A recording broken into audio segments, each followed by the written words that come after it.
I had been in the continent of Noah for 2 months, and the first thing I learned was neither magic nor swordsmanship. It was how to disguise myself as an utterly hopeless playboy. The body's original owner was Aaron Brad, the legitimate eldest son of Baron Gray. His birth mother had died young, and his father had remarried a woman named Sarah, who was only 8 years older than I was. Once Sarah gave birth to Lyman, I, the heir in name, became the greatest obstacle standing in the way of mother and son. The food, wine, and even the bedroom inside the castle could all kill me. My so-called father had never truly protected me, either. So for the past 2 months, I had preferred to spend money living outside while firmly establishing Aaron's reputation as a man interested in nothing but pleasure. A useless disgrace everyone despised was, at least, not worth an immediate all-out effort to eliminate. Gray knew none of that.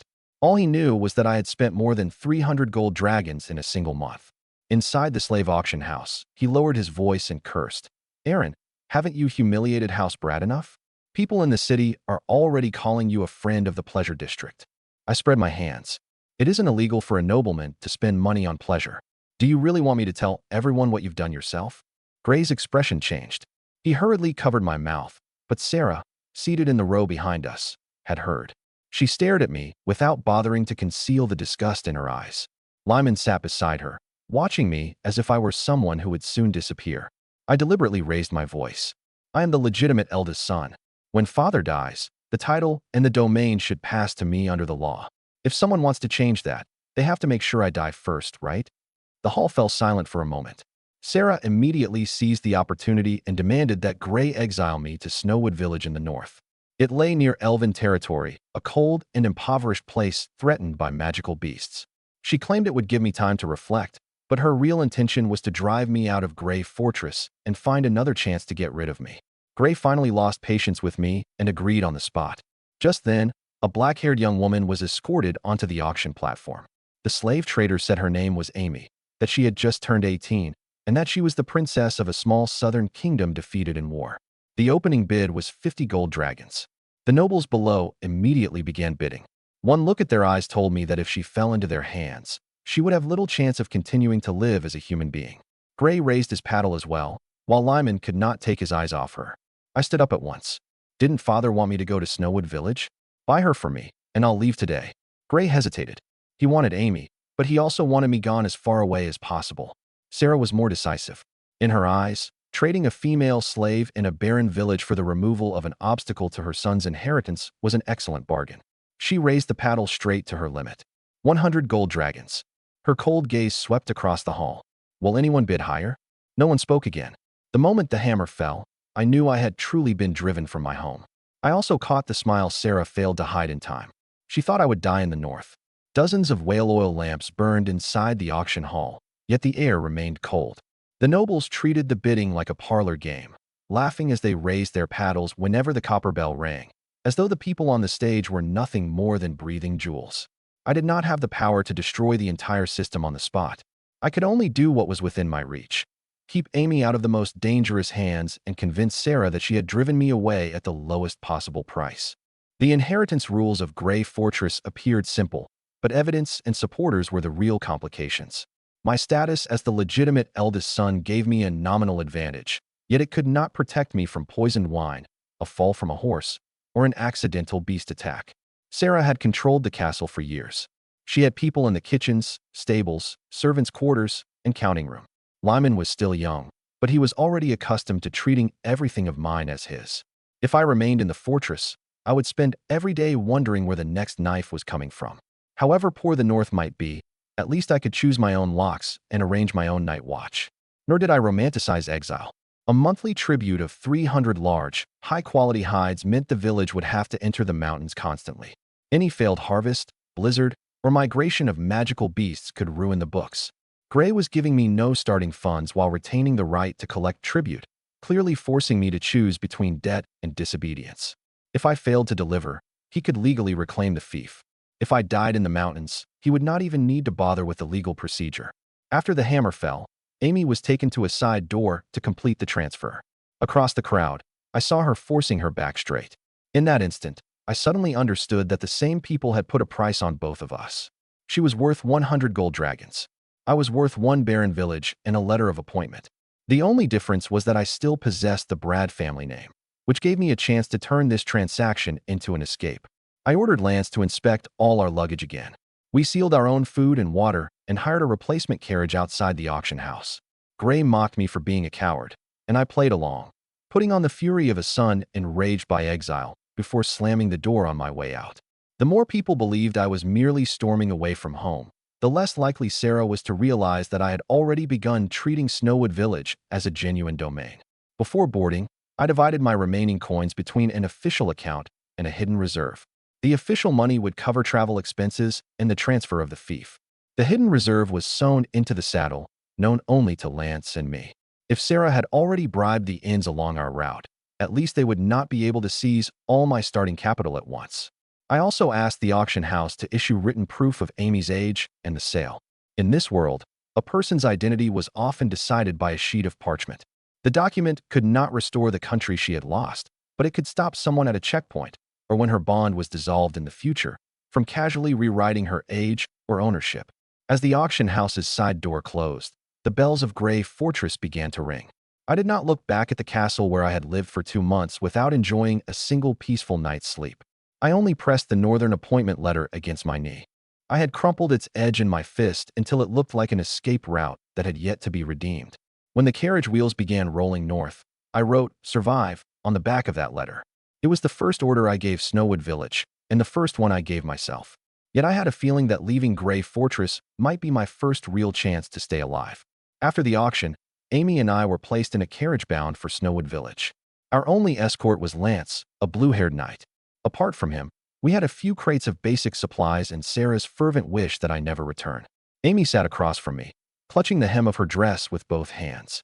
I first asked her name and age, confirming that she had turned 18 the day before, and then made my decision clear. You will not be publicly displayed or resold while you are with me. You may work as my maid, but any intimate contact must be your own choice. She stared at me for a long time before tears suddenly spilled down her cheeks. The slave guild had planned to humiliate her in order to drive up the bidding, and the final price of 100 gold dragons had spared her from that ordeal. She dropped to her knees to thank me, but I helped her back into her seat instead of making her prove her loyalty as a slave would. The distance between us inside the carriage gradually narrowed. When she moved closer of her own accord, I confirmed once more that she was under no compulsion. Our relationship took a step forward during that journey, but I never forgot that buying her did not mean I owned every part of her. By evening, our party entered a desolate canyon. Lance was worried about meeting magical beasts or bandits after dark, so he decided we should rest where we were. I stepped out and walked behind a cluster of rocks. Just as I was about to return, several figures emerged from the darkness and closed in. A blade flashed in the moonlight. I turned and ran, shouting a warning as I did. Lance drew his sword and charged, cutting down the first assassin with one blow. He immediately recognized that these men were no ordinary bandits. "Young master, run." Sarah must have sent them. Another assassin circled toward the carriage. Amy was still inside, so I could only turn back and warn Lance. In that instant, 2 men caught me from the side and shoved me over the cliff. I caught a jutting rock in midair, nearly wrenching both arms from their sockets. A few brief screams came from above as Lance quickly dealt with the assassins. He threw himself down at the cliff edge and reached for me. But a dragon's roar rose from the depths of the canyon first. A blast of scorching wind surged upward. A 2-legged fire wyvern swept along the cliff face, closed its talons around my body, and snatched me away before Lance's eyes. Sarah's assassins weren't enough? Now even a dragon is coming after me. The wind tore my shout to pieces. The wyvern flew over the coast and dropped me into a nest on a sheer cliff. The cavern floor was littered with charred remains, gold dragon coins, and broken weapons. At the very back rested a crimson dragon egg larger than a barrel. I had barely drawn my sword when the wyvern blocked the entrance, flames gathering in its mouth. Before it could attack, however, another furious roar came from outside. A black wyvern crashed into the nest, and the 2 enormous creatures began tearing into each other on the spot. Flames illuminated the entire cavern. I retreated to the depths to avoid the impact, and there I saw the gold dragons, the gemstones, and a silver cuirass that remained intact even after being bitten by dragon fangs. I had only one thought.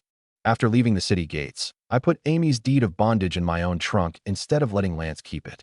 That piece of parchment proved who had bought her, but it could also turn her back into merchandise at any checkpoint. I told her that once we had established ourselves in Snowwood Village, I would give her a new contract spelling out her wages, duties, and the conditions under which she could leave. She did not believe me immediately. She merely asked why I was willing to accept the risk. I answered plainly. A lord who could keep the people around him only with chains would never be able to defend a borderland. Lance heard that from the driver's seat and glanced back at me. He had once sworn himself to my mother, but toward the body's original owner, only a sense of duty remained. For 2 months, he had watched me avoid the castle, squander money, and deliberately quarrel with Gray without ever knowing whether it was all a disguise or simply self-destruction. I did not rush to explain everything. I merely told him to begin recording our route, supply points, and any suspicious followers. Trust was not created by a single oath. I needed a succession of sound decisions to make him see me differently. Before the assassins appeared, the woods had been unnaturally quiet. The pack horses kept turning their heads, and no night birds flew above the canyon. I had just warned Lance to shorten the reins when the first crossbow bolt struck the carriage wall. The attackers had chosen to strike among the rocks, which meant they knew our itinerary. They made no attempt to steal the cargo. Their first attack came straight for me. Sarah did not merely want me gone. She wanted my death arranged before I ever reached my domain. When I fell from the cliff, I struck a dead tree first and nearly lost all feeling in my right shoulder. Bottomless darkness stretched below my feet while the clash of steel rang overhead. I possessed no heroic calm. I clung desperately to a crack in the rock and scarcely dared to breathe. Lance lunged over the cliff, and our fingertips had already touched, but the sulphurous hot wind sent the loose stones flying before he could catch me. When the talons closed around me, the silver armor did not yet belong to me, and any tightening of their grip could have crushed my ribs. I could only protect my head with both arms and use the moonlight to memorize the direction of the coast. The wyvern did not eat me immediately. Instead, it carried me all the way back to its nest. That anomaly became my only chance of survival. Once I landed, I did not blindly rush toward the entrance. I observed the dragon egg, the remains, and the mother wyvern's position first. Fear could not be made to vanish, but it could be broken down into questions that had to be answered one at a time. After killing the assassins, Lance found a scraped-away Brad White Wolf tattoo on one corpse's wrist. Another man's crossbow bolts had come from the armory of Gray Fortress. The evidence was not enough to accuse Sarah publicly, but it was enough to rule out ordinary bandits. Lance wrapped the arrowhead and preserved it as the first piece of evidence in the case. We began the night we left home. The assassins did not take Amy. She hid beneath the floor of the carriage until the battle ended, then walked along the cliff calling my name. After the wyvern carried me away, she insisted on searching with Lance instead of using the confusion to escape. That choice became the beginning of the trust we later built. Soon, all that remained above the canyon was a shrinking point of fire. Lance's shouts could not catch the wyvern, and Amy had no idea where I was being taken. At that moment, I had no territory, no reinforcements, and not even the ability to choose how I landed. I could rely only on observation to prove that I had not given up on living. Being carried away from the cliff by a dragon did not count as rescue. Until I understood the rules of its nest, I remained nothing more than prey being stored for later. If I could get out alive, this dragon's nest would become my first source of capital in the north. The battle between the two wyverns shook the cavern walls. I seized the opportunity to search the nest. The ordinary armor and weapons had either been bitten apart or melted by dragon fire. Only the silver cuirass on one corpse remained, marked by no more than 2 shallow scratches. Suppressing my discomfort, I removed the cuirass and put it on. Then I gathered more than 100 gold dragons and several large gemstones. Before I could escape, the black wyvern was knocked into the sea. The wounded fire wyvern dragged itself back to the nest with half of one wing shattered. It did not kill me immediately. Instead, it pushed me toward the dragon egg. Scalding dragon blood dripped from its wounds and soaked my body. The pain nearly drove me unconscious, but in those golden red eyes, I sensed a plea that bordered on despair. Then a memory that did not belong to me crashed into my mind. This female dragon had come from the distant Dragon Gorge. After becoming pregnant with the Fire Dragon King's offspring, she had been cast out by her own kind. Her pursuers had chased her all the way to the eastern coast of the Orlan Empire. She could not survive, so with the last of her life, she could only seek a symbiotic partner for her child. Once the dragon blood pact was complete, my life became bound to the hatchling inside the egg. If it died, I would die as well. If I died, it could not survive either. The pact also left me with 4 abilities. Dragon Tongue allowed me to understand and speak the language of dragons. Fire immunity made ordinary flames incapable of harming me. Dragon blood would continuously strengthen my healing ability and physical body. Symbiosis allowed me and the hatchling to share part of our vision, vitality, and consciousness. After confirming that the pact was stable, the fire wyvern finally collapsed beside the egg. The agony overwhelmed me, and I lost consciousness as well. When I woke again, Lance was kneeling beside me. He had followed the coast and the marks left by the wyvern to the nest, believing that I had already died. I took the dragon egg, the gold dragons, the gemstones, and every piece of usable equipment. Yet when Lance saw the traces of the pact, he showed no excitement at all. He told me that the dragon pacts known to humans were normally one-sided enslavement.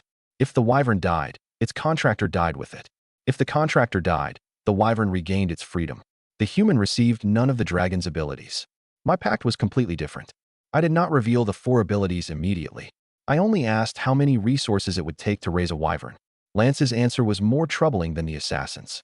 A hatchling needed large quantities of live prey every day. Once it reached adulthood, even one meal might require an entire cow. The space, caretakers, and illnesses involved would create another bottomless expense. Apart from the royal family and a handful of families with special bloodlines, ordinary nobles simply could not afford to raise a dragon. I lowered my eyes to the egg in my arms. I could feel the faint but steady heartbeat inside. Snowwood Village was nothing more than a poor, desolate settlement, and I had just acquired a hatchling capable of devouring the income of the entire domain.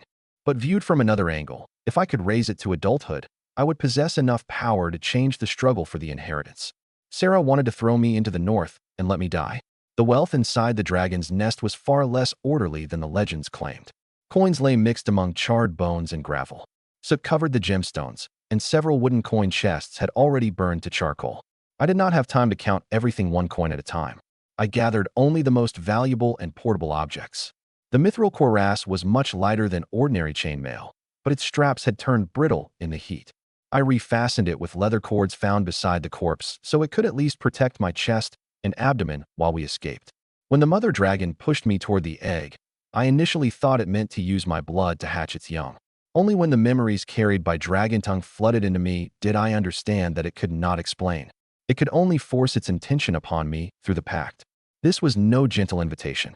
Its blood felt like molten iron pouring into my limbs, tearing apart and rebuilding my bones and muscles again and again. I heard myself scream, and I heard the faint voice within the eggshell respond in the same rhythm. From the moment it began, symbiosis meant responsibility, not a trophy I could casually display. After waking, the first thing I did was confirm that the mother dragon had stopped breathing. Even in death, it kept one wing over the egg, while its talons pointed toward the entrance as though still guarding against the returning black wyvern. I asked Lance to give it a knight's salute, then piled stones around the body to prevent ordinary beasts from devouring it too quickly. We could not carry away a dragon's carcass weighing several tons, but we could at least leave a final measure of dignity to a mother who had died for her child. Moving the dragon egg proved more difficult than expected. The shell constantly released heat, and ordinary blankets began to smoke almost at once. Only a piece of fire-resistant hide found in the nest could wrap it temporarily. Lance lashed 2 spears together to form a litter, and I kept the egg steady. Each time the hatchling shifted inside, my chest tightened in response. I could no longer regard it as a separate piece of cargo. Before leaving, I marked the entrance and recorded on the map the direction in which the black wyvern had fallen into the sea. Whether the dragon that attacked the mother was dead and whether other dragons might follow the scent were both future threats. The little more than 100 gold dragons we had found could solve an immediate crisis, but they would never be enough to raise a dragon over the long term. I had to make Snowwood Village produce a stable income as quickly as possible, and I had to keep the pact secret. If Gray or the Empire learned that an exiled baron's son possessed an unusual dragon pact, the next assassins would be far more numerous than tonight's. We made a sled from driftwood on the shore and reduced the weight of the coins until it would not interfere with transporting the egg. I left the broken weapons behind rather than making repeated trips out of greed. The black wyvern might still be alive, and the scent of the mother's blood could attract other magical beasts. Leaving quickly mattered more than taking a few extra coins. When we returned to the carriage, I tried speaking dragon tongue toward the egg for the first time, sending the feeling of safe inside. The only response was a faint wave of warmth, but the temperature of the shell stabilized. The pact did not provide mature communication. I would have to begin with the simplest emotions and commands. The mother dragon's final breath became a white mist filled with sparks, vanishing when it touched the shell. Only then did I understand that it had not chosen the strongest or kindest person. I was simply the only one who had fallen into the nest at that moment and might be able to carry the hatchling away. The pact had begun with the randomness of desperation. Once the heartbeat inside the egg overlapped with mine, the northern journey was no longer about my life and death alone. Two lives now depended upon the same choices. Sarah would never have imagined that her assassination attempt had delivered a true dragon pact straight into my hands. The carriage continued north. Amy believed I could keep the hatchling alive, but I began by taking out the map and appointment letter Sarah had prepared.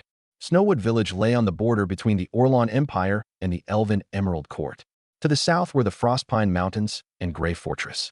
Emerald Lake lay to the west, the Central Sea to the east, and to the north stood the elven territories of Black Snow Mountain and the Wall of Sighs.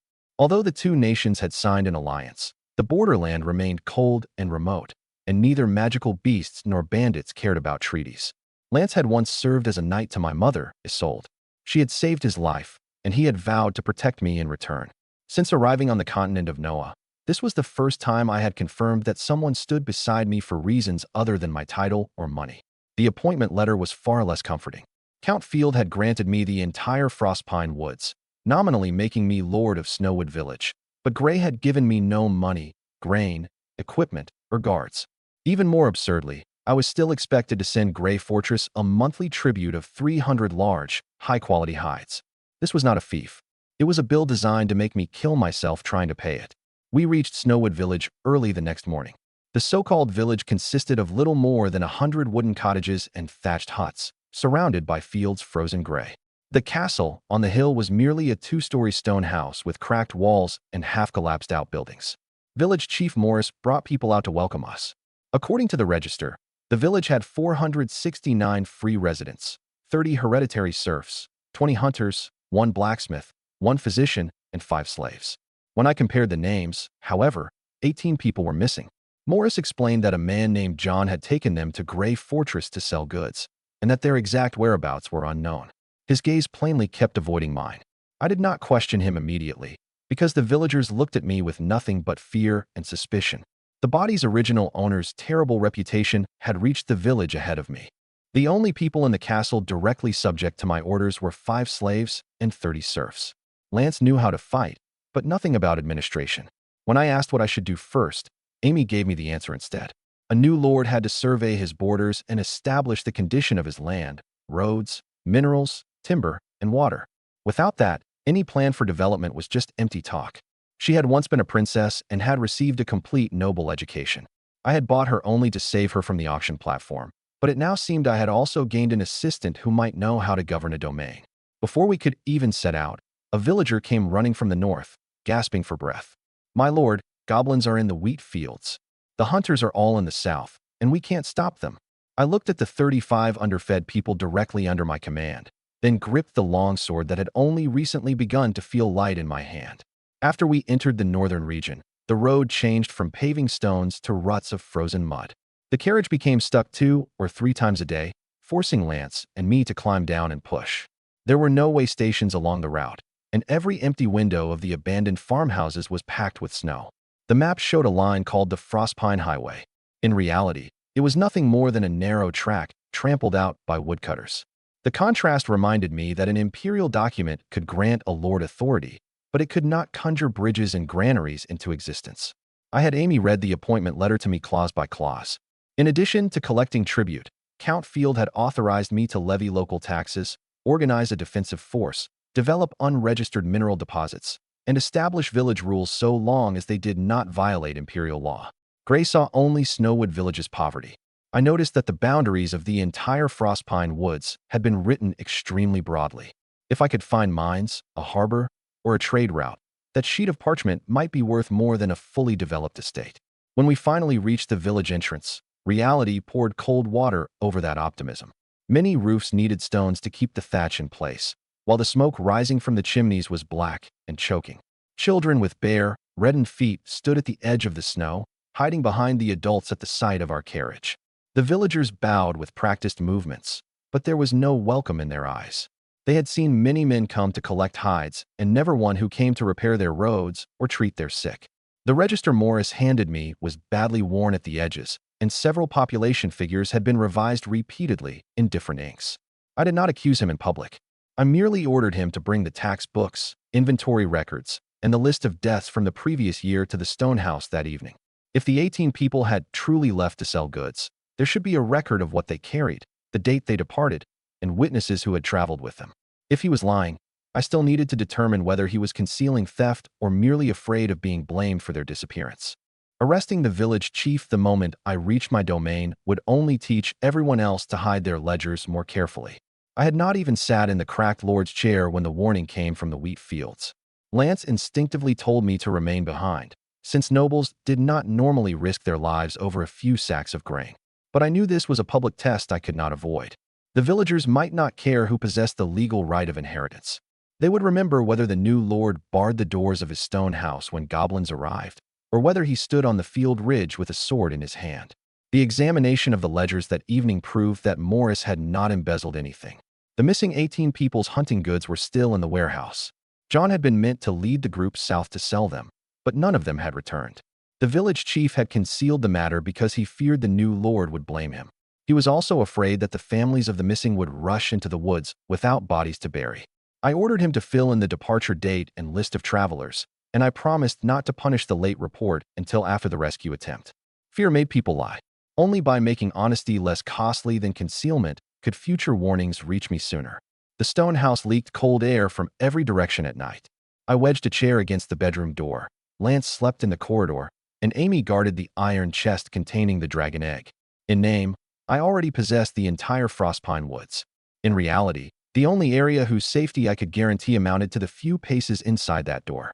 The goblin alarm interrupted every handover ceremony and gave me no chance to keep playing the noble young master who knew only how to issue orders. This was Snowwood Village's first plea to its new lord, and it would be the first test by which my subjects judged whether I was truly useless. Lance and I led a group to the north side of the village. 5 green-skinned goblins, each less than 2 feet tall, had occupied the wheat field. One farmer's arm had already been slashed. I drew my longsword and immediately discovered the difference made by the dragon blood pact. A sword I had once needed both hands to drag along could now be held steadily in one. Lance told me to stay mounted, then charged into the enemy formation and killed the first goblin with a single stroke. Once the farmers saw someone lead the way, they raised their tools and pressed forward as well. The remaining goblins quickly fled into the Frostpine Woods. Lance stopped the villagers who wanted to pursue them, warning that these monsters were cunning and lived in groups. If 5 goblins dared raid the grain of a village with several hundred inhabitants simply because the hunters were away, they had to be holding more cards than we could see. The village chief went pale when he heard that. John and the other missing villagers might never have reached Grey Fortress. They could have fallen into goblin hands along the road. I immediately recalled the hunters from the south. A one-eyed hunter let his hound memorize the scent of the dead goblins and followed the trail deep into the woods, eventually locating a concealed cave. 7 villagers' bodies had been nailed beside the entrance, John among them. Cries from inside proved that others were still alive. Lance charged into the cave first, with the hunters and me behind him. Several goblins tried to use the narrow terrain to counterattack.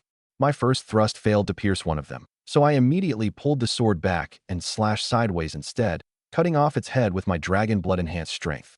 The strike was far from graceful, but it was the first enemy I had killed with my own hands since arriving in this world. We rescued 2 adult women who had been abused, then found 6 more prisoners in wooden cages deeper inside, including John's daughter Maya.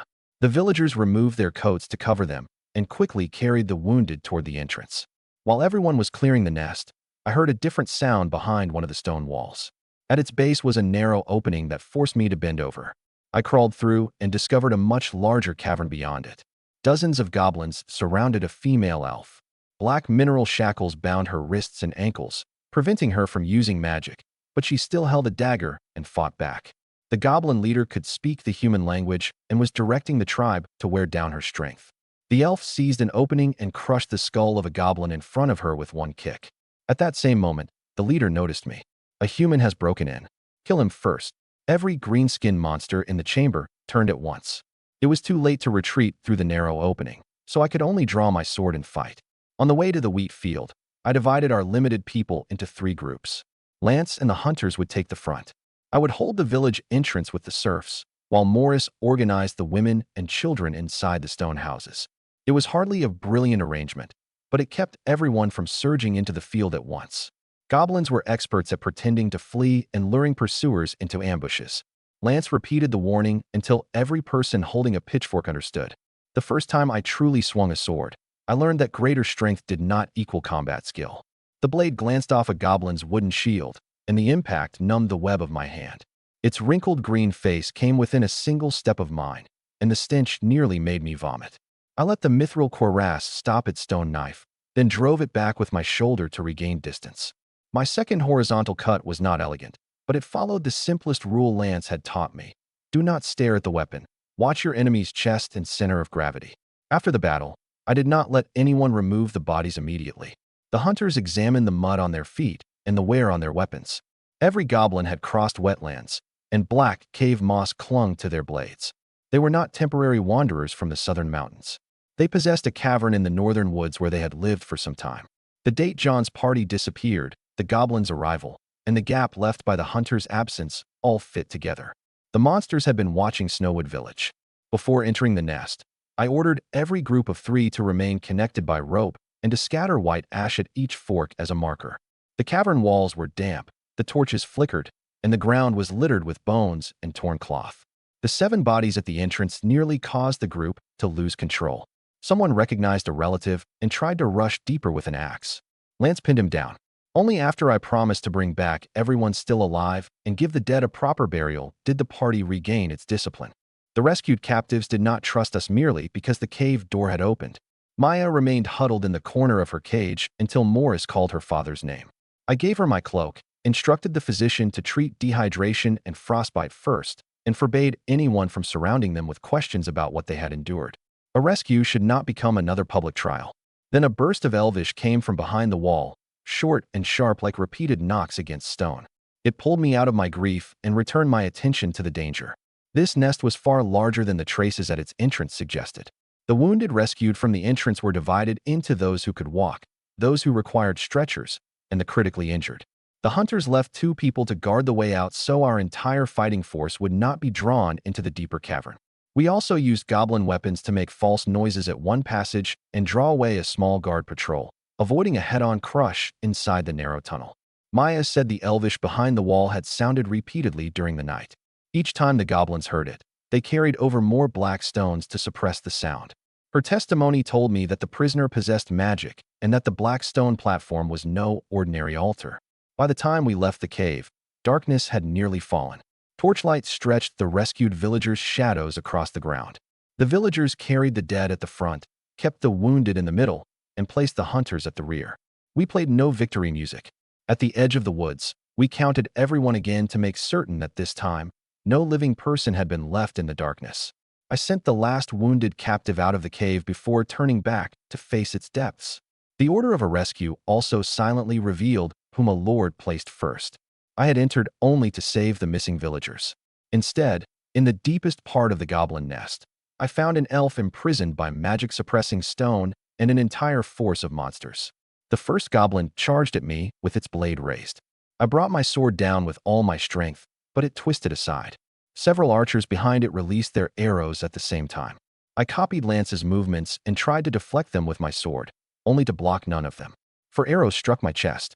My heart went cold when I looked down. Fortunately, the arrowheads had merely collided with the silver cuirass before dropping to the ground. The goblin leader recognized the mithril equipment and immediately ordered its followers to attack my limbs. 2 goblins lunged from either side. I stopped trying to use proper swordsmanship and simply swept my blade across with my dragon blood-enhanced strength, cutting through both of them at once. Another monster seized the opening and drove a short spear through my lower leg. The pain nearly brought me to my knees, but the wound quickly began to itch. After I pulled out the spear, the flesh closed at a speed visible to the naked eye. The dragon blood ability did more than increase my strength. It had given me true regeneration. I stopped retreating and focused on the goblin leader issuing the orders, preparing to kill it first. The female elf on the magic-suppressing stone platform took advantage of the chaos to cut through her restraints, recover her staff, and force out a blast of dark magic. Black light swept across the entire chamber. I ducked in time, though the edge of the blast still opened a wound across my shoulder. By the time I stood again, the ordinary goblins lay scattered across the floor. With its dying breath, the leader revealed her identity. The tall, black-haired elf wearing an amethyst crown was Orica, queen of the recently destroyed Dark Moon Court. It also warned me that a dark elf would never thank a human simply for saving her. Orica offered no explanation. She aimed her staff at the leader instead. But the black-purple wound on her chest suddenly split open, and her magic went out of control. The goblin leader seized the opportunity and struck her down with one final magic missile. I used the opening after it cast the spell to drive my sword through its throat and end the battle. Orica's condition was more serious than I had imagined. The wound was continuously leaking magical power, which meant leaving the magic-suppressing stone might kill her immediately. Lance squeezed through the narrow opening soon afterward. When he saw the 13 goblin corpses, he looked at me as if I were almost a stranger. "By Lady Exiled, you killed this many goblins on your own." I did not explain the dragon blood. I only ordered him to seal off the information and secretly transport the magic-suppressing platform and the unconscious Orica back to the castle. The Emerald Court had destroyed the Dark Moon Court the previous year. No one could predict what trouble a living Dark Elf Queen might bring. Outside the cave, the rescued villagers knelt and thanked me while others clung to their dead relatives and wept. The cheers and cries mingled together. For the first time, I truly felt the weight of being a lord. On the way back, I asked Lance whether the goblins had been completely eliminated. He told me creatures like them were rats in a sewer. Even after one nest was destroyed, they would soon appear again. They ate very little, matured quickly, and stole the means of reproduction from other races. I looked at the survivors we had rescued, then thought of the hatchling that would need large quantities of live prey every day. Only one person could fit through the narrow passage at a time, so the hunters behind me could not support me all at once. The goblins had exploited that fact and built the chamber into a defensible pocket. I wedged my torch into a crack in the wall so one collision would not leave me completely blind, then used the point of my sword to control the width of the passage. After my first 2 strikes missed, I stopped turning to chase the agile little monsters. Instead, I defended the half-step of ground beneath my feet, forcing them to approach through the reach of my blade. The arrows struck the mithril cuirass like hammers ringing a bell. Though they did not penetrate, the impact still made my chest ache. I pretended to collapse from my wounds, prompting the leader to order 2 goblins forward to strip away my armor. When they stepped over their companions' bodies, I suddenly rose and swept my sword across them. At last, I opened a direct path through the encirclement to their leader. It was hardly chivalrous, but against those numbers, it was the only way for me to survive until Lance arrived. When Orica released her magic, every shadow in the cavern stretched unnaturally long. The black light not only cut through the goblins, but left smooth fractures in the stone walls. Had I not ducked in time, even the mithril cuirass could not have saved my neck. That was why I could not see her merely as a victim. She had been imprisoned, but she had also been willing to catch every intruder in her attack if it meant escaping. Saving her was one decision. Trusting her was another. After the goblin leader died, I had Lance collect its staff and pouch first. The pouch contained several imperial copper coins, a bone tag engraved with a caravan mark, and a large amount of ground purple mushroom. A hunter confirmed that the powder caused confusion. That explained the survivors' unusual condition and proved the nest might have attacked more than one party from Snowwood Village. We sealed every sample in ceramic jars and forbade anyone from touching them with bare hands. On the return trip, we transported the dead villagers separately from the monsters. The 7 victims were placed beside the ruins of the church, and Morris was charged with notifying their families. The goblin corpses were burned downwind to keep their blood and spores from contaminating the water supply. I stood before the weeping crowd without giving a victory speech. I admitted that we had arrived too late and promised to reorganize the patrols. What my subjects truly needed was not a lord who proved how many enemies he could kill, but a warning that sounded sooner than next time danger came. We counted 13 goblin corpses after the battle, yet the route engraved on the leader's bone tag led farther north than the nest. The hunters used it to circle 2 possible supply points on the map and warned me that this tribe might be only one part of a larger network. Destroying a cave did not make the border safe forever. Although the wound in my lower leg had closed, the limb remained weak for a while. Dragon blood could accelerate healing, but it could not give me combat experience in an instant. Beginning the next day, Lance taught me footwork, parrying, and how to conserve my strength so I would not have to rely entirely on brute force and armor in the next fight. Wrapped in a magic-suppressing blanket, Orica still resembled a weapon ready to explode. Whenever we passed within sight of the villagers, Lance covered her with a second layer of his own cloak. If news of the Dark Elf Queen escaped, the trouble from a goblin nest would immediately become a problem between nations. The mithril cuirass saved me once, and my regeneration saved me a second time. But what truly let me escape the encirclement was recognizing the opening after the leader cast its spell. If goblins truly possessed such an abnormal reproductive ability, I had to do more than prevent their return. I needed to learn where their numbers kept coming from. On the journey back, Lance told me that 2 adult women among the rescued captives had been held for a long time and were in a disturbed mental state. Both goblin blood and the mushrooms in the nest possessed powerful hallucinogenic properties. People controlled for long periods could lose their judgment and might even begin protecting the monsters. Under church custom, once the women were judged heretics who had aided goblins, the Lord was required to preside over their execution by fire. I refused to execute survivors without evidence. I ordered that the 2 women be isolated and placed under the physician's observation and care. If they had knowingly helped the monsters harm my subjects, they would be punished under the law. But if their behavior came from trauma and drugs, we should not burn away every problem beneath a single fire. When the conversation turned to goblin reproduction, Lance's figures remained astonishing. Their young could be born in a matter of days and reach something close to adulthood in about a week. Insects, moss, leaves, and even mud were enough to keep them alive. If the mother belonged to an intelligent race, the offspring might even inherit language, magic, or martial skill. An extreme but potentially effective idea occurred to me. What if we prevent them from reaching humans and use ordinary livestock as hosts instead? Lance froze where he stood. My goal was not to let monsters enter the village. I wanted to test, inside a completely sealed dungeon, whether they could use black pigs, cattle, or sheep to reproduce quickly. If it worked, every goblin would be controlled as a dangerous magical beast from the moment of birth and eventually used as live feed for the hatchling. This would both remove their reason to prey on villagers and reduce the cost of raising a dragon. Lance struggled for a long while before forcing out a reply. Young master, you're simply a devil. No, you're a genius. I knew the plan sounded insane, so I did not carry it out immediately.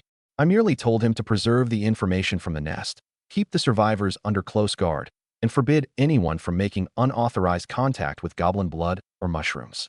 Back at the castle, I lifted the magic-suppressing blanket. Orica was awake. Though confined to the stone platform, she still looked as if she were gazing down upon her subjects. She tried to take one step, and uncontrolled magic immediately poured from the wound on her chest. I pushed her back into the stone's range. This stone isn't only imprisoning you, it's also suppressing the wound. If you leave it, you might not last a few minutes. I offered to try treating her with my dragon blood, but Orica refused coldly. She would rather remain on the stone platform than accept a human's charity. Only when I mentioned the fire wyvern did the first crack appear in her arrogance. You saw that dragon too? We placed the 2 surviving women in the warmest room on the ground floor of the stone house. The physician cleaned their wounds, then gave them diluted salt water and thin porridge to restore their strength. At times, they mistook a corner of the room for the cave and hid beneath the bed when they heard a man's footsteps. Some villagers took that as proof they had already been corrupted by monsters. I had Lance guard the door through the night, both to keep curious people out and to prevent the women from hurting themselves while confused. Amy accompanied the questioning the next day. She did not force them to recount details. She allowed them to answer by nodding, shaking their heads, or writing. We confirmed that they had been forced to inhale mushroom smoke and had seen goblins use it to control captives. They had never voluntarily helped the monsters attack villagers, so the charge of heresy lacked evidence. I publicly suspended any religious judgment and declared that spreading private details about what they had suffered would be punished. The decision angered several conservative elders, but for the first time, the other survivors dared to leave their rooms. For the breeding experiment, I wrote down 3 lines that could not be crossed. No humans or other intelligent races could be used. No living specimen could escape the sealed area. And no experiment could continue without a physician and armed guards present. The moment any result showed a risk of spreading disease or producing an uncontrollable mutation, the specimens would be burned and the dungeon sealed. Lance still looked ill after hearing the rules, but at least he understood that I did not intend to turn the village into a second nest. The magic-suppressing platform holding Orica was moved into an underground storeroom. We fitted the stone door with 2 locks and left ventilation, clean water, and fresh clothing inside. When she woke, she first checked whether her staff remained, then cursed me in Dark Elvish for a very long time. Dragon Tongue allowed me to understand part of it, but I deliberately refused to respond until she realized abuse would not buy her any answers. I described the fragments of memory the mother dragon had sent me before she died. The land south of Black Snow Mountain, a burning camp, and dark elves retreating into the forest.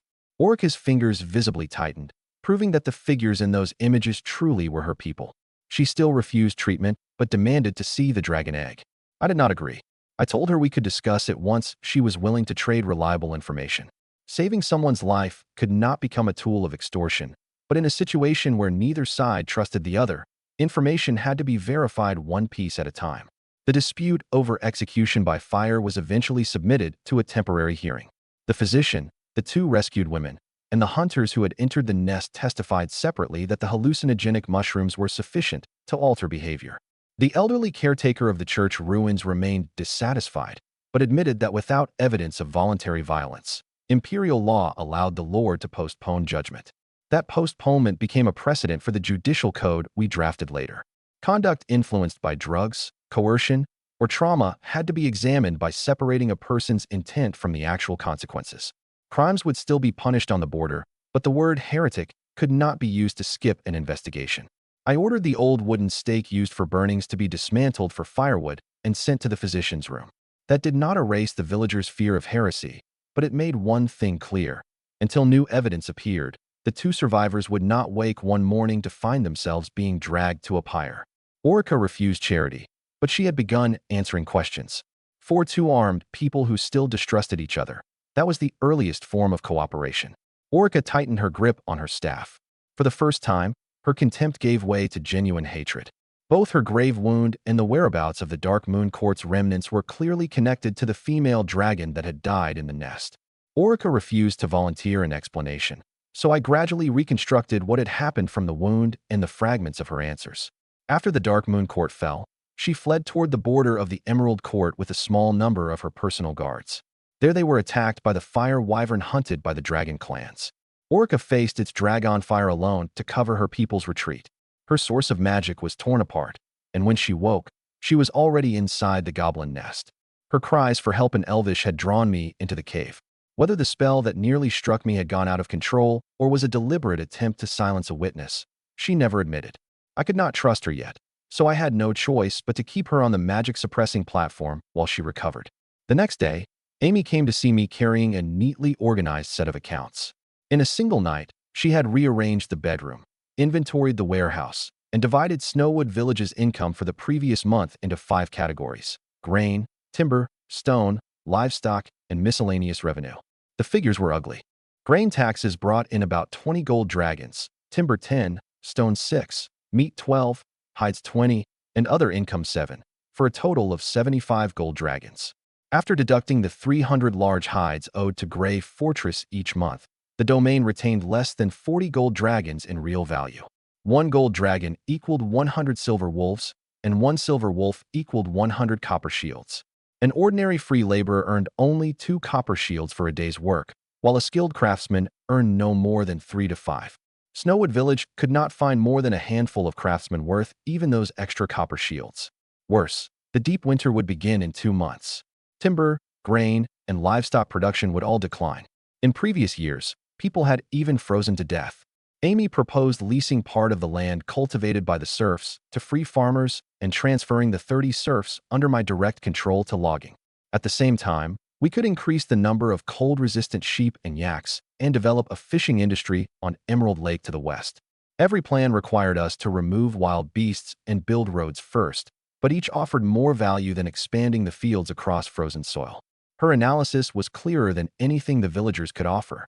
I appointed her steward of the household on the spot, placing her in charge of accounts, warehouses, and labor allocation. Amy worried that the subjects would not obey a former slave and suggested placing Morris in public charge while she served only as his assistant. I did not withdraw the appointment. I decided they would carry it out together. Morris would communicate with the villagers, while Amy controlled the accounts and planning. Birth and status affected whether an order could be implemented, but ability also had to be given formal authority. Just as we prepared to find Morris, the smell of something burning drifted through the room. I dragged the locked iron chest from beneath the bed. The crimson dragon egg was glowing. Its first crack split the shell, and flames slowly began seeping out. I ordered Morris to gather every key in the stone house on one table. There was one each for the granary, wine cellar, stable, and old armory, yet some doors could be opened by 3 different keys. No one had managed them seriously in the past. Amy numbered the keys with wax seals and established a record for borrowing and returning them. A detail that small would not immediately earn us a single gold coin, but it could stop supplies from disappearing little by little without anyone knowing. She then counted the castle's food reserves. There was only enough coarse wheat to feed the 35 people under my direct control for 27 days. We had even less salt and lamp oil, yet the kitchen was filled with several barrels of poor wine Gray had sent us. We suspended pointless banquets and divided the wine into 3 portions: medical disinfection, barter, and limited daily consumption. The serfs initially expected the new lord to grow angry over the food. When they discovered I ate from the same pot of wheat porridge, they relaxed slightly. Orca continued to skip crucial events deliberately whenever she spoke of the Dark Moon Court. She admitted the fire wyvern had attacked the retreating party, but refused to say why the dark elves carried magic-suppressing stone or how that happened to appear inside a goblin cave. I recorded every answer and compared it against the traces the hunters had brought back. Whenever she contradicted herself, I ended the conversation instead of threatening her until she gave me a version that sounded convenient. Amy displayed an astonishing memory during those conversations. She remembered unfamiliar names, family crests, and old national boundaries on the map. If I overlooked something, she reminded me that a sentence might carry 2 political meanings. I formally named her acting household steward in charge of accounts, supplies, and routine personnel assignments. When she heard the word appointment instead of order, she remained silent for a moment before making her first request. She needed a seal of her own and the authority to refuse unreasonable commands. I agreed. The next day, she used the new seal to reject the vague ledger Morris had submitted and demanded separate entries for the hides each household owed, the actual stock on hand, and the shortfall. The village chief was not accustomed to reporting to a former slave, so I sat beside them and told him plainly that in household affairs, Amy's signature carried the same force as my command. The rebuilding of order in Snowwood Village began with a numbered key and a ledger ordinary people could understand. Amy divided the steward's position into daily, weekly, and monthly duties. The granary and kitchen would be checked every day. Labor and repairs would be arranged weekly. Taxes, inventory, and risk reports would be compiled monthly. Morris would sign off on the villager's portion, and any discrepancy between the 2 sides required a new count. She also recorded her former status as a slave in the personnel register instead of hiding it. I placed the Lord's seal beside her appointment, establishing that the position derived its authority from a formal grant, not from her birth. If someone refused an order later, she could produce the document instead of waiting for me to support her personally every time. That evening, Amy sat at the head of the accounts room for the first time while Morris stood beside the table and made his report. Neither was comfortable with the arrangement, but I did not speak for them. If her authority functioned only while I was present, she would forever remain the clever maid at the Lord's side instead of becoming a true steward. From that day forward, every sack of grain and every key in the castle began to have a proper place, along with someone who could be held accountable for it. The hatchling capable of eating the domain empty was about to be born early. Cracks raced across the dragon egg. A small, dark red claw emerged from the top first. It gripped the shell and pulled hard, breaking away an entire section. The hatchling tumbled onto the table, roughly the size of a small dog. It had 4 legs, a pair of membranous wings that had not yet unfolded, and 2 immature horns. Its body was completely different from its mother's 2-legged wyvern form. The Fire Dragon King's bloodline had clearly made it resemble a true dragon from birth. When it opened its golden red eyes, a clear thought reached me through the symbiotic pact at once: hunger. Amy brought 2 plates of meat. The hatchling stumbled toward them, took a bite, and instinctively tried to heat the food with flame. Its first 2 attempts produced only black smoke. On the third, it released a small burst of dragon fire that charred the meat black. The flame was far hotter than an ordinary furnace. I felt no pain when I moved my hand close, further confirming my fire immunity.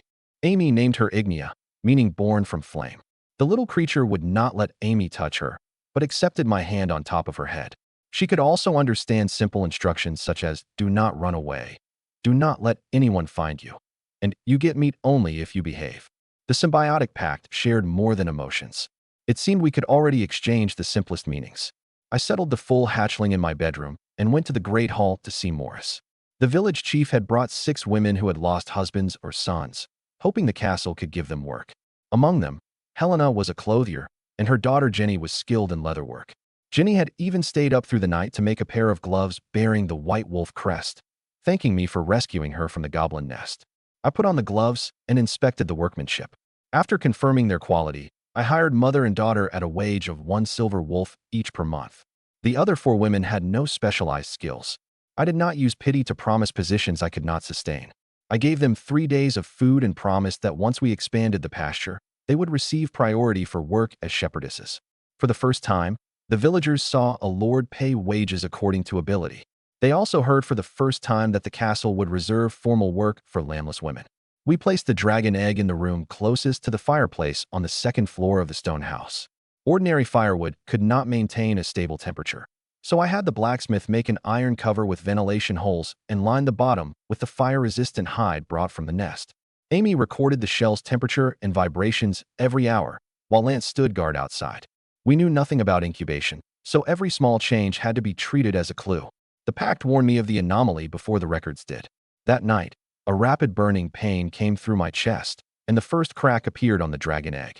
I ordered everyone to retreat to the wall while I steadied the egg with thick gloves. The fractures spread upward. Sparks sprayed from the openings, heating a basin of water to a boil. When the final piece of shell dropped away, a red hatchling covered in fluid poked out her head and sneezed a tiny flame at me.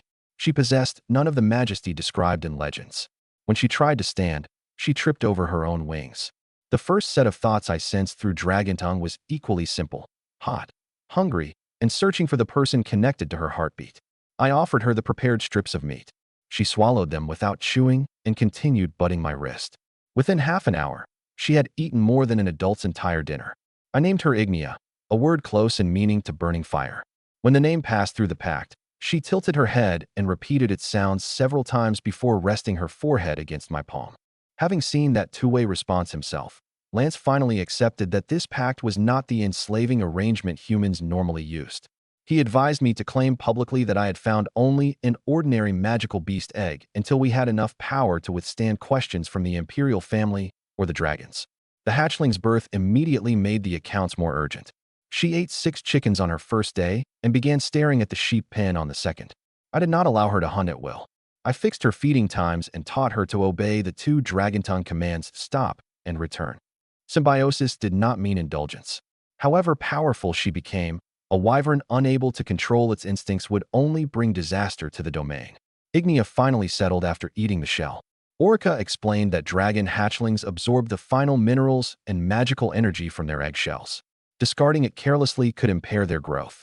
We preserved 2 uneaten fragments as samples for judging her bloodline and incubation environment in the future. We also created a fire emergency plan for her room: stone walls, no cloth curtains, 2 sandboxes, and a window opening directly into the courtyard. Fire immunity protected only me. Amy and the guards could still be hurt by dragon fire. The faster Ignia grew, the sooner we needed to expand the safety perimeter. After eating her fill, Ignia curled up beside my pillow, her scales like a tiny mound of coals that would never go out. The satisfaction passing through the pact quickly became drowsiness. I stared at the empty meat plates and calculated the next meal. The hatchling's birth brought joy, but it also placed every economic problem under a countdown. The first rule Ignia learned was not how to breathe fire, but how to stop. That was worth remembering more than the first time she set a plate of meat ablaze. After the women left, I kept Morris and Amy behind. Raising a dragon, surviving the winter, expanding the population, and increasing revenue all required one practical plan for the domain, not a collection of ideas implemented whenever they occurred to me. After Lance surveyed the plain, I redrew Snowwood Village's actual boundaries on the map. The territory covered far more land than an ordinary village, but most of it consisted of mountains, frozen ground, and areas where wild beasts roamed. Morris pointed out each problem in turn. Frost pine trees grew on steep slopes, making logs difficult to carry down the mountain.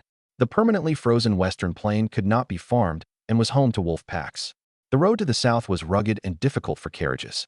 A lord was also required to inspect the entire border at regular intervals.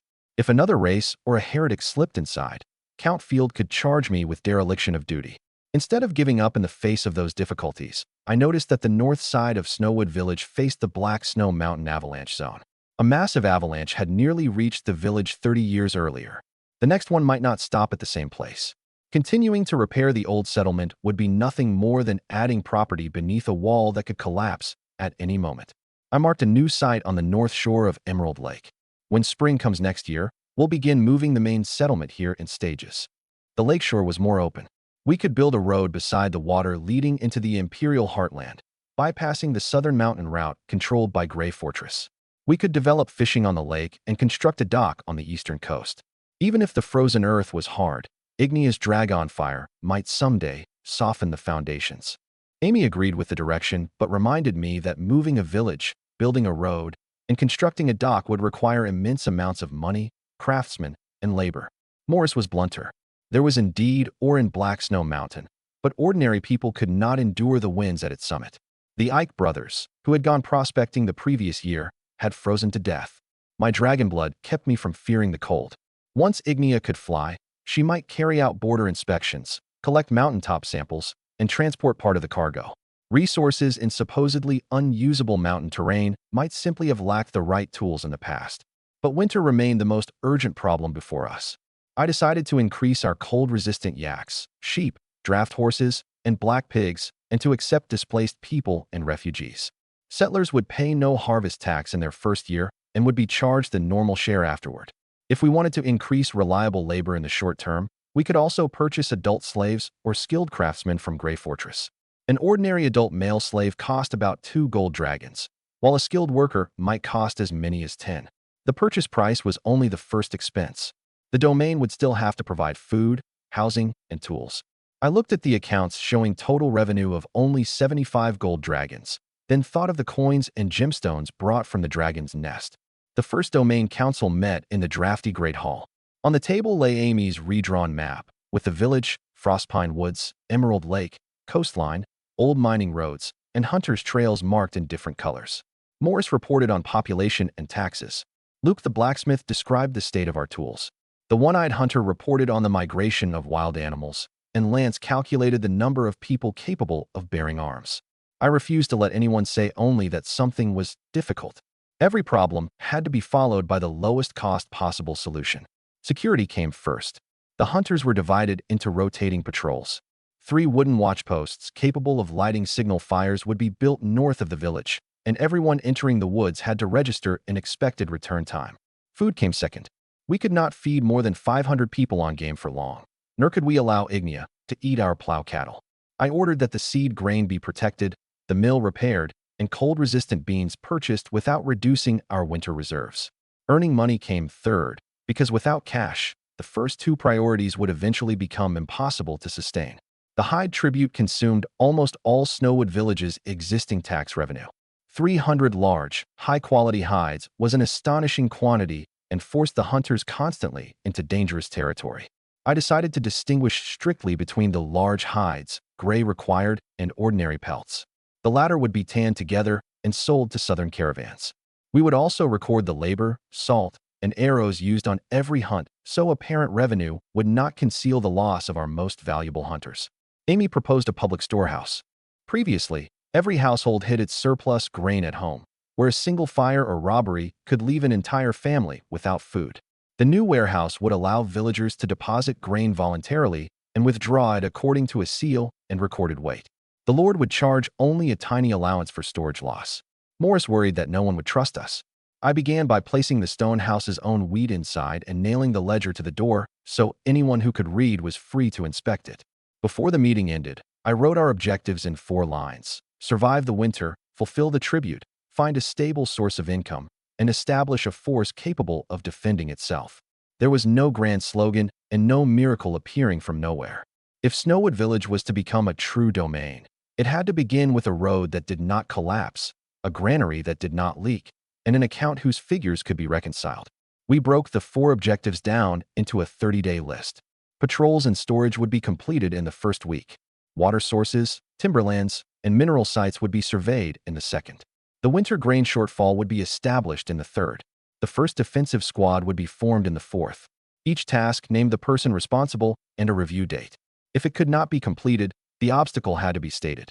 I hung the list in the Great Hall for more than the administrators to see. The villagers could learn where the Lord was currently assigning labor and point out bridges, hunting trails, or avalanche channels missing from the map. Planning the domain would no longer be the imagination of a few people behind closed doors. After the meeting dispersed, Stone still pinned the map to the table. Wind slipped through the window cracks and made the 4 objectives flutter, so I traced them again in thicker ink. Not one of them could be accomplished by a dragon or my knowledge from another world alone. I needed this village, which had never trusted me, to be willing to work beside me. The 4 lines on paper were short, but crossing them out would require money, people, and time, without one of them missing. Our funds could carry us through the beginning, but they could not support the entire plan. Next, I had to find an industry that could be turned into money before the deep winter and could not be strangled by Grey Fortress. After the council ended, I went to the dungeon to inventory the spoils from the goblin nest. The crude blades, swords, and bows were almost worthless.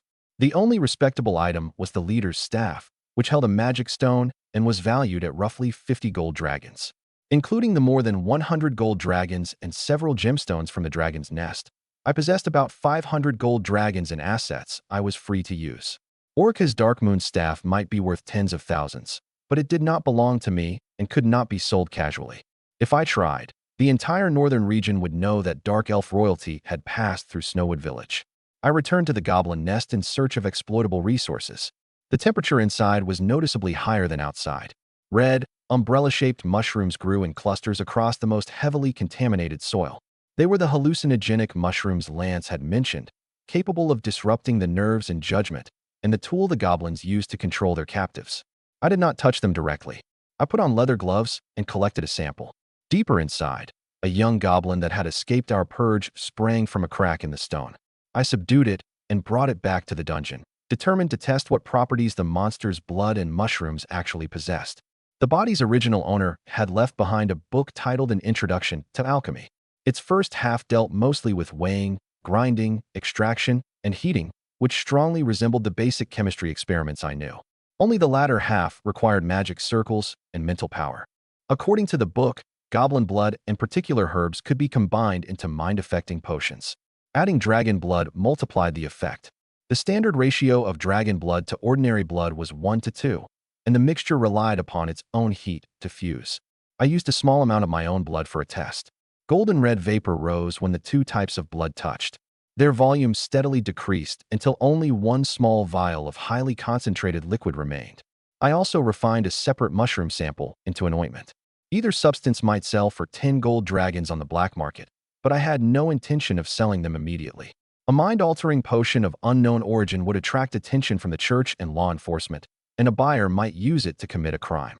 I marked both bottles as dangerous, locked them in a separate iron chest, and recorded only the ratios and reactions. The true value did not lie in 2 bottles of potion. I had confirmed that I could learn alchemy beginning with its most basic steps. Snowwood Village possessed sulfur, ores, herbs, and dragon blood. If I could find safe applications, alchemy might become a highly profitable industry. A sudden shout came from the neighboring cell. The 2 survivors who had suffered prolonged exposure to goblin drugs had given birth to young. One still regarded the creatures as her children and demanded to know why I had separated them. That proved Lance's warning was no rumor. Drugs, trauma, and instinct had already distorted their judgment. I ordered the physician to continue observing them. Every goblin infant would be held separately and could never be allowed contact with the villagers. I moved my alchemical work completely out of the bedroom and kitchen. We cleared an abandoned storeroom behind the stone house, altered the window to open outward, and covered the work table with wet sand. Buckets of water, wool blankets, and first aid medicine were placed beside the door. Every sample received a different color of wax seal: red for poisonous or hallucinogenic substances, yellow for flammables, and black for unknown origins. A frontier lord who relied on luck while mixing potions would eventually blow both himself and his castle into the sky. The writing in An Introduction to Alchemy read more like an artisan's notebook than a set of formulas. On different pages, the same phrase, a small amount, could mean a drop, a spoonful, or a handful. I had no choice but to buy a small scale from a merchant and establish my own units. I recorded the temperature, time, color, and smell of every attempt in a table. Failed samples were not discarded immediately. I sealed them until I was sure the reaction had stopped, then burned them downwind. The process was slow, but it transformed alchemy from mysterious intuition into work that could be repeated and verified. When the goblin blood touched my dragon blood, the surface separated into two layers before being stirred as though by an invisible flame. Golden red vapor condensed into tiny droplets against the cold glass, proving that the reaction released more than heat. My first sample was too concentrated. A field mouse used to test toxicity became frenzied and threw itself against the cage merely after smelling it. I stopped live animal testing at once and used plant fibers and pieces of meat to observe corrosive effects instead, while enlarging the ventilation opening. After the young appeared next door, the physician was almost too frightened to approach. A newborn goblin's nails could already gouge wood, and its cries triggered a powerful protective reaction in the victims. I had Lance transfer the young in double-layered iron cages, keeping them out of sight throughout the process. Amy stayed with the two women, administering calming herbs and repeatedly assuring them that what had happened was not their fault. We needed to study the danger, but we could not reduce people who had already suffered to nothing more than research material. On paper, the two concentrates might bring us 20 gold dragons. In reality, if they entered the pleasure district or a military camp, the losses they caused could far exceed that figure. I crossed out the plan to sell them and retained only two research directions: medical antidotes and the identification of enemy drugs. Snowwood Village needed profit, but its first alchemical industry could not be built upon taking away other people's judgment. The chest holding dangerous samples used two locks. I kept one key, while Amy held the other. Any removal required both of us to be present, with the wait and return time recorded. Even Orica, despite her knowledge of magic, could not bypass the procedure and take something herself, since her wound and emotional state might affect her judgment. I also had the physician create an observation chart for mushroom poisoning, recording pupils, body temperature, speech, and aggressive behavior. The next time we found a victim, we could identify the stage sooner and choose isolation, water, or calming herbs instead of immediately declaring unusual behavior to be demonic possession. From then on, a copper bell hung outside the laboratory door. 3 continuous rings indicated a leak and told everyone nearby to evacuate according to the wind direction. Snowwood Village had no established alchemy academy. I had to begin by teaching the most basic language of accidents to everyone who might pass the room. Alchemy's first lesson was not how to become rich. It was that some profitable things first required you to learn not to sell them. I had gone looking for a profitable industry and found instead a collection of dangerous materials that demanded strict control. When I returned to the bedroom, Orica had fallen from the magic-suppressing platform. Magical power leaked continuously from her wound. I carried her back onto the stone, seeing her life fading rapidly. I had no choice but to cut my finger and hold my dragon blood to her lips. When she woke, she instinctively seized my wrist and warned me not to take advantage of her. But the dragon blood truly stopped the claw wound from worsening. In the end, she suppressed her pride and accepted treatment willingly. I used the opportunity to propose an arrangement. I'll provide shelter, magic-suppressing stone, and dragon blood until your condition stabilizes. Once you've recovered, you'll use your knowledge of magic to help me develop this domain. This is neither fealty nor slavery, only a transaction both sides need. Orca did not accept immediately. As she absorbed the dragon blood, she watched me as though reassessing whether I was her rescuer, a merchant, or merely another person who wanted to control her. That same day, I secretly sent Morris's son Jack to Grey Fortress with an order for 50 adult male slaves and 20 female slaves, giving priority to masons, carpenters, and other craftsmen. We would pay only a 20 gold dragon deposit for the ordinary slaves. The remainder would be settled after the slave guild delivered them to Snowwood Village, preventing the risk of deaths or escapes during transport from falling upon us. Jack had to conceal his connection to me. If Sarah learned that I was buying people and building industries, she would never let him return safely. Only after Chloe joined us did I learn that more than a dozen dark elf survivors were hiding near Black Snow Mountain at the time. After Orica disappeared, her kinswoman Alesh believed the queen was dead and led most of the remaining groups south by boat in search of other dark elf forces. Only Chloe, a personal guard of mixed human and elven blood, refused to give up. She had visited the dragon's nest but found neither Orica's body nor the Dark Moon's staff, so she concluded that the queen might still be alive. Chloe even reached the outskirts of Snowwood Village.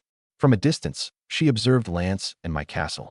Seeing no obvious master of magic, she mistakenly decided that we could not possibly be holding Orica and continued toward the Emerald Court in search of clues. After Orica's first treatment with dragon blood, A ring of fine golden lines appeared around the edges of her wound. Her magic instinctively resisted foreign power, so I had to control each dose and wait for one drop to be fully absorbed before giving the next. If the dose was too large, even the magic-suppressing stone could not contain the collision between the two forces. Her body temperature would spike, while every candle in the room went out at once. What began as one desperate gamble, therefore, became a long-term treatment performed twice each day at fixed times. I wrote the conditions of our arrangement in 2 copies so different interpretations could not distort an oral promise. She did not have to swear allegiance to House Brad, participate in actions against dark elves, or reveal secrets concerning the life and death of her people. In return, she could not harm the residents of Snowwood Village, remove Ignia or the magic-suppressing stone without permission, and had to provide basic knowledge of magic, herbs, and elven geography during her recovery. Orica read every word, altered 3 phrases, and only then drew the seal of the Dark Moon Court at the end. The plan to purchase people was calculated just as carefully. The mine would need at least 100 stable workers to reach its projected output. The walls, roads, logging, transportation, and fields would then compete for the same labor. The order for 70 people was only a trial. I required us to prioritize adults who could explain the source of their skills and were willing to work toward a future of their own. Even if the law still called them slaves, Snowwood Village could not copy the guild's practice of lowering costs through hunger. Before leaving, Jack changed out of his village clothing and divided the letter into 3 sections hidden inside his shoe, belt, and saddle. If searched, he would appear to be nothing more than a young man running errands for a merchant.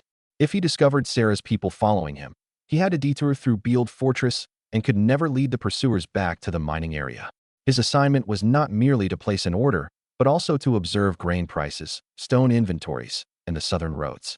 This was the first time Snowwood Village deliberately extended its reach for intelligence. Chloe and I later reviewed the route that led to her mistaken conclusion. From outside the village, she had seen only a crumbling stone house, several dozen farmers, and one ordinary knight. Orica's magical presence was completely concealed by the magic-suppressing stone. To a dark elf accustomed to judging danger through magic, it was impossible that the queen could be imprisoned here. Her error did not come from stupidity, but from relying too heavily on information that had always been dependable. It also reminded me that concealment sometimes protected us before walls could. When Jack reached Grey Fortress, he placed the order only through a public trading company and never entered Brad Castle. He wrote the prices and delivery terms as an ordinary purchase, preventing anyone from learning about our mine merely by reading the document. He also prepared 2 alternative routes for his return. If he missed the agreed deadline, the gray rats would follow the trail and search for him. Chloe later admitted she had found a hatchling's claw print outside Snowwood Village, but mistaken it for a mark fabricated by hunters to repel beasts. Another half-mile would have brought her directly into Ignia's path. Many turning points in history came not from grand choices, but from a single overlooked trace. After placing her seal on the agreement, Orica pinned her copy beneath the magic-suppressing stone. She could still leave at any time, but for the first time, she acknowledged that obligations existed between us and could be enforced. That wary signature reassured me more than gratitude would have. We all believed Chloe was searching far away for answers. No one knew she had once looked through the trees at the same light burning in our castle. She had come within 1 castle of her queen and taken the wrong path at the most critical moment. After Jack left, I asked Morris whether Snowwood Village produced anything unavailable elsewhere that could generate steady revenue. He listed 3 items. A single Black Mountain Snow Lotus could sell for 1 gold dragon, but they were scarce and grew only at high elevations. Frost pine timber became harder in the cold and made excellent building material, but it was difficult to transport down the mountain. Black spike wheat resisted both cold and hunger, but tasted so poor that southern merchants purchased only the stalks to stuff winter clothing. Those products could not raise money for walls quickly. Morris then mentioned that Luke, the village blacksmith, had once climbed Black Snow Mountain and might know more about its mineral resources. Morris and I went straight to the smithy. Luke was a broad, red-haired man whose workshop was filled with farming implements, blades, and assorted ores. He told me cold iron was the most common mineral nearby. Weapons forged from it resisted brittleness at low temperatures, and merchants from the Wall of Sighs would pay 3 times the price of ordinary wrought iron.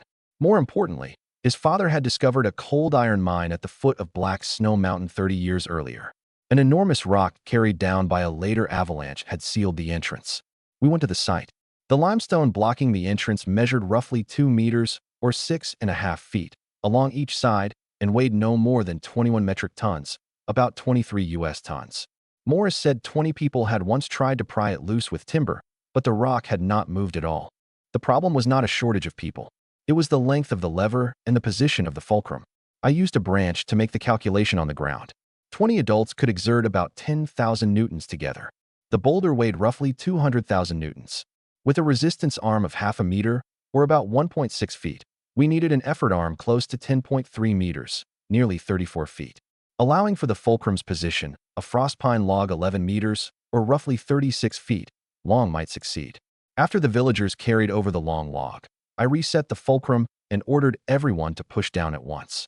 The first attempt produced only the crack of splintering stone. On the second, the timber bent into an arc, and one corner of the boulder finally rose. Don't stop.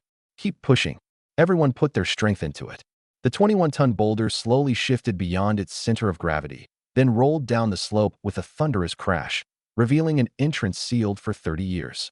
Morris collapsed onto the ground, convinced I had used some kind of magic. Luke was already rushing toward the opening with a torch, looking as though he had found a mountain of gold. When asking about local specialties, I did not listen only to prices. I had Morris explain output, harvesting seasons, and mortality rates. The Black Mountain Snow Lotus had the highest unit price, but 10 gatherers might climb the mountain without finding a single plant, and an entire party could fail to return if they met a storm. Frost pine reserves were abundant, but the logs required ropes, sledges, and at least twice as much labor to reach level ground. Black spike wheat was dependable, but its profit could not cover long-distance transportation. A specialty became an industry only when it could be produced repeatedly and delivered safely to a buyer. On the way to the old mine, Luke repeatedly warned us not to expect too much. After the avalanche 30 years earlier, his father had organized villagers to excavate. 3 consecutive days of work removed only the loose surface stones, and they finally abandoned the effort after 2 men suffered frostbite. The boulder was not merely sitting in front of the entrance. Its bottom had become embedded in the frozen soil, and applying force incorrectly would only snap the lever. I had the people dig around the fulcrum, lay down flat stones, and position the strongest section of frost pine timber beneath the boulder. After the first attempt failed, someone in the crowd muttered that noble sons knew how to move figures only on paper. I did not rebuke him. I checked the direction in which the timber had bent and moved the fulcrum half a foot closer to the rock. A lever did not make weight disappear. It traded a greater distance for a greater force. When everyone pushed together on my order the second time, the stone first made the faintest scraping sound. Then 30 years of dust spilled from the crack. When the boulder rolled free, the people I had stationed in advance immediately tightened the side ropes to keep it from crashing into the houses at the base of the mountain. Even so, the shaking ground knocked several villagers down. Luke knelt at the entrance and ran his hand across the newly exposed vein, his eyes suddenly red. His father had died believing the mine was there, but never saw the entrance opened again. To Snowwood Village, this was wealth. To Luke, it was proof that a family judgment mocked for 30 years had finally been vindicated. I did not allow anyone to enter in force. The old shaft might have too little oxygen, contain collapsed sections, or hold pockets of poisonous gas. Hunters first tested the air with a caged bird, then masons supported the entrance. True development had to begin with a safety survey. The cold iron before us was enough to excite everyone.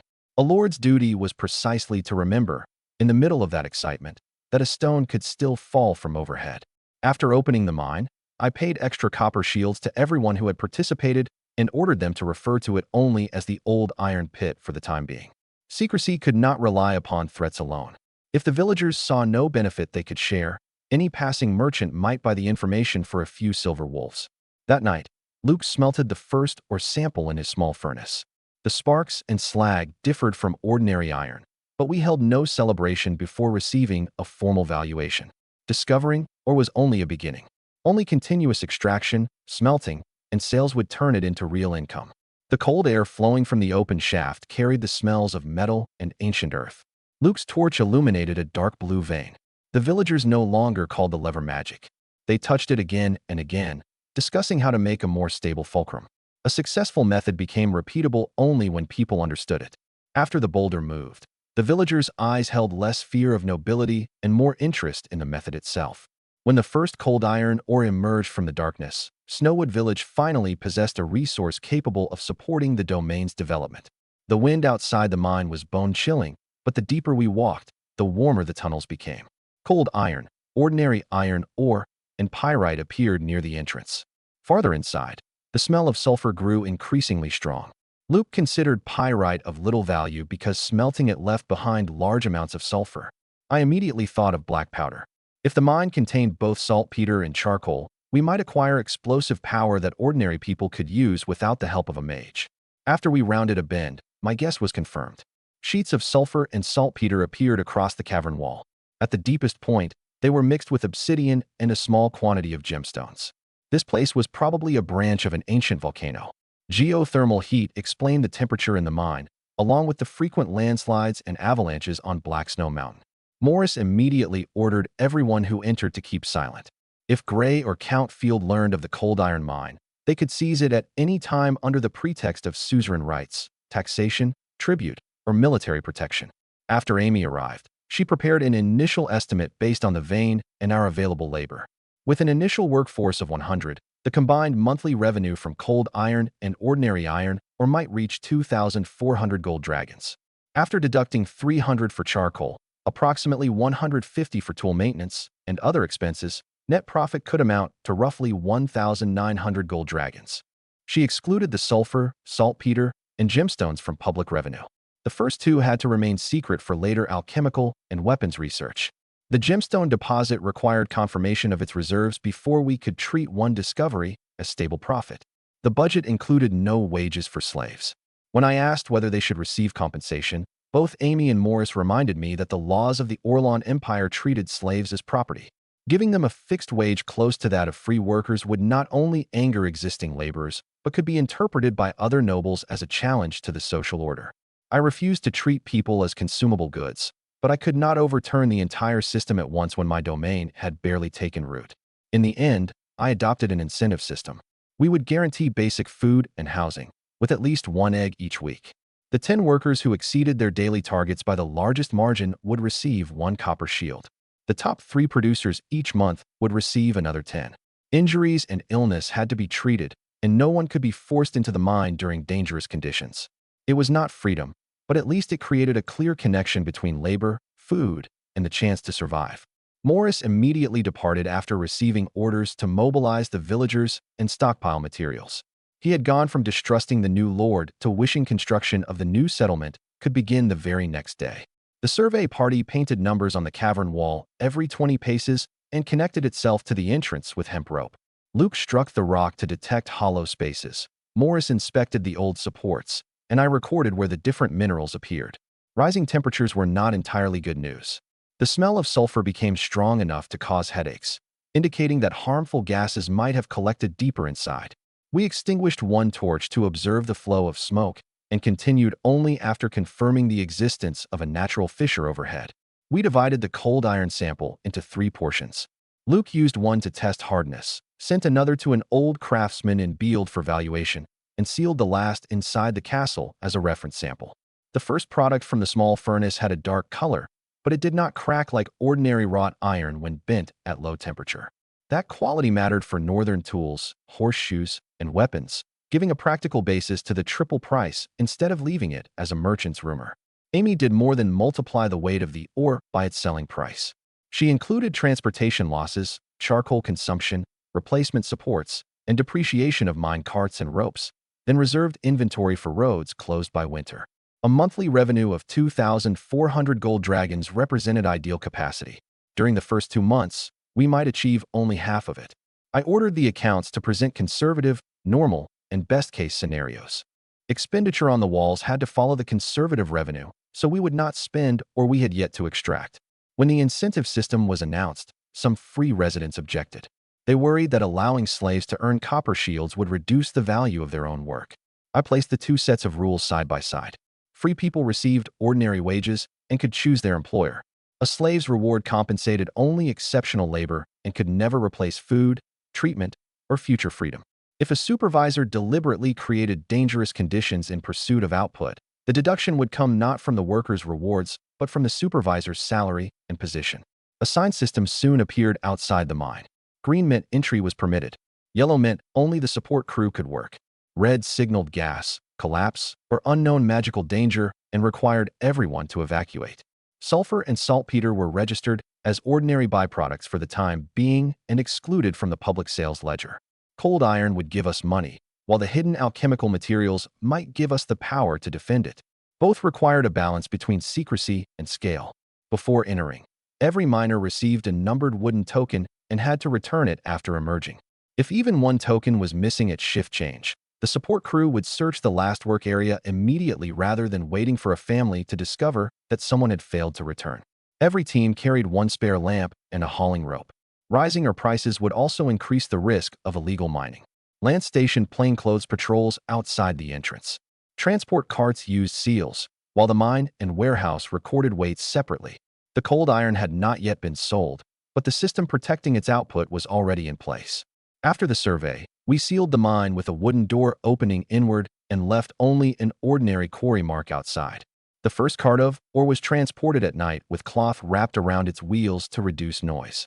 We needed revenue, but we were not yet strong enough to invite everyone openly to fight us for it. Cold iron could pay for walls.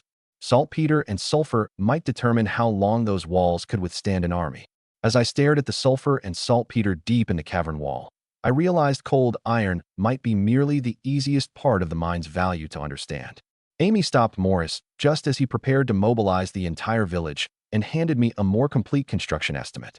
Under my original design, the new wall would be 3 meters thick and 7.5 meters high, about 10 feet thick and 25 feet tall, with fortified gate enclosures on all 4 sides. The city inside would house several thousand people and include barracks, a market, a mill, and essential public facilities. If built entirely from stone, it would require at least 3,500 workers, including 80 masons, 40 carpenters, 20 blacksmiths, and professional draftsmen. The total cost would not be less than 80,000 gold dragons.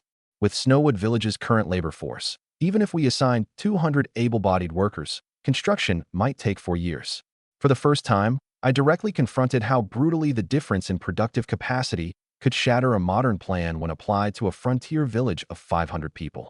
At that point, Morris admitted that in his youth, he had belonged to the Silver Masons Guild and participated in the design and complete construction of Grey Fortress. He was no ordinary village chief. He was a senior mason who had returned to his homeland for reasons of his own. He recommended building in stages.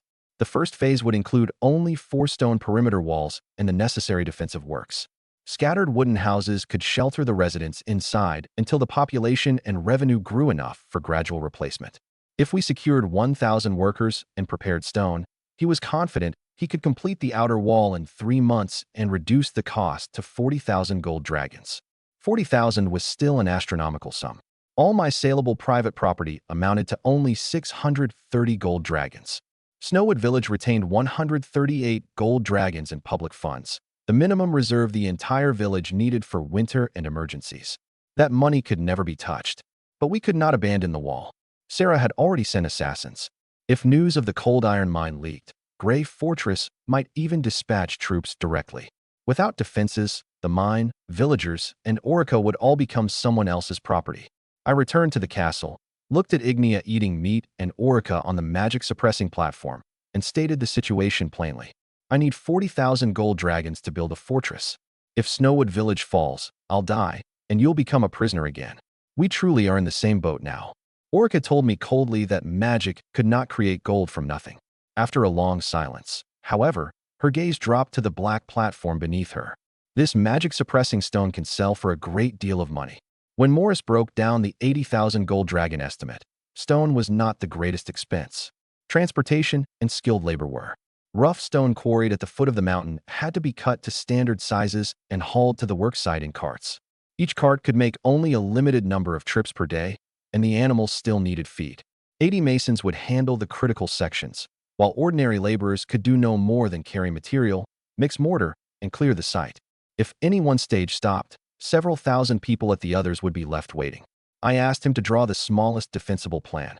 The 4 outer walls would be closed first, with the main gate, corner towers, and well taking priority. The barracks and lords' residence would use timber temporarily. The residents' houses would be divided into districts along reserved roads, so one fire would not burn the entire city. Morris removed the ornamental towers, ceremonial plaza, and unnecessary internal walls from the drawing. Only then did the budget fall from 80,000 to 40,000. This did not mean shrinking the ideal. It meant using limited resources to create a complete function first. Several villagers were more surprised than I was when Morris admitted his connection to the Silver Masons. In his youth, guild infighting and a construction accident had left him carrying the blame. After returning to the village, he never spoke of the past. Yet he had kept his old measuring rod, plumb line, and wall junction plans. The strongest eastern wall of Gray Fortress had been built from his design, which explained why he could identify at a glance where my residential plan would collapse. I did not ask him about the old incident. I only told him to summon the guild members who might still trust him. Every professional craftsman's wage, schedule, and responsibility would be written into a contract. 2 people had to verify every major structure. Completing the outer wall within 3 months would depend upon organization and standardization, not forcing workers to remain awake for days. A man crushed beneath one failure for 30 years did not need comfort. He needed a new project on which he could sign his name openly. Before returning to the castle, I checked the public funds again. Those 138 gold dragons were the village's lifeline if grain prices suddenly rose, livestock became sick, or the roads closed. I would not gamble that reserve merely because I wanted to see walls. Private property could be sold and future mining revenue pledged, but the public minimum had to remain untouched. Precisely because I stated those figures so clearly, Orica considered for the first time whether the magic-suppressing stone should enter the transaction. When Morris picked up the Silver Guild's plumb line again, he voluntarily added the old construction accident to his record. The truth was that the Count had demanded early removal of the supports. Morris had signed the inspection for his superior, and 2 workers had died. He had not returned home because he was falsely accused, but because he could not face his own compromise. I did not erase that entry. I merely established that this time he had no authority to approve the early removal of forms on his own. Experience included achievement, but it also meant knowing where you had once failed. Leaving responsibility visible made him more reliable than pretending he had always been a flawless chief engineer. As Morris rolled up the revised plan, his fingers lingered over the crossed-out ceremonial plaza. I promised it could be built when we possessed sufficient resources. For now, every gold dragon first had to become a structure that stopped arrows, stored grain, or sheltered people. Dreams could remain. Their order could not be confused. 40,000 gold dragons was still distant, but it had changed from a hopeless number into a precise funding gap we could try to fill. I had always regarded the black stone only as a tool keeping Orica alive. I had forgotten that a material capable of sealing a mage's power was itself one of the most expensive strategic resources on the continent of Noah. Orica explained that magic-suppressing stone was normally cut only into handcuffs, shackles, or seals placed in a mage's mouth, restricting gestures and incantations. The intact platform before us could suppress all the power of a high-ranking mage like her. Its purity and size were exceedingly rare, with even a conservative valuation exceeding 50,000 gold dragons. Wearing one small piece against her body might temporarily control the leakage of magic. I let her break off a piece herself and took it to Luke to be made into a pendant. The blacksmith recognized the material at once. He even searched an old chest left by his father and produced 3 sets of magic-suppressing handcuffs and ankle restraints, originally prepared for monstrous prisoners 30 years earlier. The pendant would have been sufficient for an ordinary mage, but not for Orica. The moment she stepped away from the platform, the magic surrounding her wound fluctuated again. We tried adding more stone, and eventually discovered that only the volume contained in the old wrist and ankle restraints could fully suppress the leakage. Orica agreed to use them, but demanded that the chains be removed, leaving 4 rings she could take off by herself.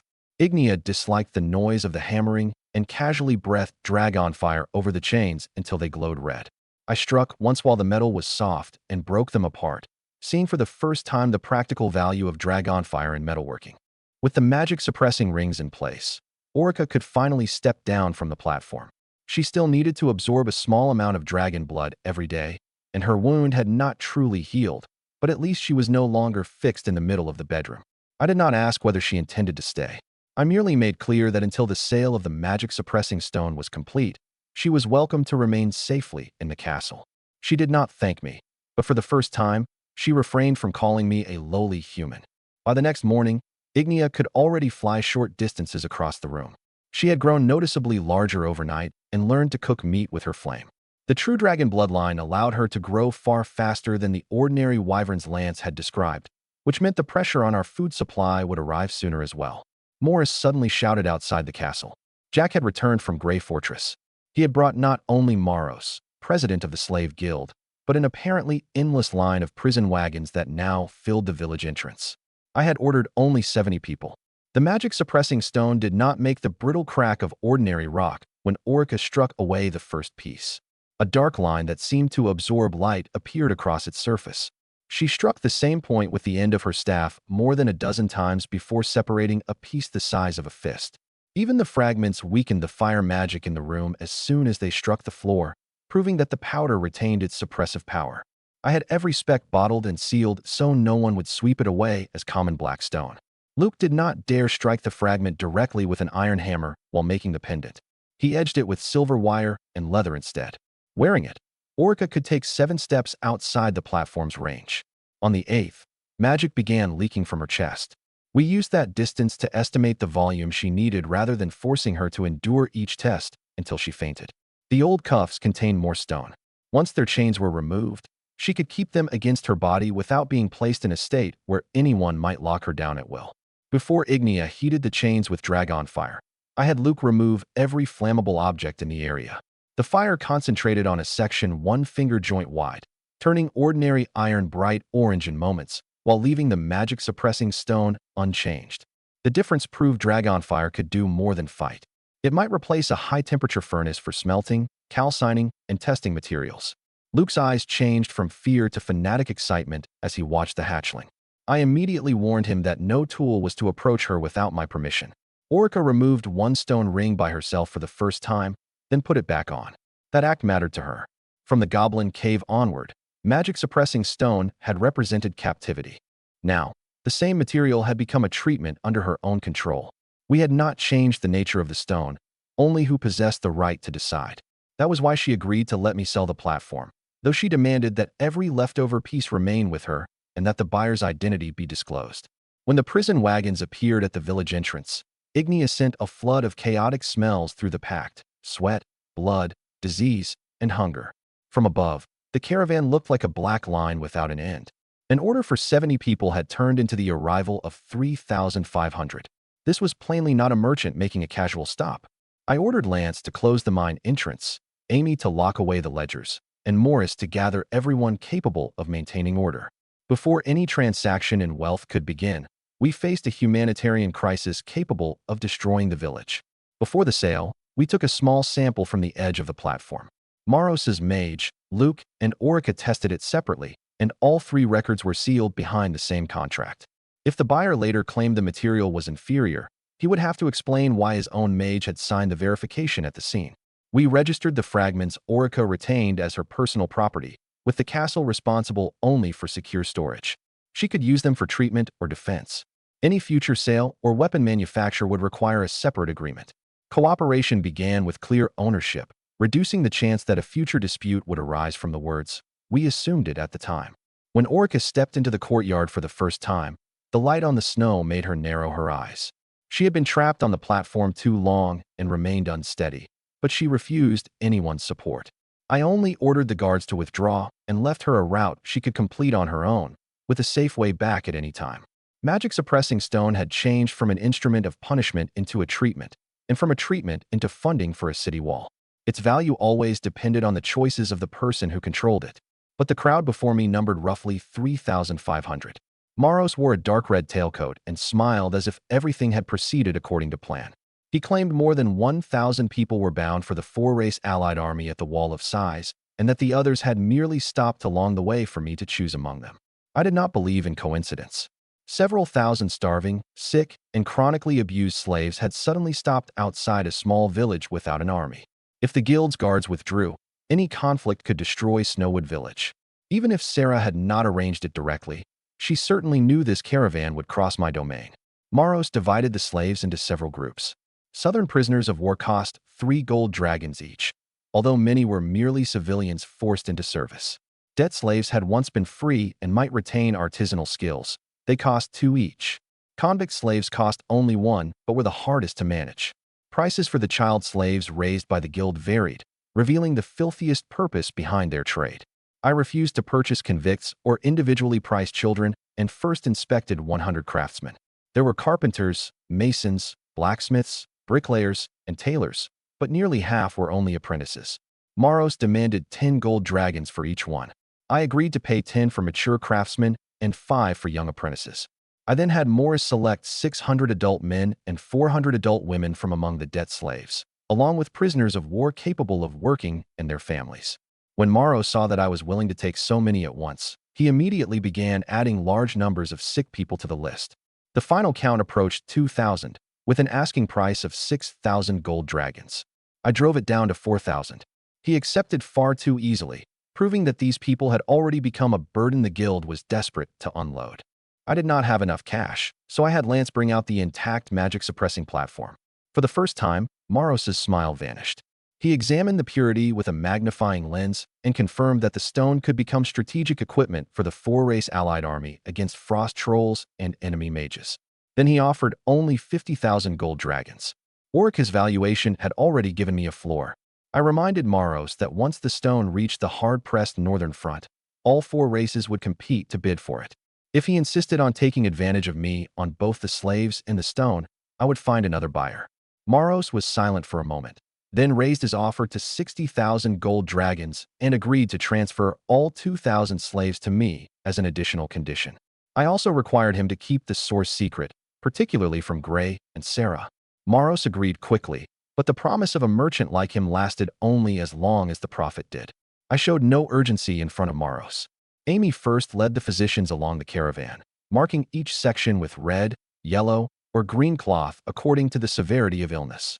When Morris questioned people about their skills, he did not rely only on what they claimed. He asked craftsmen to identify tools and perform simple tasks. The guild routinely called anyone who could hold a hammer a blacksmith and anyone who had carried stone for one day a mason. We had to distinguish true masters, apprentices, and ordinary laborers. Separating the convicts did not mean every one of them deserved abandonment. The guild simply refused to provide reliable case records. One person might have been convicted for stealing bread, while another might have committed a violent crime. Buying hundreds without evidence would transfer all the cost of investigation and potential danger to Snowwood Village. I told Maros we could discuss them later if he produced the judgments. With only a convict label, I would not gamble with my subjects' safety. The matter of the children was even more direct. Children with family members could be resettled with their parents, and the guild could not separate and price them individually.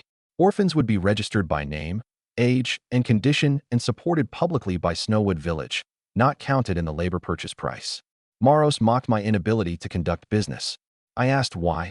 If the children had no productive capacity and were supposedly burdens, he also expected me to pay a premium for them.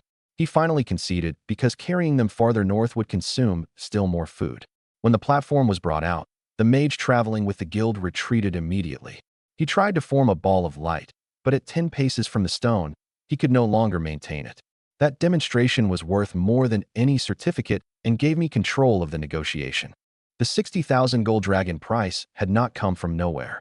The four-race allied army needed a strategic material capable of suppressing magic, while Maros possessed the means of transporting it. His profit upon resale would be even greater. In addition to the number of people and the price, the contract required the guild to provide its existing roster, family relationships, skill records, health disclosures, and the identities of the dead. Maros would not guarantee that the information was accurate, so I added a clause. If the guild deliberately concealed a major infectious disease or a plan for armed unrest, Snowwood Village could recover damages from the unpaid balance. He might still lie, but an enforceable document was at least more useful than a promise delivered with a smile. We reorganized the final list of 2,000 people by family. Husbands and wives, parents and minor children would not be separated. People traveling alone could voluntarily form mutual aid groups of 10 and share cooking and care duties. The guild's old numbers were retained, but each person's name was added beside it so no one would remain only a string of digits assigned to merchandise. Before Maros departed, I let him see the stone loaded onto the wagon, but did not allow his mage to enter the mining area. He had received a strategic material valuable enough to resell and had seen that Snowwood Village possessed limits in negotiation. If we dealt with each other again, price would still define our relationship. One transaction did not make us friends. After the contract was signed, the locks on the prison wagons were opened one by one. No one ran. They did not even dare step beyond the line of mud left by the wheels. Only when Amy let the children go first to receive hot porridge did the crowd begin moving slowly, like the first crack crossing a frozen river. 60,000 gold dragons was only one line in the accounts. The 2,000 unfamiliar faces outside the village required me to prove that same day that the transaction was not the end. The trade gave me 60,000 gold dragons and 2,000 people. It also burdened me overnight with 4 immense pressures: resettlement, food, disease, and public order. After the guild's guards departed, the thing Morris feared most did not happen immediately. The new slaves did not revolt. They merely stood in the wind, numb as people who had already given up on surviving. I began by separating the healthy from the sick. Amy cleared the castle's great hall and every empty room for the severely ill. Lance led people in dismantling warehouse timber to build temporary tents, while women and children were assigned their own area. Morris opened the granary and cooked black rye porridge so everyone could regain some strength first. Our count found 1,500 people in passable health and 523 suffering from cold sickness. In the woods south of the village, another 31 dying people had been abandoned outright by the guild. 7 of them were no longer breathing. No ordinary physician could treat so many people in a single night. I remembered how fire dragon blood resisted cold and injury. I cut open my arm and let the blood drip into a large barrel of black rye porridge. The liquid quickly turned dark red and began to steam. I continued bleeding until dizziness forced me to stop, while the wound closed rapidly under my dragon blood regeneration. After drinking, the first patient became hot all over and coughed up thick, bloody phlegm. The gray-blue color gradually left his face. Only after confirming there was no danger did Amy have the mixture distributed according to body weight and severity, preventing the weakest from drinking too much at once. More people began recovering from the cold sickness. To them, this was no ordinary medicine. The new lord who had purchased them was truly using his own blood to save their lives. I stood before the crowd without pretending slavery did not exist. Previous owners might also have promised food and mercy, yet still treated them like livestock in the end. If I offered only a few pleasant words, no one had any reason to believe me. So don't listen to what I say. Watch what I do next. I pointed toward the tents already under construction. Anyone willing to work will receive shelter, food, and a chance to become a free resident. The injured and sick will be treated first. Children will not be sent into the mines. No one may whip or humiliate you at will. Some people finally raised their heads. I continued with the most important condition. Work diligently for 1 year. Pass the review of your records, and I will personally abolish your slave status. The first thing to fail when 2,000 people poured into the village was not public order, but water. The old well could not produce enough in a day. I had healthy laborers break ice upstream for water, while the downstream section was reserved for washing. All drinking water had to be boiled. Latrines were dug by camp section on the leeward downhill side, covered with ash and soil, and forbidden near the well. If we neglected such basic measures, the dragon blood might cure cold sickness only for dysentery to kill even more people within days. The physician divided cold sickness into 3 categories. Mild patients had numb hands and feet and a cough, and could recover inside the tents. Moderate patients required hot food and continuous observation. Severe patients already suffered confusion or respiratory failure. My blood was diluted at different ratios rather than giving everyone the same bowl. Amy assigned literate people to record the time of each dose beside the beds, preventing frightened patients from collecting it repeatedly and keeping dragon blood from being treated as an unlimited medicine. The repeated blood loss darkened my vision, and Ignia became agitated through the other end of the pact. She pushed through the crowd with her head and stood beside me, refusing to let any stranger approach. I soothed her through dragon tongue and understood clearly for the first time that symbiosis transferred the cost of my exhaustion to her. I set a daily limit thereafter. The remaining patients would continue with warm compresses, herbs, and ordinary nursing. Saving lives could not depend upon making both the hatchling and me collapse. We recorded every identifiable name, age, and personal object belonging to the 7 people who died south of the village. Even the unidentified were buried separately instead of being thrown into a common pit. Colleen volunteered to lead people in making wooden markers. He said the guild had thrown dozens of bodies into ditches along the road. At least in Snowwood Village, death should not mean being erased from the register. I allowed families to relocate the graves later and preserved a copy of the records for future claims. When I publicly announced the 1-year term to freedom, Amy wrote the promise in large letters and posted it at the granary, camp, and work site. People who could not read had it read aloud by companions, while supervisors were required to repeat it before shifts. A lord's voice could be blown away by the wind. A public rule allowed 2,000 people to watch one another. If I later tried to break my promise, they would at least possess the same piece of evidence to point to. After distributing the dragon blood porridge, the physicians recorded reactions for 24 hours. Most patients improved. A few developed high fever and an abnormally fast heartbeat, requiring lower doses. No one skipped observation because it was called a miracle cure, and we did not exaggerate one success into a remedy for every disease. When I recovered consciousness, my first order was not to bleed myself again. It was to provide more soup pots, dry clothing, and sleeping pallets. Medicine could pull people back from the edge, but heat, hygiene, and continuous care were what would truly keep them alive through the winter. The lamps in the stone house burned throughout that night. Hot water and dry cloth passed constantly between the tents. My blood formed only a tiny part of each barrel of medicine. What truly sustained more than 500 patients was the first rotation of care in which the original villagers and newcomers worked without distinction. The crowd did not immediately believe the promise of freedom, but they saw that the sick received porridge before they were sent to carry stones. Villagers, serfs, and the newly arrived slaves all heard my declaration. It was more than reassurance. It was a public challenge to the order Grey Fortress had always maintained. In the name of the eldest son of House Brad, I divided my commitment into 3 promises that everyone could remember, leaving myself no room to reverse them afterward. First, everyone who participated in building the new settlement would receive a permanent home. Not a leaking shack, nor a shed shared with livestock, but a house with doors, windows, a stove, and a record of occupancy. Whether a house ultimately became personal property would be confirmed when its resident received free status. Second, anyone who worked according to the rules had to receive 3 meals a day. There would be eggs at least once every 3 days and meat once every 5. If grain became scarce, the type of food could change, but the people building the city and working the mine would not survive on moldy bread. Third, anyone who worked continuously for 1 year, committed no serious crime, and met the minimum labor requirement would formally become a free resident. No supervisor could extend the term privately, nor could a former owner's debt be used to keep a person enslaved. A man named Colleen was the first to kneel. He clutched a wooden cross and repeatedly asked whether he and his children might truly become free. I did not make everyone kneel with him. I told them to stand and look clearly toward the west. Every stone you move will eventually become part of the wall protecting your families. No nobleman will give you a future for nothing, and neither will I. We will trade labor for homes, food, and freedom. The terms will be recorded publicly beginning today. The entire crowd did not cheer at once.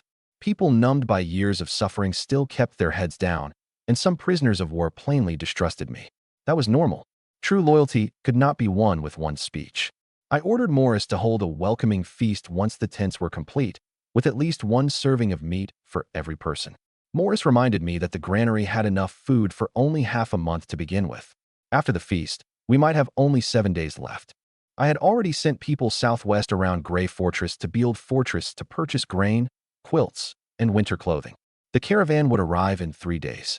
Morris still had old friends from the Silver Masons Guild there who could help us purchase finished stone left over from Beeld's construction. As the crowd began moving supplies, a man the guild had abandoned in the grass to die crawled toward a pot of porridge. The skin between his thumbs and forefingers was thick with calluses from years of weapon use, yet his eyes were fiercer than the wolves of the permanently frozen plain. I filled a bowl for him and asked, "You've used weapons for years, haven't you? If you can still stand, would you be interested in training a real army for me?" The man drank 2 bowls before finally giving me his name. The true difficulty after announcing the 3 promises was turning beautiful sentences into verifiable standards. A home could not mean any place with a roof. Each household had to receive walls and a ceiling that did not leak, a door that closed, ventilation, and a place for a winter stove. Rations for 3 meals differed among adults, children, and people performing heavy labor. Each collection was confirmed by the recipient or a family member with a mark. Labor records were kept by the day, while sickness, injury, and caring for young children did not count as unexcused absences. I added a method of appeal. Every work site elected 2 worker representatives who checked the records with Amy and Morris each week. If a supervisor withheld food, altered work time, or imposed unauthorized physical punishment, anyone could ring the bell at the castle gate. False accusations would be investigated, but could not become grounds for abolishing the right of complaint. Cliff later told me that this stabilized a group of people accustomed to betrayal far more than an impassioned speech, because for the first time, they knew where to take a problem. The welcoming feast did not waste enough food to empty the granary. Every 10 people shared one pot of meat stew, while black rye bread was distributed per person, with children and patients taking priority. The original villagers were invited as well. Seating was not divided among slaves, free residents, and prisoners of war, but mixed according to future work crews. At first, no one spoke at several tables. After Morris introduced the positions in wall construction, mining, and transportation, people with the same skills began comparing tools and the methods of their homelands. Avoiding Grey Fortress came at a price. The southwestern road to Beeld was longer and required fees for ferries and guards. I chose it anyway. If Sarah controlled our grain supply, even the lowest price could become a noose at the critical moment. Morris's letter to his old friend revealed neither the magic-suppressing stone nor the cold iron. It said only that Snowwood Village had received a large renovation contract and needed finished stone and winter supplies. Cliff's hands shook badly when he accepted the porridge, but he first looked around to see whether someone might steal it. Instead of shielding the bowl like an ordinary starving man, he offered the first mouthful to Benny, who lay beside him. That detail made me ask one more question. An army could train a person's movements. The hardest thing to instill was whether someone near death would still protect a companion. The labor register did not rank people by output alone. Mine supports, food preparation, and care at sickbeds were converted into workdays as well, ensuring that the people carrying stones were not the only ones whose labor was visible. Children learning basic literacy also contributed toward the family's common obligation and were not required to perform dangerous work in exchange for food. Colleen volunteered to read the promises aloud, explaining the rules in a different tent each night. His cross and his past made many people willing to listen. For the first time, religion served not only to demand endurance, but to remind the Lord what he had sworn in public. People later copied the 3 promises onto wooden tablets and carried them to the work sites. Even those who could not read recognized the picture of a house on the first line, a bowl on the second, and a broken chain on the third. The rules began to leave my speech and enter their own memories.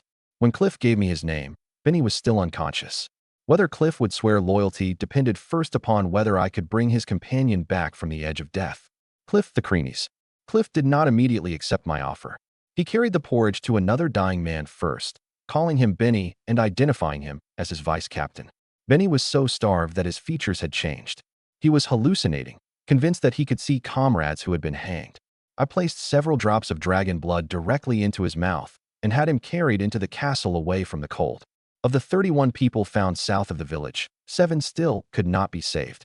I had the villagers bury them beside the road so wild animals would not drag away their bodies. Only after Benny was settled did Cliff reveal his identity. He came from House the Creanies, a family loyal to the Imperial line, and had served as captain of the 7th Unit of the Orlon Imperial Royal Heavy Cavalry. After suppressing a southern rebellion the previous year, his younger brother stole the credit and his command.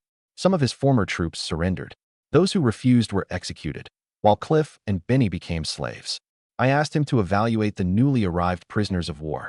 Cliff explained that most were merely militia conscripted temporarily by southern nations. They hated the war and lacked knightly training. Their status as prisoners of war did not make them elite soldiers. He singled out only a blond man named Osiris.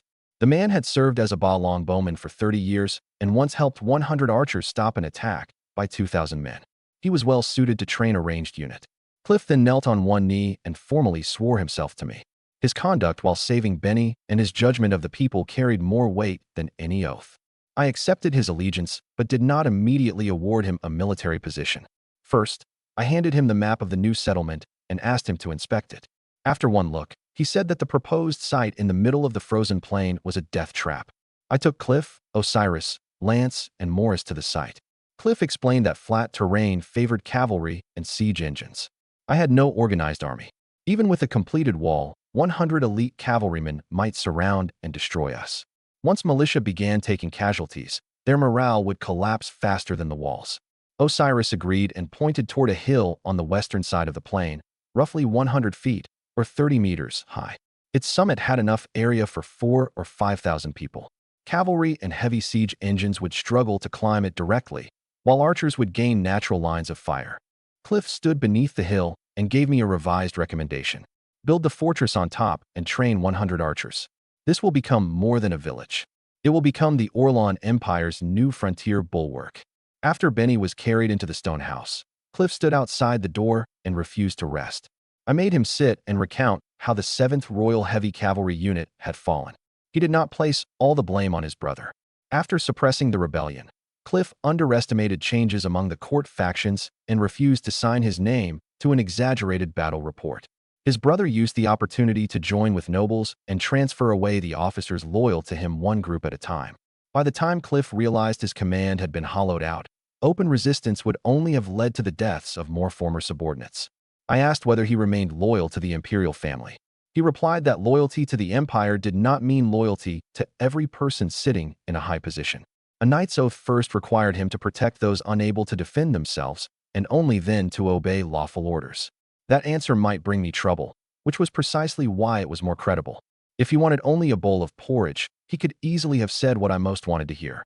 While inspecting our potential recruits, Cliff began with the simplest formation, turns, and marching under a load.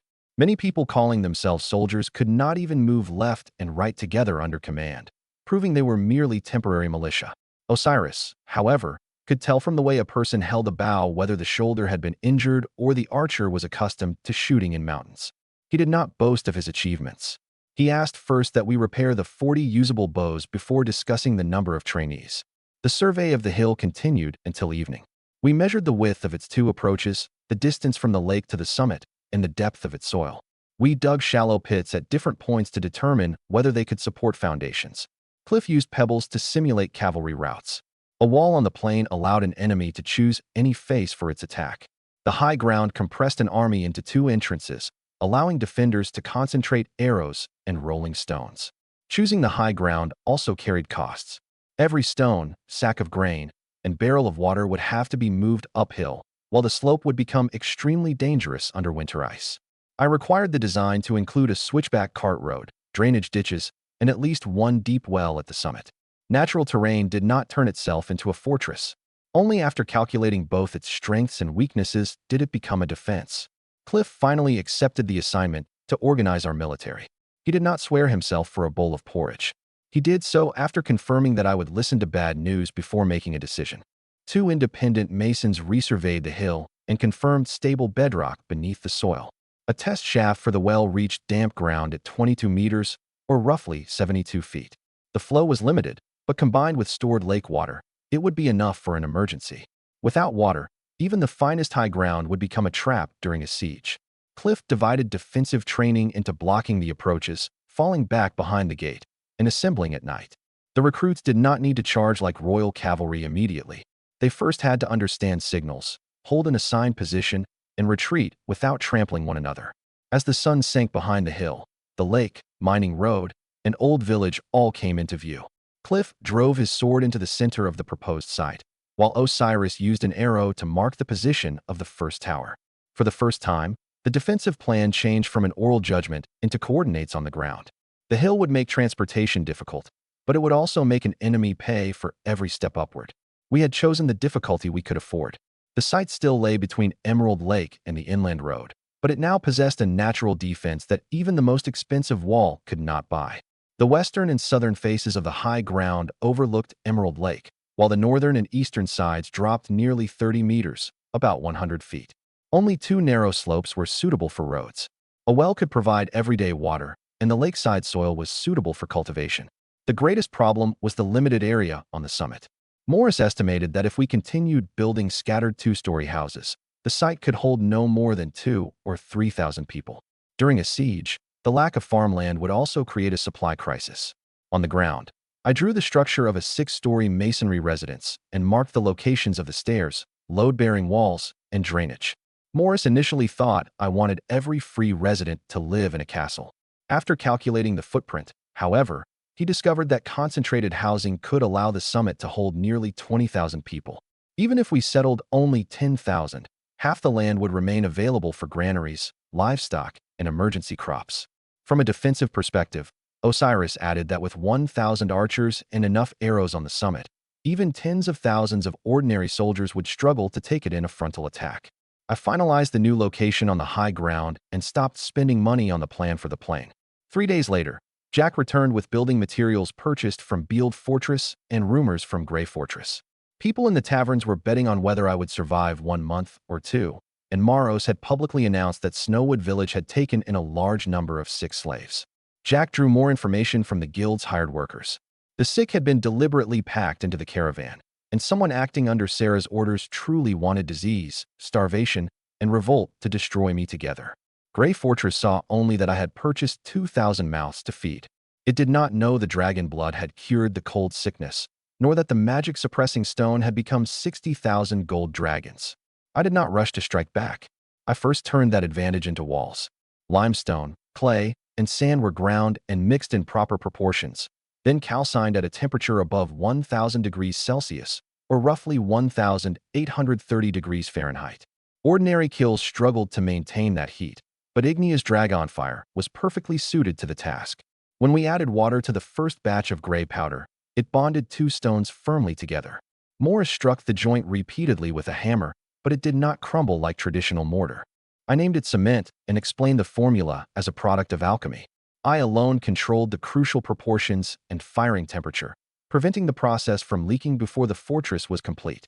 After settling on the high ground plan, I first ordered Morris to stop every permanent project on the plain.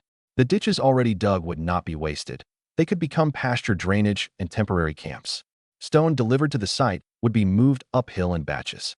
Changing the plan meant admitting that the previous work no longer applied and paying for another round of transport. But continuing to build an indefensible city merely because we hated losing the sunk cost would waste much more. The sketch of 6-story residences prompted a long series of questions from Morris. Ordinary stone walls could not bear that much weight, and we had no established standards for fireproof floors, staircase width, or sewage. I did not insist my idea had to work immediately. I reduced it to a long-term direction. We would begin with one experimental 2-story building and observe settlement and cracking. Only when the materials, methods, and fire protection matured would we expand to 3 stories. Planning could increase population capacity. Pretending technical limits did not exist could not. The tavern rumors Jack brought back were valuable as well. The people of Grey Fortress knew only that Aaron took in 6 slaves. That meant Maros had temporarily kept the magic-suppressing stone secret while deliberately exaggerating the easiest part to mock. Sarah was clearly waiting for bad news rather than sending troops to investigate at once. That delay gave us enough time to seal the mine and complete the outer wall. It also meant every external purchase would continue through different caravans and intermediaries. Our early cement experiments were unstable. The first batch formed a crust when exposed to water, but remained powder inside. The second contained too much lime and developed broad cracks while drying. Morris placed the failed test blocks in the courtyard by number and recorded their hardness every day. Ignea had to practice breathing fire from the same distance for the same length of time. Otherwise, even a perfect ratio would be ruined by temperature. We did not obtain a material capable of curing reliably in damp conditions until the 5th batch. I divided custody of the cement formula. The miners knew only extraction and coarse grinding. Kiln workers handled their own materials. Amy recorded the final proportions, while Ignea and I controlled the firing temperature. That way, even if someone were bribed, it would be difficult to steal the complete process. Technology alone was not a wall. Only when secrecy, capacity, and construction standards were established together would it become a true defensive advantage. After confirming the cement formula, I did not rush to sell it. All early output was reserved for the outer wall, reservoirs, and experimental housing. The craftsmen first had to learn curing times and how to cover it in low temperatures. However good the material, placing weight on it immediately after it set would leave invisible fractures. Mockery from Grey Fortress continued to spread. I ordered our traveling merchants not to argue. If our enemies believed we were merely nursing a crowd of sick slaves, they would pay less attention to the movement of stone and grain. The completed wall would deliver the real answer. We placed cement samples in 3 locations, submerged in lake water, beside a fire, and buried in snow. 7 days later, all would be struck at the same time. Only a batch that retained its strength in every environment could be used in the wall. The greatest danger of a new material was not that it would fail to harden, but that one success would make people trust it too soon and use it for everything. The foolish son people mocked did not answer the taverns. He simply left the 5th batch of cement to continue hardening in the snow. With prepared stone, a veteran mason, and cement, the wall that once required years might finally form a basic defensive line before heavy snow closed the roads. Ignia did not enjoy being treated like a kiln. The first time I asked her to breathe fire continuously, she bit my arm and forced the fury of a dragon will never be a slave into my mind through the symbiotic pact. I did not order her to work without rest. I explained what was at stake. Sarah would continue trying to kill me. If the cold iron mine was exposed, an army might follow. Our lives were connected. The wall would protect the villagers, but it would also protect her future nest and source of food. In the end, we made an exchange. She would complete a fixed period of firing practice each day, both training her control and helping produce cement. Afterward, she could patrol along the safe route I marked. If she saw strangers, magical beasts, or unusual smoke, she had to return and report. Her food would improve with output and performance. I would never force her to survive indefinitely on poor-quality magical beast meat. Ignia accepted reluctantly. At first, she burned the temperature too high and ruined 2 kills of material in succession. Gradually, she learned to shorten the flame and control the distance. The third batch of cement finally passed inspection. Outside, workers began unloading prepared stone shipped from Beeld Fortress. They changed into new padded coats, gloves, and boots, and the construction camp officially began work. Conflict broke out in the military camp on the same day. 7 or 8 southern prisoners of war refused to accept Osiris as captain of the archers. Their leader, Walker, challenged him publicly to a shooting contest, believing he was equally qualified to lead. Osiris put an arrow straight through the center of the target's head, proving the advantage of his experience. Walker remained unconvinced, and the true reasons soon emerged. Osiris still had his wife and children with him, while many of the prisoners had lost their families. They turned jealousy and grief they could not admit into a challenge against their captain's authority. I neither flogged the troublemakers nor removed Osiris. I told everyone clearly that military rank depended upon ability, discipline, and the capacity to keep a unit alive, not upon who shouted the loudest. Walker was an excellent archer. He could serve as deputy and undergo an evaluation, but inciting conflict without authorization would be entered on his record. When negotiating with Ignia, I did not treat her as a beast too young to understand reason.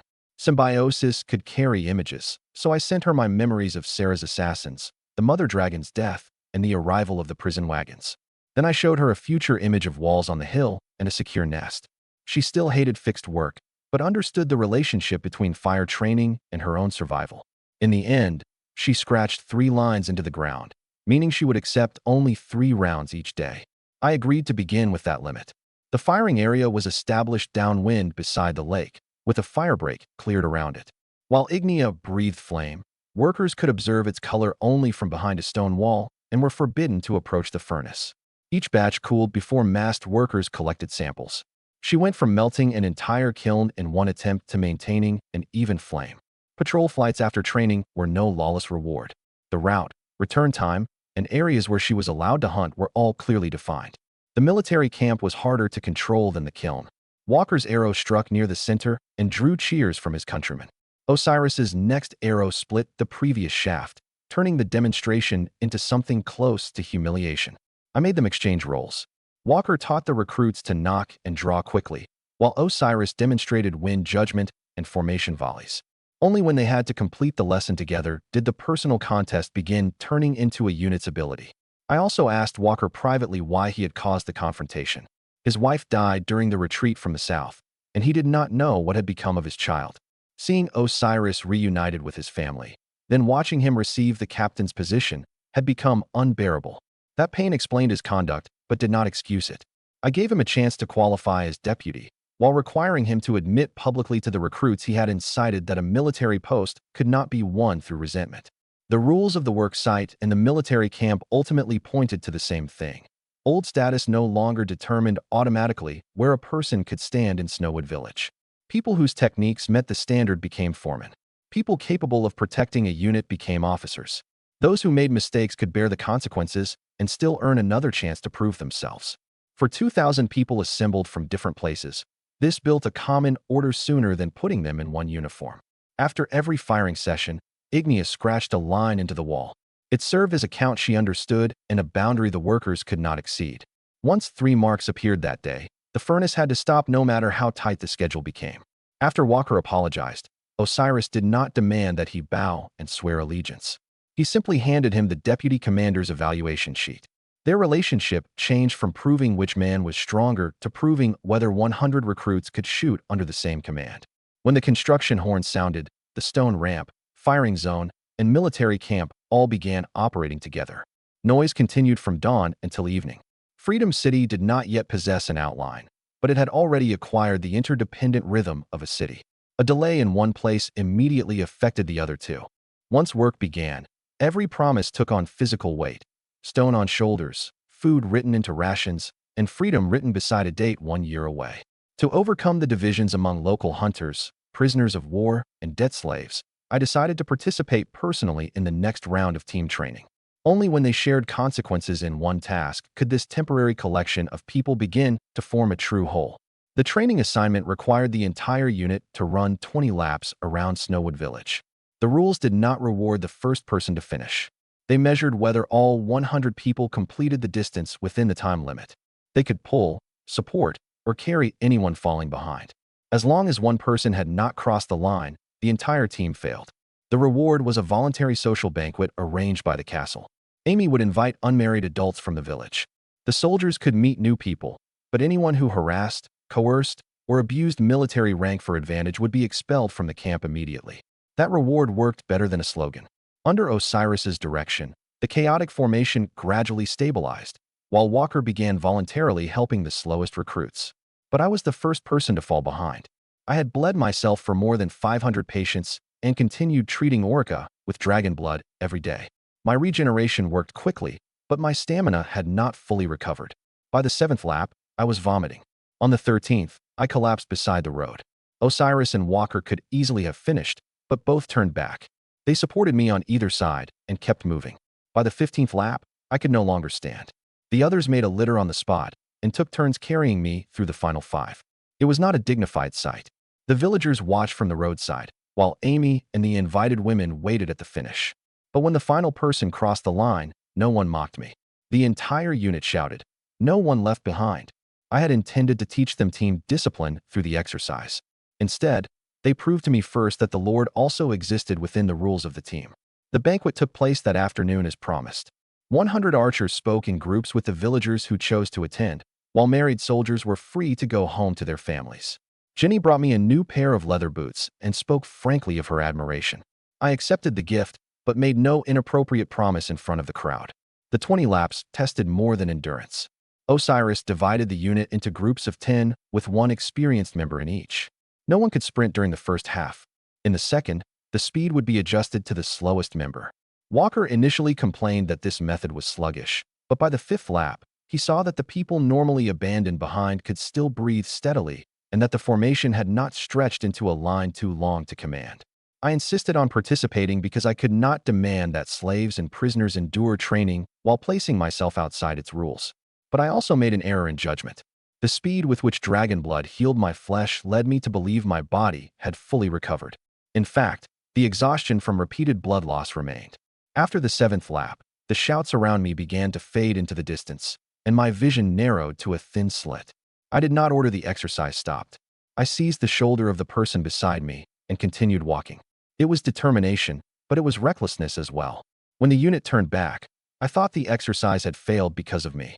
Osiris ordered the front rank to dismantle spears and coats to make a litter. Walker redistributed the loads, assigning 4 new bearers each lap. The final 5 were slow, but not one person suggested leaving me beside the road. People the guild had once declared burdens gained their first opportunity to prove through action that even the weakest member of a team did not have to be abandoned. The review at the finish mattered more than the cheers. I admitted my error in judging my condition and established that a physician had to clear injuries before future training. Officers could not use willpower to force wounded people to conceal their condition. The unit pointed out that the improvised litter knots loosened too easily and suggested that every group carry fixed rescue cordage in the future. A humiliating training exercise thus became a battlefield casualty drill. Attendance at the social banquet was registered by each individual, without forced pairing by sex. Guards stood beside the tables, and Amy placed a complaint box nearby. When Jenny brought the boots, the crowd had barely begun to tease before I made everyone stop. She was free to express affection, and I was free to answer her seriously or decline, but no one had the right to turn her choice into public entertainment. Military discipline did not exist only when weapons were drawn. It also appeared in how the strong treated the unarmed. The physician's inspection after training found 3 sprained ankles and 7 pairs of blistered feet, but no concealed serious injuries. New boots were adjusted to each person's feet, and sharp stones were cleared from the track. Discipline did not mean silently enduring every pain. It meant preventing avoidable losses from recurring. No harassment complaint followed the banquet, but that did not prove the system would always work. Amy kept the anonymous box and night escorts, then interviewed the participants separately the next day. One safe beginning showed only that the approach could work, not that we should abolish the protections. After the last lap, I lay in the snow and listened to the breathing of 100 people merge into something like a single wind. No one had become the heroic first-place finisher, yet the result mattered more than any individual record. For the first time, the unit counted its slowest member as part of victory.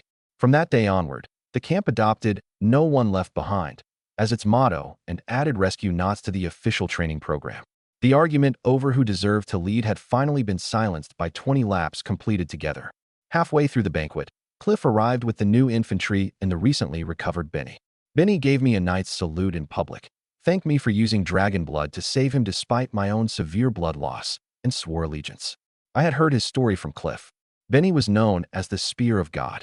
He rode at 6, killed a black mage at 12, and once brought down more than 60 bandits alone. He had been one of the youngest vice-captains in the Orlan Imperial Royal Cavalry. That a man like him had not died in battle but been thrown into a slave caravan after a power struggle proved the Empire's internal problems were more dangerous than the magical beasts on the border. Cliff reported that although 100 infantrymen trained eagerly, they would need at least 6 months to meet the standard of the Royal Heavy Infantry. Benny firmly rejected my idea of forming cavalry immediately. Cavalrymen did not merely know how to ride. They needed long practice in formation, charging, turning, and fighting in armor.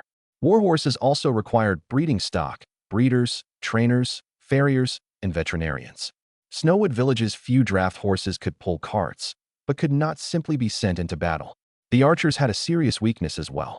Most of the 2,000 newcomers had long lacked meat, eggs, and animal liver. As many as 9 people out of 10 suffered some degree of night blindness. At dusk, they could barely judge distance, much less perform night watch.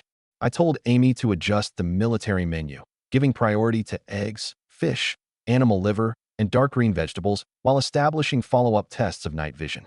The measure would not make the soldiers strong overnight, but it could solve a nutritional problem noble armies often ignored. In the end, we assembled 100 archers from local hunters and those strong enough to draw a longbow. Cliff selected 100 infantrymen from the remaining healthy men. The number looked like 200 on paper. In reality, far fewer could enter battle immediately. The first thing Benny did after recovering was inspect the cemetery. He stood for a long time before the 7 new wooden markers, confirming that the dead had been abandoned with him without even the certainty that their names would survive. He voluntarily added every identity he could recall to the records. One had been a driver, another repaired saddles, and 2 came from the same southern village. Death could not be undone, but any surviving relatives might at least find a trail later. When Benny demonstrated the cavalry lance, an ordinary wooden pole was enough to reveal the gap between professionals and everyone else. Bracing the lance before a charge, coordinating it with a horse's gait, and disengaging after impact all depended upon years of practice. A draft horse veered off the course merely upon hearing the shouting, proving that adding armor would only make its rider fall faster. I removed every planned warhorse purchase from the budget and retained only a few mounts for scouting and transport. The night blindness problem emerged during a dusk formation. After the command, the front rank could still distinguish the flags, but people in the rear walked into posts and could not even tell their comrades from the targets. Cliff first assumed they lacked discipline. Osiris had each person describe his sight after dark and discovered that many could see only firelight, with everything else reduced to vague shadows. If this army were attacked at night, more soldiers would only mean more people trampling one another. Giving the limited, nutritious food to trainees first could anger the villagers, as Amy noted. I ordered us to expand fishing on the lake, purchase animal organs, and explain the reason and the duration to everyone. Patients, children, and pregnant women were included in the supplementation list as well. Military necessity could not become an excuse for the camp to monopolize good food. The weekly menu was public, while follow-up tests reported only the percentage improving rather than humiliating individuals by name. Benny also recommended low-light drills in the camp. Soldiers would begin by identifying flags of different colors at dusk, then practice formation movement without torches and follow spoken commands. Nutrition addressed the physical deficiency, while training addressed panic and darkness. We could not produce royal elites in a few weeks, but we could identify each reason ordinary people broke and remove those weaknesses one by one. The vision program would be evaluated over 6 weeks. Only a few mild cases might improve in the first, while severe deficiencies would require longer. Night watch remained the responsibility of local hunters and people with normal vision. Recruits were not assigned to posts they could not see merely because they wished to prove loyalty. Benny began compiling a list of people skilled in making tack. Even with the cavalry plan frozen, our transport and scouting horses still required shoes, saddles, and health records. Only after those basic industries matured could future military expansion begin from something other than zero. During the night examination, Benny had soldiers turn their backs to the fire and identify the number of fingers he raised. Many could not see even one hand. They had never dared report the problem before because they feared their owners would sell them as useless property. Now admitting a weakness no longer meant abandonment, and treatment could finally begin. The soldiers at last understood that failing to see a dark road was not cowardice. Their leaders finally understood that courage could not replace years of missing nutrition. The cold iron mine and the walls gave the domain an outer shell. Next, that shell needed an army that would not run after its first casualties. After Benny detailed the cost of cavalry, I suspended the plan. Even with 60,000 gold dragons, I could not fund the walls, grain, mine, army, and an entire warhorse industry at once. Mages were rare on the continent of Noah, and most members of the special professions were concentrated in the north fighting trolls. Ordinary wars were still decided by spears, bows, and cavalry. Rather than force an imitation of expensive cavalry, I needed a weapon ordinary people could learn in a matter of months. Osiris proposed dividing the ranged force. He selected the 40 best and most experienced hunters for training to the standard of Ba longbowmen. Walker would lead the remaining novices in converting to crossbows and could continue recruiting disciplined people with weaker arms until the crossbow unit exceeded 100. 3 years for the bow, 6 months for the crossbow, Osiris explained with a saying from his homeland. A longbow demanded strength, rhythm, and years of muscle memory. Loading and aiming a crossbow were easier to standardize. If we faced a defensive battle in the spring, 40 expert archers could suppress the enemy at long range, while 100 crossbowmen delivered volleys from the wall. That would be more reliable than 100 mediocre bowmen. I approved the plan and ordered Luke to produce crossbow mechanisms in several sizes. Although the crossbow unit required less training time, the pressure of manufacturing weapons and bolts would be greater. Its needs had to be scheduled alongside the cold iron mine and the woodworking shops. Back in the bedroom, I continued treating Orica with dragon blood. Amy entered with water and looked plainly displeased. She directly asked whether Orica intended only to use me and leave. Orica did not argue over affection. She pointed out that as household steward, Amy should not spend so much time on bedroom errands. Amy replied that she could handle finances, construction, and personal duties alike and did not need an outsider assigning her work. Their hostility was now in the open. I did not treat it as a joke about romantic rivalry. I reassigned their responsibilities. Amy would focus on the domain's accounts, stores, and personnel allocation, while routine bedroom service would be given to newly hired maids. Orica's treatment would take place at fixed times and doses, with no unscheduled requests. Just as Amy prepared to leave, the dragon claw wound on Orica's chest, which had leaked magic without pause, finally closed completely. Osiris did not call the 40 veteran hunters elite immediately. He first inspected the bow limbs, strings, and fletching, then had everyone shoot 3 rounds at different ranges. Some were extremely accurate at close range, but lost consistency beyond 80 paces. Others were skilled at tracking game, but knew nothing about volley commands. Training was divided into individual calibration, formation rhythm, and conditioning. Only those who met all 3 standards could join the high-wall defensive group. The crossbow unit's advantage was its gentle learning curve, but its weaknesses were equally clear. A crossbow possessed more parts and placed heavy tension on the string. Poor wood might snap during loading. Luke and the carpenters produced 3 prototypes. A light crossbow could be drawn by hand and suited patrols inside the city. A medium crossbow used a foot stirrup and would become the primary weapon. A heavy crossbow used a windlass, providing greater range but a slower reload. Walker recorded every malfunction after 10 rounds from each model. I required the bow and crossbow units to use different commands to prevent confusion in battle. Longbowmen would disrupt enemy formations with continuous fire. Crossbowmen would rotate in 3 ranks. The first fired, the second aimed, and the third loaded. Even if each novice worked slowly, standardized rotation would let the wall maintain steady fire.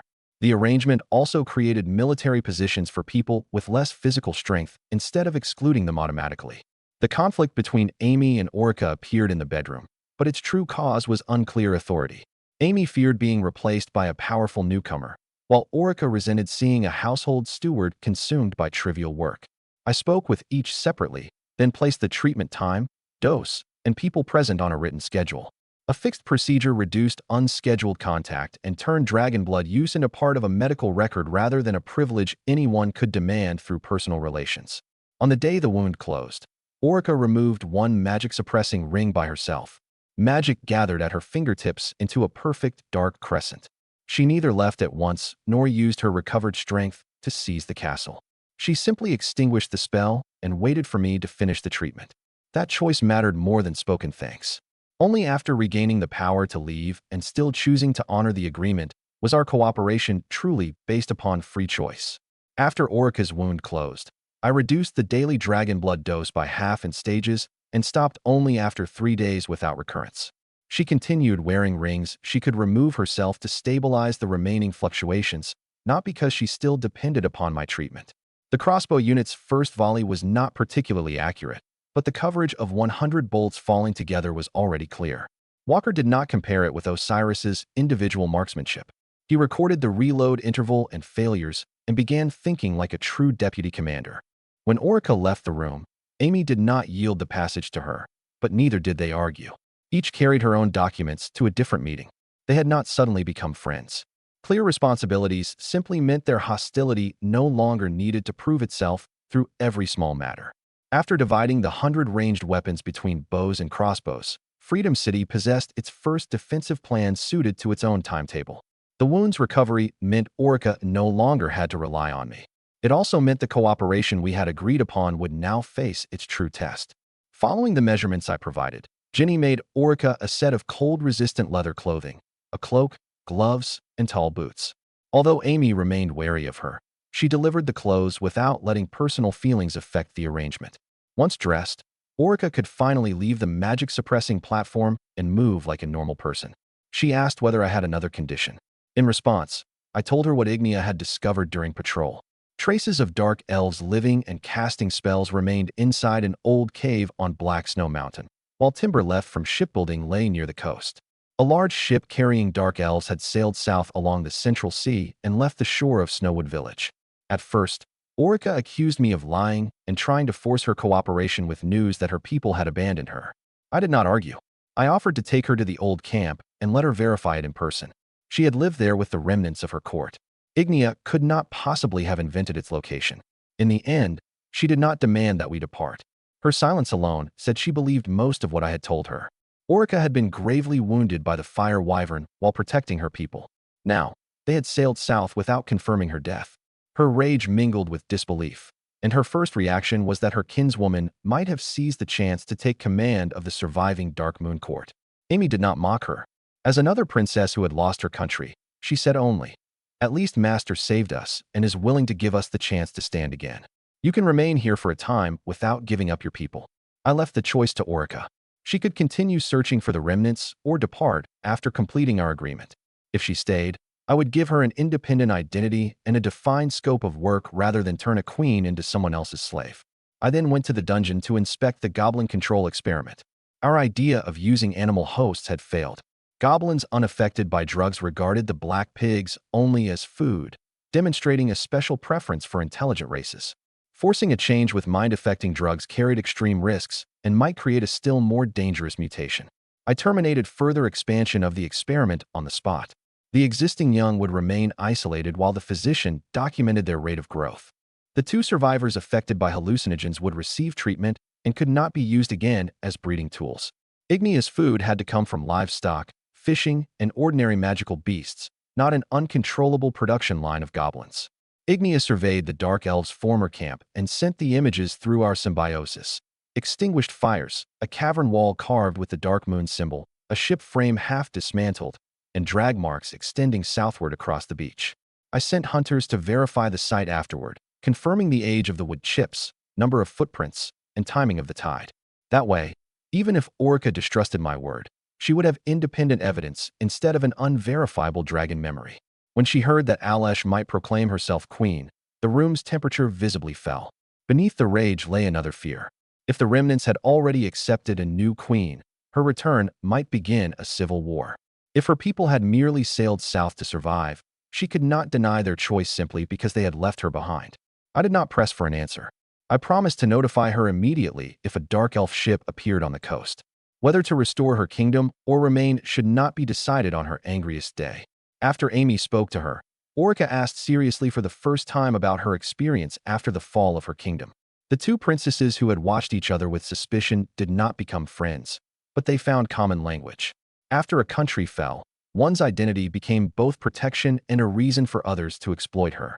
Neither woman wanted a rescuer to redefine her life. Their conversation further clarified what Snowwood Village should offer: a place and a choice, not a prettier prison. The dungeon experiment became dangerous sooner than expected. One young goblin exposed to a low dose of mushroom grew abnormally clever and played dead to lure a guard closer. Another became frenzied and attacked its own kind. The supposed food source, based upon rapid reproduction, could not be standardized. Worse, it might introduce into the village a new population that used tools and resisted drugs. I had Luke seal the cracks leading to the old cave with red-hot iron spikes and transferred every sample into double containment.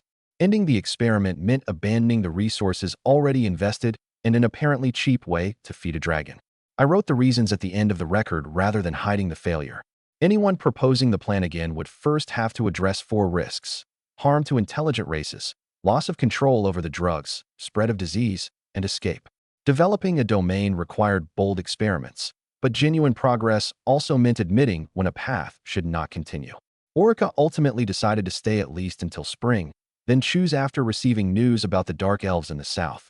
The deadline kept her from being forced between stay forever and leave immediately, while giving Freedom City time to establish reliable coastal contact. Lance sealed every key to the discontinued dungeon project. I preserved the experiment records, but removed specific drug doses that ordinary guards might misuse. Knowledge could be retained. Permission to carry out dangerous operations had to become stricter. After the red wax on the sealed dungeon door cooled, I wrote "terminated" in the record with my own hand, not suspended. Those words meant that unless the underlying risks changed completely, no one could secretly restart the work merely because we lacked meat for the dragon. Only when failure was formally ended would it stop growing in a forgotten corner. Orica left the platform, while the Goblin Project was permanently locked away. On the same day, 2 forms of change moved in entirely different directions. Development could not ask only, "Can it be done?" It also had to ask who would pay when it went out of control. After ending the Goblin Project, the pressure of feeding Ignia returned to the pastures and fishing. I did not abandon technology. I shifted my attention toward the more reliable saltpeter, sulfur, and charcoal in the mine. An introduction to alchemy described a black powder used for ceremonial signals, firepots, and rockets. The fire mages of the continent of Noah already knew that the 3 materials could burn explosively, but no one had developed it into a widely used weapon. The first time, I mixed the materials and ground them together directly. The dungeon exploded on the spot. Flame burned through my outer clothing. Fire immunity prevented burns, but the force and fragments left my face covered in blood. When Lance arrived and watched the wounds heal by themselves, he finally confirmed that Ignia was no ordinary 2-legged wyvern. She was the 4-legged descendant of true dragons whose lives could span thousands of years. The second experiment failed as well. The problem was not the concept of the formula, but the order of operations. Grinding 3 flammable powders together created sparks and localized friction by itself.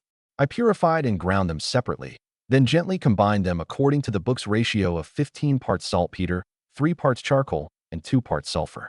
To make the ingredients more uniform and improve resistance to moisture, I added a small amount of alcohol so the powder clumped, passed it through a screen to form grains, and finally let it air dry in a cool place. That batch did not explode. When a small sample was ignited inside a sealed ceramic jar, both its rate of combustion and force were clearly greater than the original powder. I moved the testing area from the dungeon to a stone cavern far from the residences and established 3 rules. Ingredients were stored separately, no open flames, where iron-on-iron impacts were allowed on site, and only small batches could be processed. Ordinary craftsmen could divide the screening and drying among themselves. A specialist had to supervise the final mixing. The powder had taken shape. The next step was to make the expanding gas propel a projectile in one fixed direction instead of continuing to destroy my tables. The first explosion tore the storeroom's wooden door from its hinges. Fortunately, I had kept the sample small. Fire immunity protected me only from burning. The force still left my ears ringing, and ceramic fragments pierced my cheeks. Watching the wounds heal did not reassure Lance. Instead, he demanded that every experiment begin with a written risk list. If regeneration taught me to ignore danger, I would eventually kill the people around me who possessed no dragon blood. I examined the ingredients again. The mine's saltpeter contained soil, the sulfur carried iron filings, and the charcoal had inconsistent grain sizes. A mixture made directly to ratio could never burn at a stable rate. We dissolved the saltpeter in hot water and recrystallized it, melted the sulfur at low temperature and filtered it, and charred a single type of light wood in a sealed vessel. All three materials were ground separately and stored in different colored ceramic jars. They never appeared on the same table until final mixing. The ratio of 15, 3, and 2 was not an answer I proclaimed from memory. We made several tiny samples, ignited them with fuses of equal length, and recorded flame propagation, residue, and movement of the ceramic lid. Among the close ratios, 15 to 3 to 2 proved most stable. After granulation, it burned noticeably faster than loose powder. We cleaned the stone slab completely between tests to ensure a remaining spark did not ignite the next sample. Once the safety cavern was complete, a red flag marked its entrance. Anyone carrying fire, wearing hobnailed shoes, or under the influence of alcohol was forbidden to enter. Work stopped during thunderstorms or extremely dry weather. Mixing personnel rotated every half hour to prevent fatigue errors. Finished powder was stored in multiple small barrels, ensuring one accident would not detonate the entire reserve. The rules appeared to slow production, but they were the condition that allowed ordinary craftsmen to use the technology over time. When drawing the gun plan, I did not attempt to create a precision weapon in one step. My first goals were a strong, straight barrel, reliable ignition, and repeatable loading. Every other structure could be improved later. Luke studied the closed breech and immediately warned that the forge-welded seam might not withstand the pressure. We thickened the rear on the drawing and agreed that every prototype would be fired remotely from a fixed mount first. The real challenge in turning powder into a weapon was not knowing it exploded. It was making the explosion occur in the intended direction every time. Wastewater and residue from the powder workshop were separated as well. Nitrate-bearing material could be recrystallized. Wet residue containing sulfur was buried in a stone pit far from fire and could not be dumped into the lake. As production expanded, a careless handful of powder could become a risk to an entire street. Luke wrote his own proposed changes at the edge of the drawing instead of waiting only for the Lord's orders. Development of the firearm changed from my personal memory into an engineering project jointly maintained by blacksmiths, carpenters, and test shooters. The third batch of powder burned out across the stone slab and left an even layer of ash. There was no deafening blast and no injury, which made it more worthy of celebration than the first accident. Control, repeatability, and documentation were what turned dangerous powder into technology. The black powder had not yet entered a weapon, but it had changed from an accidental explosion into a formula ordinary craftsmen could reproduce under rules. I drew the first plan for a long-barreled handgun and gave it to Luke for a prototype. Luke had never seen a handgun. He examined the plan repeatedly, confirmed the requirements for a long straight barrel, closed breech, and touch hole, then promised to produce a first sample within 3 days. I had barely left the smithy when Lance brought in a man called Grey Rat under guard. Lance had seen him at Grey Fortress and confirmed that he had once carried messages for Sarah. Grey Rat did not deny it, but claimed to have changed his mind after reaching Snowwood Village. He had been a slave since birth. His wife and 6-year-old son still lived in the sheep pen at Grey Fortress. Sarah had ordered him to infiltrate the crowd and cause unrest. But after seeing workers here receive food, clothing, and future homes, he no longer wanted to serve his old owner. I did not believe him immediately. I summoned Colleen and slaves from several different groups to confront his account. Grey Rat confessed that after Jack entered the slave guild, Sarah made an arrangement with Maros. The slaves left over by Grey Fortress could not be sold, and many suffered from cold sickness. Sarah deliberately deprived them of food during the march and sent all the sick to Snowwood Village, hoping hunger and disease would cause a revolt that killed me for her. Colleen confirmed seeing Sarah enter the guild late at night before their departure. He had also heard the guards discuss letting Aaron die at the hands of the people he bought. The chain of evidence was finally complete. Grey Rat could barely continue when he spoke of his wife and son. For 6 years, his child had received one egg only on his birthday. When he became sick, they had no money for treatment, yet their old owner demanded gratitude merely because they remained alive. I have always believed in God. He knelt in the center of the hall. But what did we do wrong? Why does even letting a child eat one bite of meat feel like a sin? No one cheered. More and more fists simply tightened. They had come from different nations and villages, but for the first time, they knew they had almost become tools in the same plan, tools meant to kill and then be discarded. Before Grey Rat was taken into the hall, Lance had searched his belongings. He found a copper token engraved with Sarah's personal crest, knotted cords of 2 colors, and a rough map marking the granary. The token could be exchanged for payment at Grey Fortress. The knots communicated the mission's progress to a contact. If he had invented the story on the spot, he could not have named the supply stops used by the caravan of 6 slaves or the guild guards assigned to it. I had Colleen and Grey Rat make separate statements and compared the dates. Their accounts matched on 3 points: the time of Sarah's visit, the number of days without food, and the sick people being driven into the last wagons. Only their estimates of the total number differed slightly. Lance also examined the camp's conflict records and found that Grey Rat had never incited food theft after arriving. Twice, he had warned guards that someone was attempting arson. Those actions did not make him completely trustworthy, but they showed he had at least refused to carry out his original mission. Some people in the hall demanded the spy be hanged immediately. Others asked for mercy after hearing of his family. I did not allow emotion to decide. Grey Rat became a supervised collaborator, temporarily forbidden to approach the armory, mining area, or complete ledgers. Every name he supplied had to be verified independently. If he intentionally manipulated us into persecuting someone innocent, the defection agreement would end at once. If his intelligence remained accurate, he could shorten the review period for freedom through merit and apply for his family's rescue. When he said his child received 1 egg a year, Colleen gripped his wooden cross until his knuckles whitened. Shared faith had not brought them the same fate, nor had the church's prayers stopped owners from leaving people in the snow. My answer was not an explanation of why God remained silent. I brought out the camp's food records. Beginning that day, children's rations would be listed separately, and no supervisor could deduct from them. I also had Grey Rat draw the servants' passages, sheep pen, and rotation of the outer wall guards at Grey Fortress. He thought I intended to attack immediately. I sealed the map instead. Attempting a rescue now would make Sarah slaughter the families and destroy Snowwood Village. But once we possessed walls, an intelligence network, and sufficient forces, those details would become the basis of an operation. Hope without timing and ability became nothing more than an impulse that sent more people to their deaths. Among the first names Grey Rat provided, 2 people proved upon investigation to be merely suspects in his mind without evidence of action. I did not arrest them. I increased observation instead.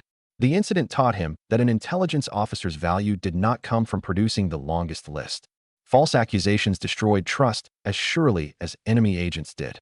Colleen organized a register of separated families, recording names, ages, former owners, and last known locations. A future rescue would no longer depend upon the vague phrase, "There are many more." Each household could be checked to see who had been found and who still needed to be traced. When Grey Rat rose, he remained under supervision, but he voluntarily placed the copper token in my hand for the first time. Sarah's crest had once guaranteed that his family would remain alive, and also that he had to commit crimes for his owner. Now, it became a line connecting us back into Grey Fortress. Grey Rat's question had no theological answer I could offer. I could only begin by making Freedom City a place where a child did not need to beg for grace in order to eat an egg. I allowed Grey Rat to remain, still under Lance's supervision for the time being. He had to provide Sarah's other agents, methods of contact, and mission details, proving his defection through action rather than tears alone. Grey Rat's testimony reminded many people of families still trapped in Grey Fortress. Some had lost wives, some had been separated from brothers, and others knew their children remained servants in the Baron's castle. I could not allow them to run back on their own. Runaway slaves would be executed. Snowwood Village's wall was still unfinished, and we had no ability to welcome 10,000 slaves from Grey Fortress openly. I could offer only a phased objective. We would first complete the defenses, food supply, and military. Once we could withstand open confrontation, I would bring their families back in my capacity as first heir to Grey Fortress. It was not a short-term promise, but the pace of construction visibly changed. 7 days later, I rode across the high ground and found the outer wall roughly one-third complete. Men moved boulders, women sifted sand and laid masonry, and people with less physical strength cooked, made rope, and transported smaller materials. Many extended their work voluntarily because they directly connected the wall with bringing home their families. I immediately limited continuous working hours and required each crew to rest in shifts. Sleeping only a few hours each night might accelerate progress for 7 days, but after 1 month, the price would be accidents, injuries, and a slower project. Morris then showed me an experimental house of 20 square meters, about 215 square feet. He had not used expensive dressed stone, but combined locally gathered rough rock with cement. The walls were irregular, yet their strength, insulation, and speed of construction were far greater than those of traditional mud-mortar stone houses. That meant every piece of waste rock from the mine, broken stone from the slope, and ordinary rock could become building material. We no longer needed to purchase dressed stone for every home. 6-story housing had to wait, but 3-story rough stone buildings could move everyone out of tents before winter. I accepted the practical solution and ordered drainage, roads, and public facilities to be completed first. Housing would then be built by district, preventing us from tearing up completed streets later. Every household was ultimately to have a private toilet, while each district would have public toilets and a centralized waste pit.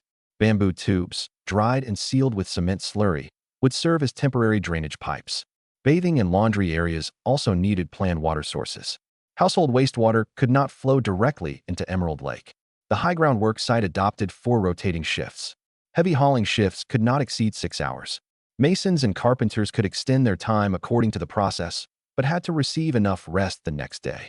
Amy hung wooden signs beside every crew, recording accidents, output, and reasons for absence. The working hour limit initially angered people who wanted to prove themselves through extraordinary labor. Only when the first exhausted workers narrowly escaped being crushed by a rolling stone did everyone understand that rest was also a rule of construction. For the experimental rough stone house, Morris divided the wall into 3 sections: traditional mud mortar, pure cement, and a cement matrix filled with rough stone. 7 days later, each section was struck with the same weight. The traditional wall cracked first. Pure cement was too expensive. The filled structure provided the best balance of strength and material use. We used that result to establish standard foundation dimensions, wall thickness, and window openings, then made wooden forms so ordinary crews could follow the same design. Floors for 3-story housing remained difficult. Frost pine beams resisted cold but needed drying to prevent warping. I had the logging teams number each beam by length and construct ventilated sheds for storage. The first houses would have only 2 stories, while their roofs reserved support for another floor. Families could move in before winter. After the timber lost moisture and the foundations passed 1 freeze-thaw cycle, we would decide whether expansion was safe. Drainage planning added many more trenches to the project. Morris worried about delays. I showed him the wastewater beside the old village well, animal manure, and children suffering diarrhea. A wall kept enemies outside, but it also trapped pollution within.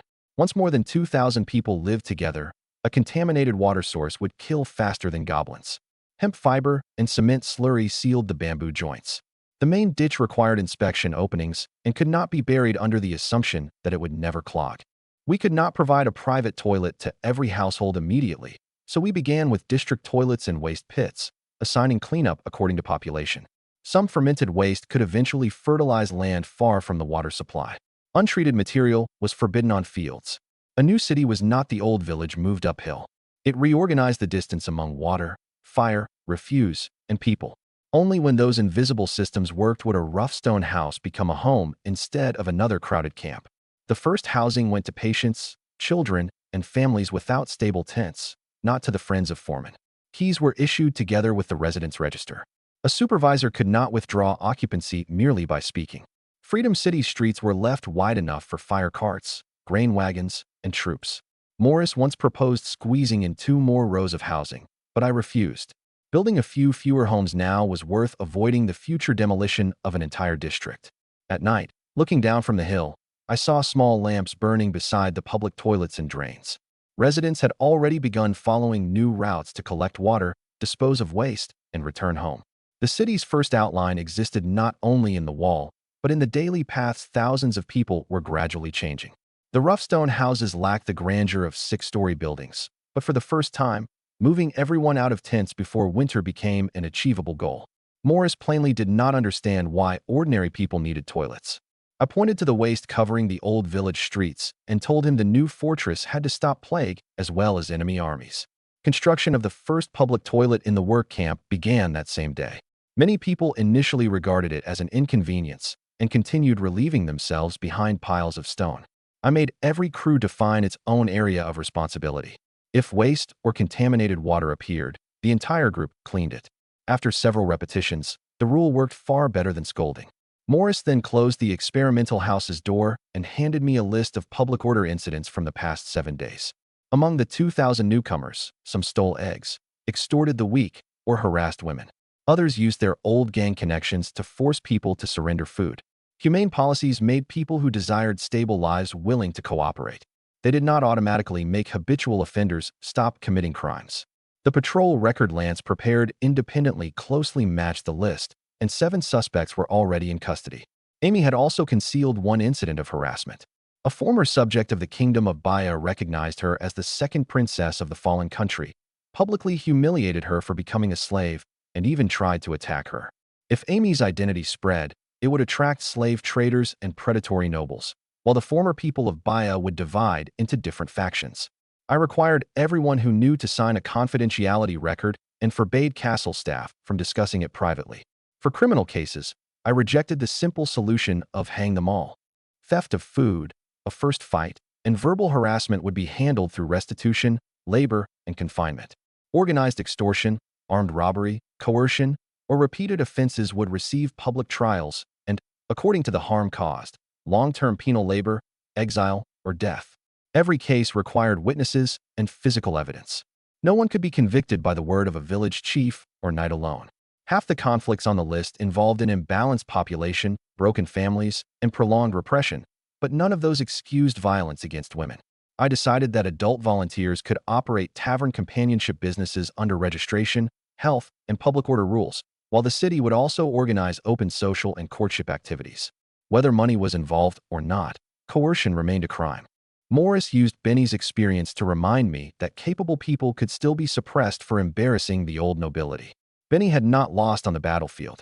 He was a commoner who took glory from noble knights. After receiving the incident list, I first required that conduct be recorded separately from identity. The entry could not say, "A southern prisoner stole." It had to name the person, time, place, item taken, witnesses, and evidence. Group labels forced the innocent to share guilt and allowed repeat offenders to hide inside a crowd. Lance's patrol log, granary records, and statements from the injured had to support one another.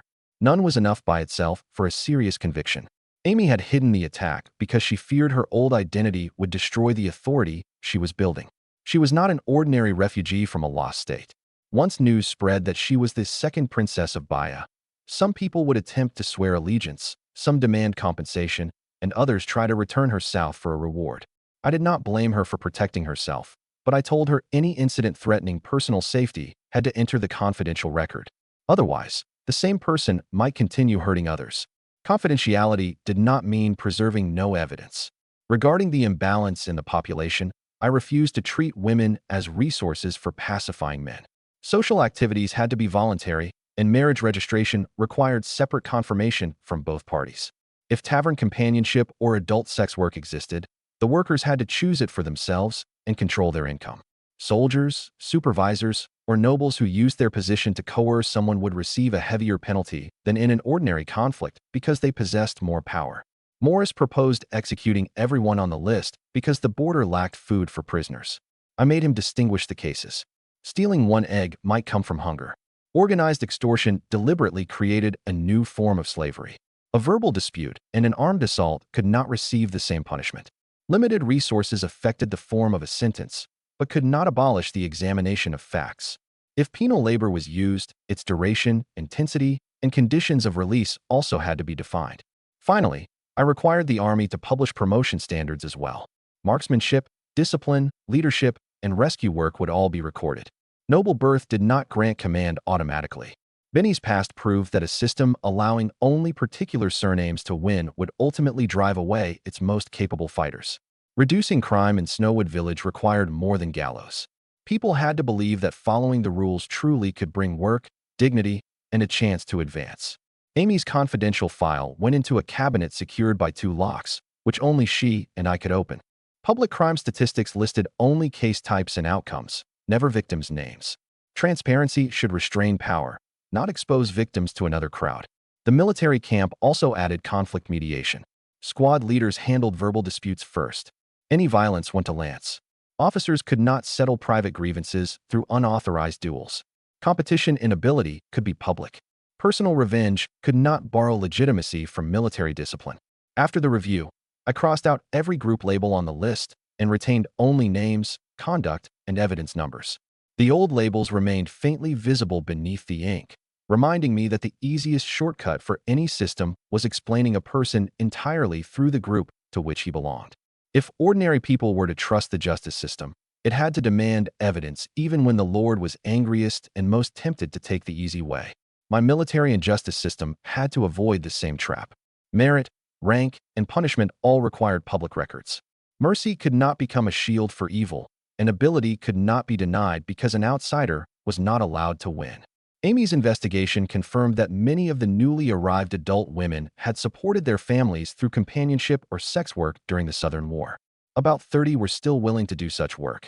The true problem was not driving them away, but preventing coercion, refusal to pay, violence, and human trafficking. I decided that only adults who volunteered could register. A worker could leave at any time and had to control her own income. The domain would collect only public taxes while providing guards, health examinations, and a channel for complaints. No administrator could force a woman into the trade because she was a slave or hide exploitation beneath the phrase assigning work. The cases from the previous 7 days were more urgent. After Lance and Morris compared witnesses, stolen goods, injuries, and patrol records one item at a time, they confirmed that 16 people had participated in organized extortion, theft, and violent abuse, with several repeat offenders. Another 7 had committed lesser thefts or verbal harassment. I read the evidence publicly in the square, allowing each defendant to deny the charge and point out inconsistencies among witnesses. In the end, the 16 serious offenders were sentenced to hanging under existing Orlon law. The 7 lesser offenders received whipping, restitution, and a period of labor. When I personally released the mechanism of the gallows, I felt none of the satisfaction I had imagined. 16 lives stopped struggling within minutes. The cheering in the square made one thing even clearer. If a lord's power lacked procedural restraint, the people executed today might be criminals, while tomorrow's might merely have offended me. After returning to the castle, I began drafting a judicial system for Snowwood Village. Lance was responsible for patrols but could not investigate, judge, and execute a case by himself. Morris would handle ordinary civil disputes. Major cases would be heard jointly by the Lord, the person responsible for public order, and representatives of the villagers. Every offense had to correspond to evidence, punishment, and a method of appeal. I also defined the conditions under which slaves gained freedom after 1 year: an acceptable labor record, no serious crimes, and completion of basic communal duties. If a person committed a crime after becoming free, he would be judged under the law for free residence. His former status could not be used to reduce him arbitrarily to slavery again. I had reached only the middle of the draft when Luke shouted excitedly from downstairs. When the registration system was announced, the women willing to provide adult services did not believe it at once. In the past, registration had usually meant an owner finding another way to take their money. I had Amy invite them to elect 2 representatives and decide jointly upon the business area, maximum tax rate, method of summoning guards, and privacy rules. Health examinations addressed only defined infectious risks. The physician kept the results confidential, and no list could be posted publicly in the square. Workers could refuse any customer. Advance payment had to leave a record at the counter, and drunken troublemakers went on a barred customer list. Guards could neither demand free services nor serve as proprietors. In a case of trafficking or withheld income, the victim was protected first and the operator investigated afterward. A woman who left the trade could apply for training in another occupation, and her past work would not affect the 1-year review for freedom. The rules were not meant to glorify the trade. They were meant to give the people involved a power of decision they had never possessed. The public trial lasted an entire day. Each defendant heard the accusations separately. Witnesses waited in different rooms so they could not influence one another. Several stolen items matched their owners. while the wounds in the physician's records corresponded to the weapons. 2 people initially listed as serious offenders were removed from that category because crucial testimony conflicted and remained under investigation instead. The final judgments against 16 were narrower than the original list and better supported. Before releasing the mechanism, I read the offenses and outcome of the appeals again so the execution would not become a public outlet for rage. Yet cheers still erupted when the platform dropped.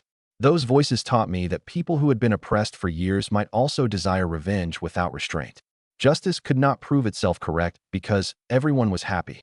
It had to allow a hated person to walk free when the evidence was insufficient, and it had to prevent even me from adding an accusation at will. While drafting the system, I assigned numbers to every unresolved case. Punishment records stated an end date and review date. Villager representatives rotated monthly to prevent a fixed few from forming a new circle. Any case involving the Lord's family, an officer, or the household staff required another witness without a direct relationship. We were still far from possessing a complete code, but from that moment, a life in Snowwood Village should not depend solely upon whether its lord felt merciful that day. The bodies of the 16 people sentenced to death were not displayed from the gallows for days. After the physician confirmed death, they were returned to families or buried in the public cemetery. Punishment addressed the crime. It did not become continuing humiliation of a corpse and its relatives. The labor terms for the 7 lesser offenders were written down. Once they completed restitution, they returned to ordinary positions. If punishment possessed no end, a minor offense would still become another form of permanent slavery. After the square was cleaned, the gallows were dismantled and placed in storage rather than left permanently at its center. Freedom City could remember the judgments without turning an instrument of death into a daily display of power. The next time it was used, another complete trial would still be required. After 16 ropes tightened, I could never again treat reducing crime as a casual phrase of administration. The first long-barreled handgun had been completed. Luke wrapped a red-hot iron billet around a cylindrical mandrel and hammered it repeatedly until he produced a straight barrel close to my plan. The prototype was crude, but it already possessed a touch hole, chamber, stock, and trigger mechanism. I loaded powder, a ball, and priming charge in order, then aimed at a wooden dummy hung with an iron plate 50 meters, about 165 feet away. The first pull of the trigger burst the chamber. Iron fragments cut my arm. Luke dropped to his knees and begged forgiveness, while Amy demanded that I stop testing the weapon in person. After inspecting the wreckage, I confirmed that the chamber walls were too thin to withstand the instantaneous pressure. The theory behind the barrel was not wrong, and the craftsman had only followed my plan. The responsibility could not be pushed onto Luke. The second version increased the forward barrel wall to about 10 millimeters or 0.4 inches, the rear to nearly 20 millimeters or 0.8 inches, and the thickest part of the chamber to roughly 25 millimeters or 1 inch. It also added a simple front sight. Luke took 12 days to deliver it, yet the bore smelled of powder. He admitted conducting repeated blank tests behind my back, preferring to risk injury himself rather than let me face it again. I rebuked him for violating the safety order, though I understood the loyalty behind it. From then on, every test weapon had to be fixed in a mount and ignited remotely with a long cord. No one could hold an unverified prototype. Only after blank and reduced charge tests did I fire a live ball. The round projectile erupted from the muzzle and passed through the iron plate and wooden target 50 meters away. Lance compared it with the thickness of his own armor and realized an ordinary knight struck at that distance could die as well. I ordered Luke to use that prototype as the standard and prepare production of 100 handguns.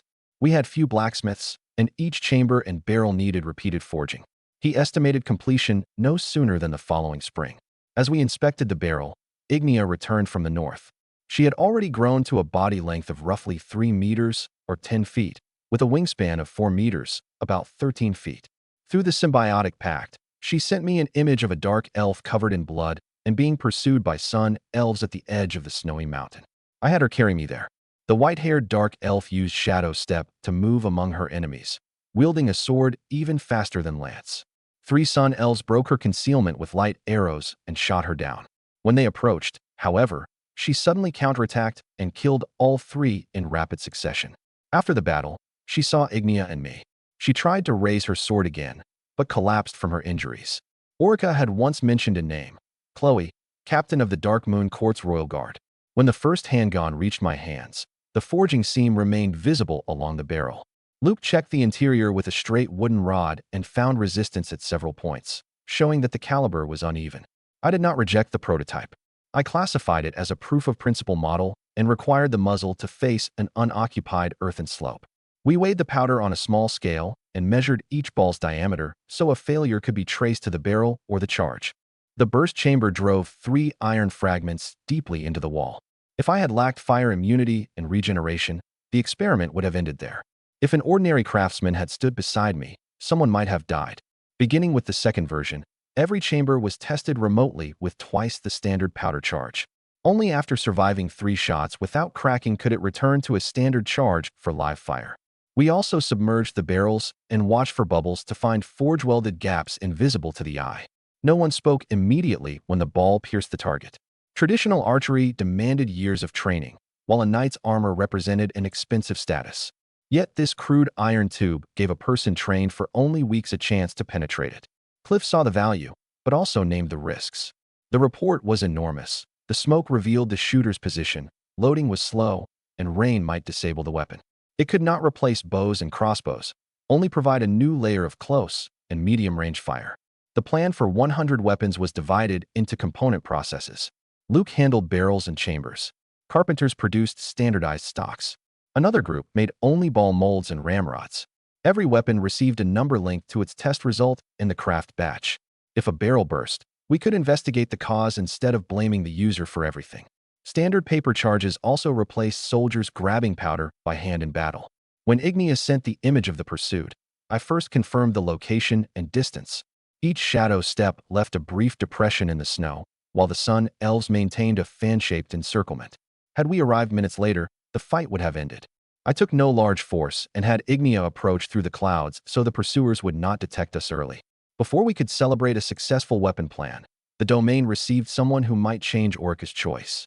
Before production of the prototype, I asked Cliff to design the tactics for its use. Handgunners would engage only under infantry protection and fall back to the second line to reload after firing. They could not pursue for personal glory. The thunderous report also became a signal capable of ordering the city gate closed when visibility was poor. When Chloe was brought back, we sealed her sword and insignia separately rather than distributing them as spoils. Once she recovered and signed a safety agreement, she would decide how they were used. Returning a weapon could not become a price demanded for allegiance. After the second prototype cooled, Luke removed the section of wooden target surrounding the hole in the iron plate and hung it in the most visible place inside the workshop. The words beside it did not say invincible weapon. They listed 4 limitations: burst barrels, misfires, dampness, and reload time. The hole in the iron target showed everyone the new weapon's power. The first shattered barrel reminded us that power was never free. It seemed I had found the one person who never gave up on her queen. When Chloe woke, magic-suppressing shackles bound her hands and feet. I had seen her kill several sun elves while gravely wounded. If her shadow step and magic were not restricted, the first sword stroke after she opened her eyes might land on my neck. She began insulting and threatening me the moment she confirmed that I belonged to the Orlon Empire. Imperial forces had indeed participated in the fall of the Dark Moon Court. She had no reason to trust a human noble merely because he treated one wound. I offered treatment with dragon blood. She refused violently and demanded only that I remove the chains and fight her. That reaction made it even more dangerous to take her to Orca immediately. Orca had only recently accepted that her people had sailed south and begun considering a future in Snowwood Village. If Chloe demanded at their first meeting that she leave, or believed I was controlling the queen with magic-suppressing stone and dragon blood, the two sides might become enemies at once.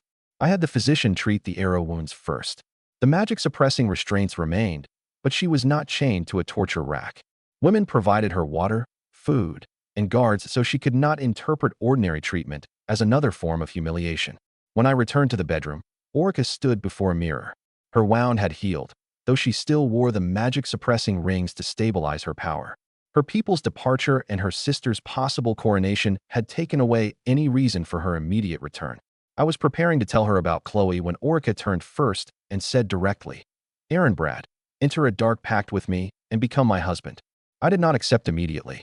Gratitude for rescue, having nowhere else to go, and rage at betrayal could all lead her to make a decision while she was most vulnerable. If all you want is a guarantee that I won't betray you, we can sign an ordinary alliance. I reminded her, Marriage and a soul pact are not payment for medical care. Orica did not withdraw her proposal. She admitted that at first, she had intended to use my dragon blood to recover and then leave. Now, however, she was willing to treat Snowwood Village as a place to begin again. What she needed was not proof of safety, but a partner who would share the consequences of failure. Before bringing Chloe back to the castle, I had hunters clear the battlefield. The Sun Elves' insignia, arrows, and map were sealed separately, while their bodies were covered with stones according to elven custom. If the Emerald Court investigated, we could at least prove the fighting had occurred beyond Snowwood Village's border and that Chloe was rescued after repelling pursuers, not because I sent people to attack them. The use of the restraints was entered into the guard record. They limited only spellcasting and sudden attacks, not eating, sleeping, or medical care. At least 2 guards had to enter the room together, and no one could interrogate her alone. After waking, Chloe deliberately provoked the guards, trying to draw someone close enough to seize a key. The female guards ignored the insults and placed water where she could reach it herself, leaving her no evidence for the belief that the humans intend to humiliate me. She refused dragon blood, and I respected the decision, using ordinary hemostatic herbs and sutures instead. The physician explained plainly that refusal would prolong her recovery, but would not reduce her food or increase the restraints. Controlling a danger had to remain separate from forcing treatment. On the 3rd day, her fever fell, and she began answering questions about the number of pursuers, though she still refused to reveal the location of Orica's remnants. When Orica proposed marriage, romance was not my first thought. She had just lost her country, her people, and her route home. In that state, a person could easily mistake dependence for safety as a lifelong decision. I asked her to name at least 3 reasons she would choose me even if she left Snowwood Village, then placed an ordinary alliance, employment, and independent sanctuary beside marriage as alternatives. She rejected them one at a time, explaining her political judgment and admitting that affection also existed. I still did not accept on the spot. I left her alone for one night and asked her to answer again the next day without the outcome of dragon blood treatment influencing her. Her answer remained unchanged. She voluntarily proposed limits upon my power to exploit her royal identity. Only then did an impulse that might have come from vulnerability become a choice made after both sides understood the risks. At the same time, Chloe remained in another room. Any continued concealment would split our newly established trust at its root. A wooden sign written in Dark Elvish stood outside Chloe's door, listing her treatment schedule and appeal process. At first, she kicked it over. The next day, she set it upright herself. Her hostility did not stop her from recognizing the rules we had followed. When Orica proposed the pact a second time, she brought a marriage agreement she had revised herself. She was not waiting for me to decide her fate. She was setting conditions actively. That change was what finally made me willing to enter the ceremony. The night Orica proposed the pact, hammers still rang from the work site outside the city. She stood at the window listening for a long time and said it did not sound like a refugee camp. Perhaps that was the moment she first imagined Snowwood Village as a place with a future rather than a hiding place for temporary treatment. Orica's proposal did not solve the problem of Chloe. It only raised the cost of concealment to a level no soul pact could withstand. The conversation was no longer about whether I should hire a mage. It was about whether 2 people were willing to bind politics, survival, and affection into the same choice. Orica told me the complete rules of the Dark Pact. The Dark Elves had been cursed for turning away from the Goddess of Light, leaving most unable to reproduce. Only royal women under the protection of the Lord of the Dark Moon could enter a Dark Pact with one chosen partner and continue the bloodline beneath a particular full moon. Once the pact was established, the partners formed a soul connection. Orica had to remain faithful for life, and deliberate betrayal would cause the pact to retaliate against her. She could also have children only with her contracted partner. That was why the Sun Elf King had always sought to control her through marriage and thereby annex the Dark Elf royal line and remaining forces lawfully. I confirmed again whether every burden of the pact fell upon her alone.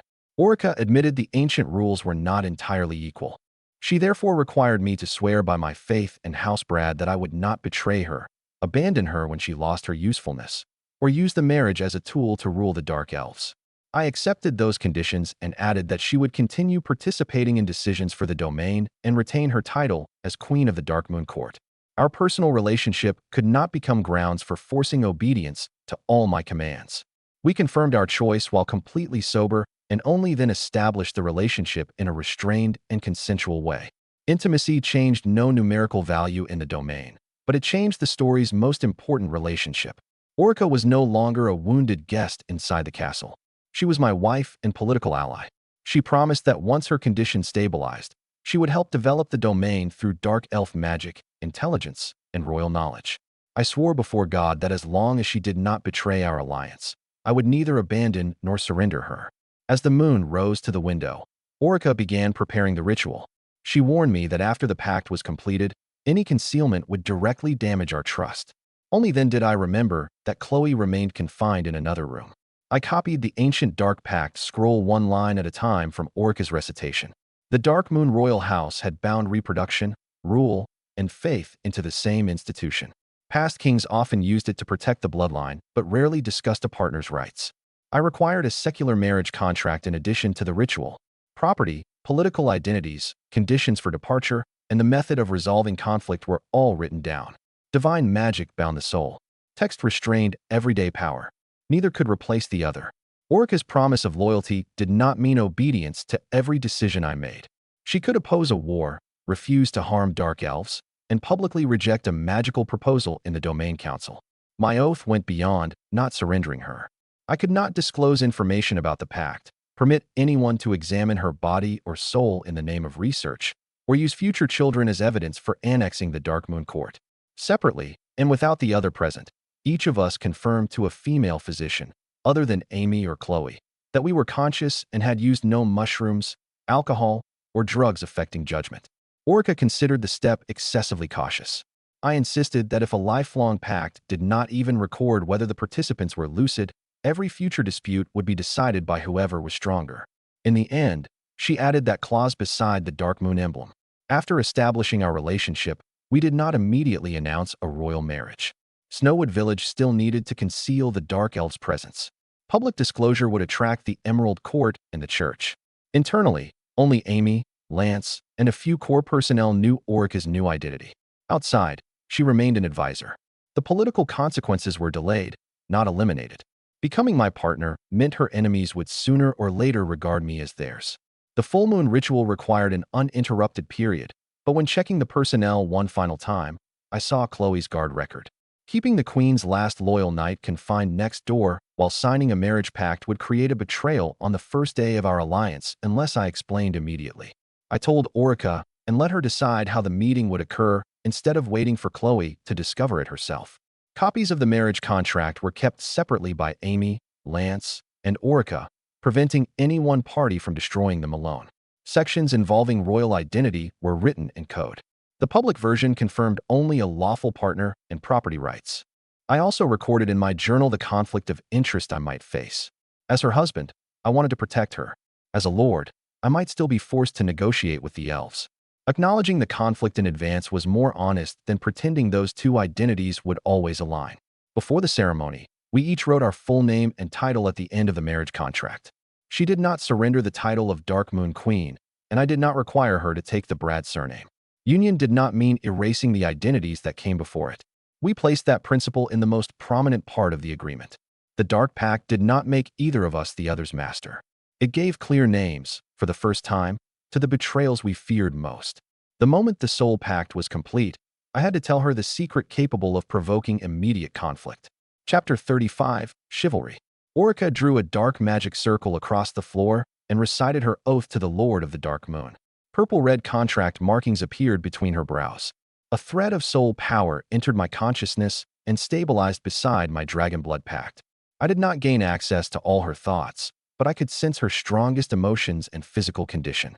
In the same way, she could confirm whether I remained alive and whether the pact had been betrayed. Immediately after the ritual, I confessed that I had found Chloe. Orica's first response was delight, followed by fear that her guard would see me as the man controlling her queen. Chloe deeply hated the human empire and had sworn her life to Orica. She might attempt to kill me in the name of rescuing the queen. We did not continue hiding it.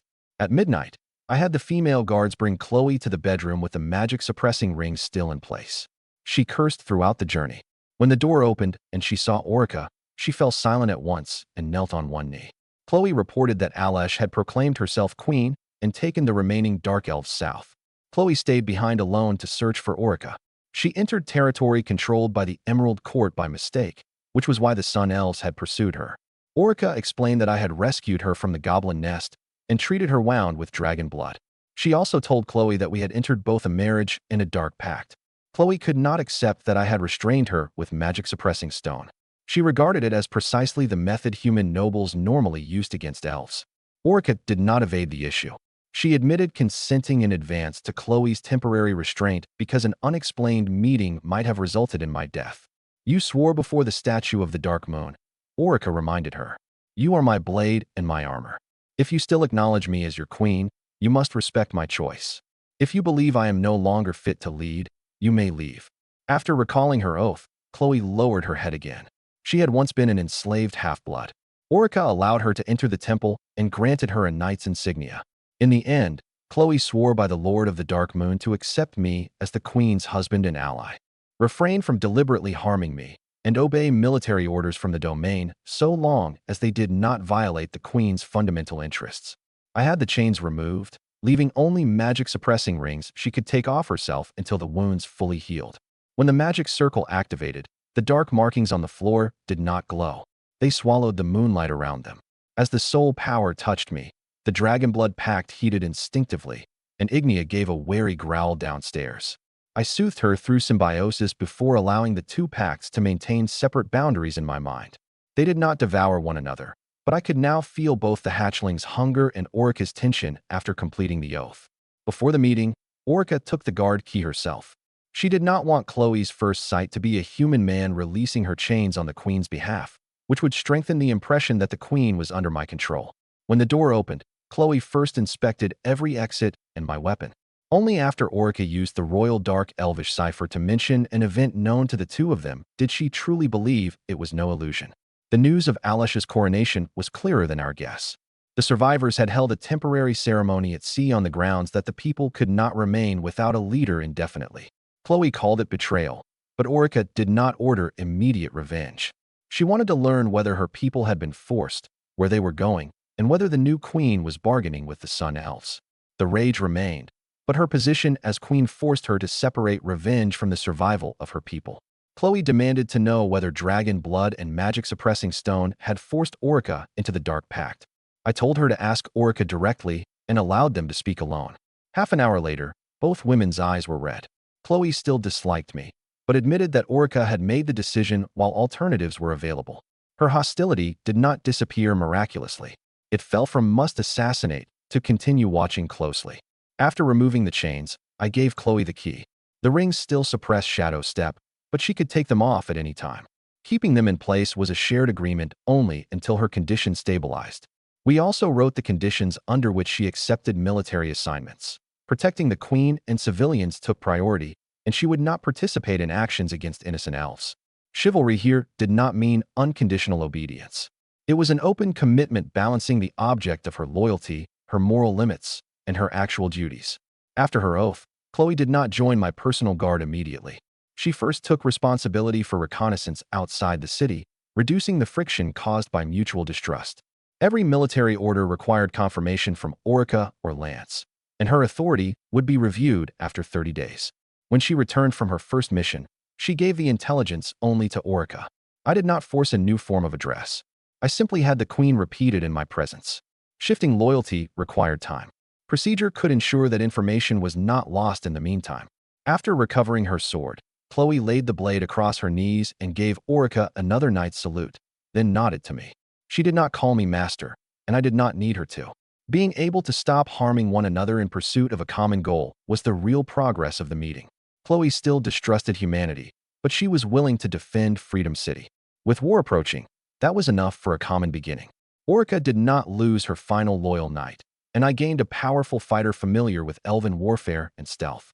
The next day, Orica told me Chloe's history. Chloe was born to a dark elf and a human slave. Because she could bear children, dark elves who worshipped purity regarded her as an ill omen. Orica discovered her talent for combat in a slave market and personally granted her freedom and knighthood, earning a loyalty close to that of someone willing to die on command. Before the conversation ended, Jack rushed to the castle with a report. Lyman was coming to collect the month's tribute with 20 men, 2 knights, and a noble woman.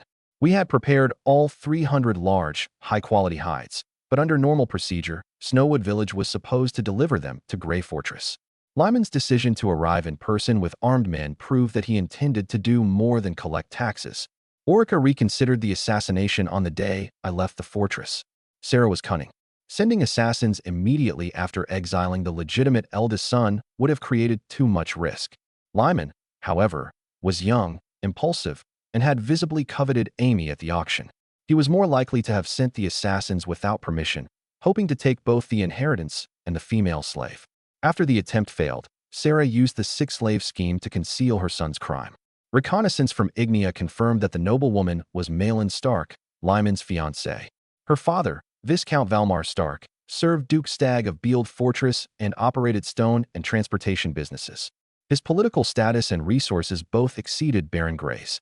Orica predicted that Lyman would use any shortfall in tribute to force me to sign an enormous promissory note or compel me to seize more from the villagers, destroying the trust Snowwood Village had only just established. She proposed that we show weakness, convince him the 6 slaves were still rioting and that my army had suffered heavy losses, then use his behavior during the crisis to break the engagement. I agreed to expose his character, but refused to treat Malin as a prize to be seized. The plan had to protect her life and freedom of choice. The goblins could not truly be allowed to hurt her. We hid half the tribute and most of the new population, while trained people disguised themselves as 6 slaves fighting over food. The soldiers removed their equipment. Lance took off his armor and rolled in the mud until he looked miserable. Before Lyman's caravan reached our territory, Grey Rat used the old method of contact to obtain news. Sarah had given Lyman a promissory note template for an abnormal amount.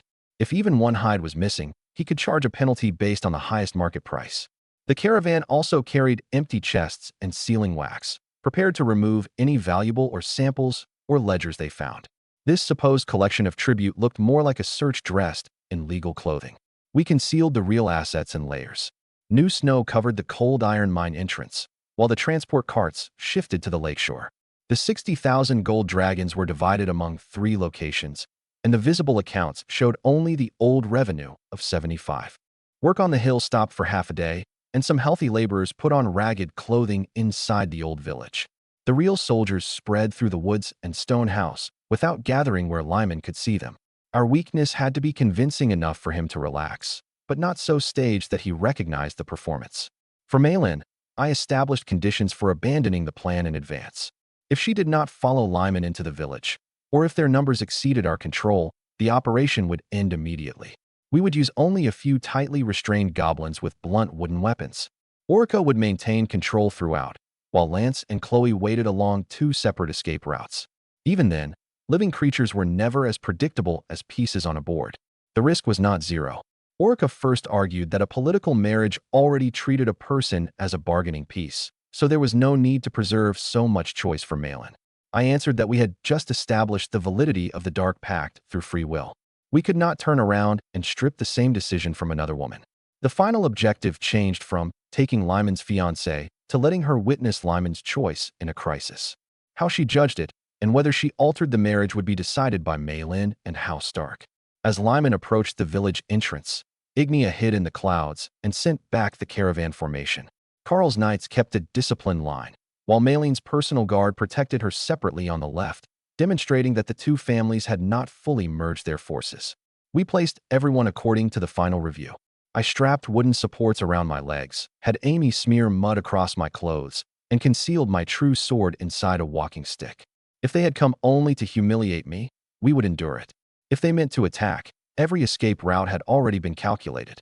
The tribute was stored in 3 places, while the hidden portion remained retrievable within half an hour. If Lyman followed normal procedure, we would not manufacture a false default. The backup plan would begin only if he produced the predatory document. Malin's guard, Barbus, was included among the people we had to protect. If our operation led him to believe his mistress had died, he would probably pursue us to the death. Chloe's hidden assignment was to block any fatal route, not to treat a loyal guard as another expendable piece. When Lyman's banners appeared at the end of the road, the staged disorder in the old village began. The children and true patients had already been moved away. Every participant in the performance was an informed adult. However convincing a scheme might be, uninformed people could not be made to bear the risk we had created ourselves. The tribute, promissory note, and engagement converged at the village entrance. Lyman saw only the weakness I had deliberately left for him. If they came only to collect tribute, we'll make up the balance. Gripping the wooden staff, I walked toward the village entrance. If they brought a trap, then Lyman can prove with his own hands which one of us is truly useless. Lyman arrived dressed in luxurious furs with gemstone rings on his fingers. Knight Carl followed him, while Malin was protected by her personal guard, Barbus. Pretending my leg had not healed, I told Lyman that Snowwood Village faced repeated attacks by goblins and dark elves and asked him to persuade father to let me return to Grey Fortress. Lyman offered false comfort, then immediately produced the prepared note. He demanded all 300 hides and would convert any shortfall into a debt at an inflated price. In the distance, the planned warning sounded. Goblins in the village. Carl wanted to display his strength before Malin, so he led most of the attendants toward the false target. Lance went with them to draw the party farther away. Only a few people remained beside Lyman. Through magic, Orica controlled several captured goblins and sent them from the other side. Malin drew her dagger first to protect Lyman. When the monsters charged, Lyman hid behind her, then abandoned his fiancée and fled on horseback. I stopped the goblins' attack and pulled Malin from the encirclement. To convince Lyman and Carl that we had truly been captured, Orica had the goblins restrain us with blunt weapons and retreat along a prepared route into the old nest. Malin did not know the entire plan. She knew only that her fiancé had abandoned her, while I had intercepted an attack without armor. Inside the nest, she remained cautious and repeatedly asked whether I could get her out. Through a mental message, Orica urged me to use the opportunity to win Malin's affection and House Stark support. I made clear again that political cooperation could be pursued, but never obtained through drugs or force. At that moment, a goblin not fully under control picked up a hallucinogenic mushroom and tried to force it into Malin's mouth. I broke free of the ropes, killed it, and then eliminated the remaining monsters as planned. Although Malin swallowed only a small amount, she still developed a fever and dizziness. I did not use the opportunity to approach her.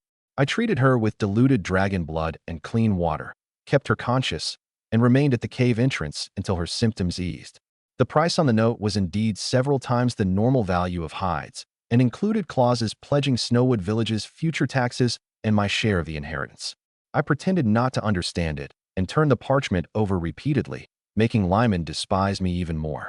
He continually boasted of Grey Fortress's military strength in front of Malin. Carl, meanwhile, studied the warehouse locks and the number of villagers. The true danger was not my brother's vanity, but what the Silent Knight was collecting for Sarah. Malin reacted faster than anyone when the alarm sounded. She drew her blade, placed herself between the carriage and Lyman, and ordered her guards into formation. Lyman seized the nearest horse first. When the goblins appeared from the side, he even grabbed Malin's shoulder and shoved her one step forward to buy the moment he needed to mount and flee.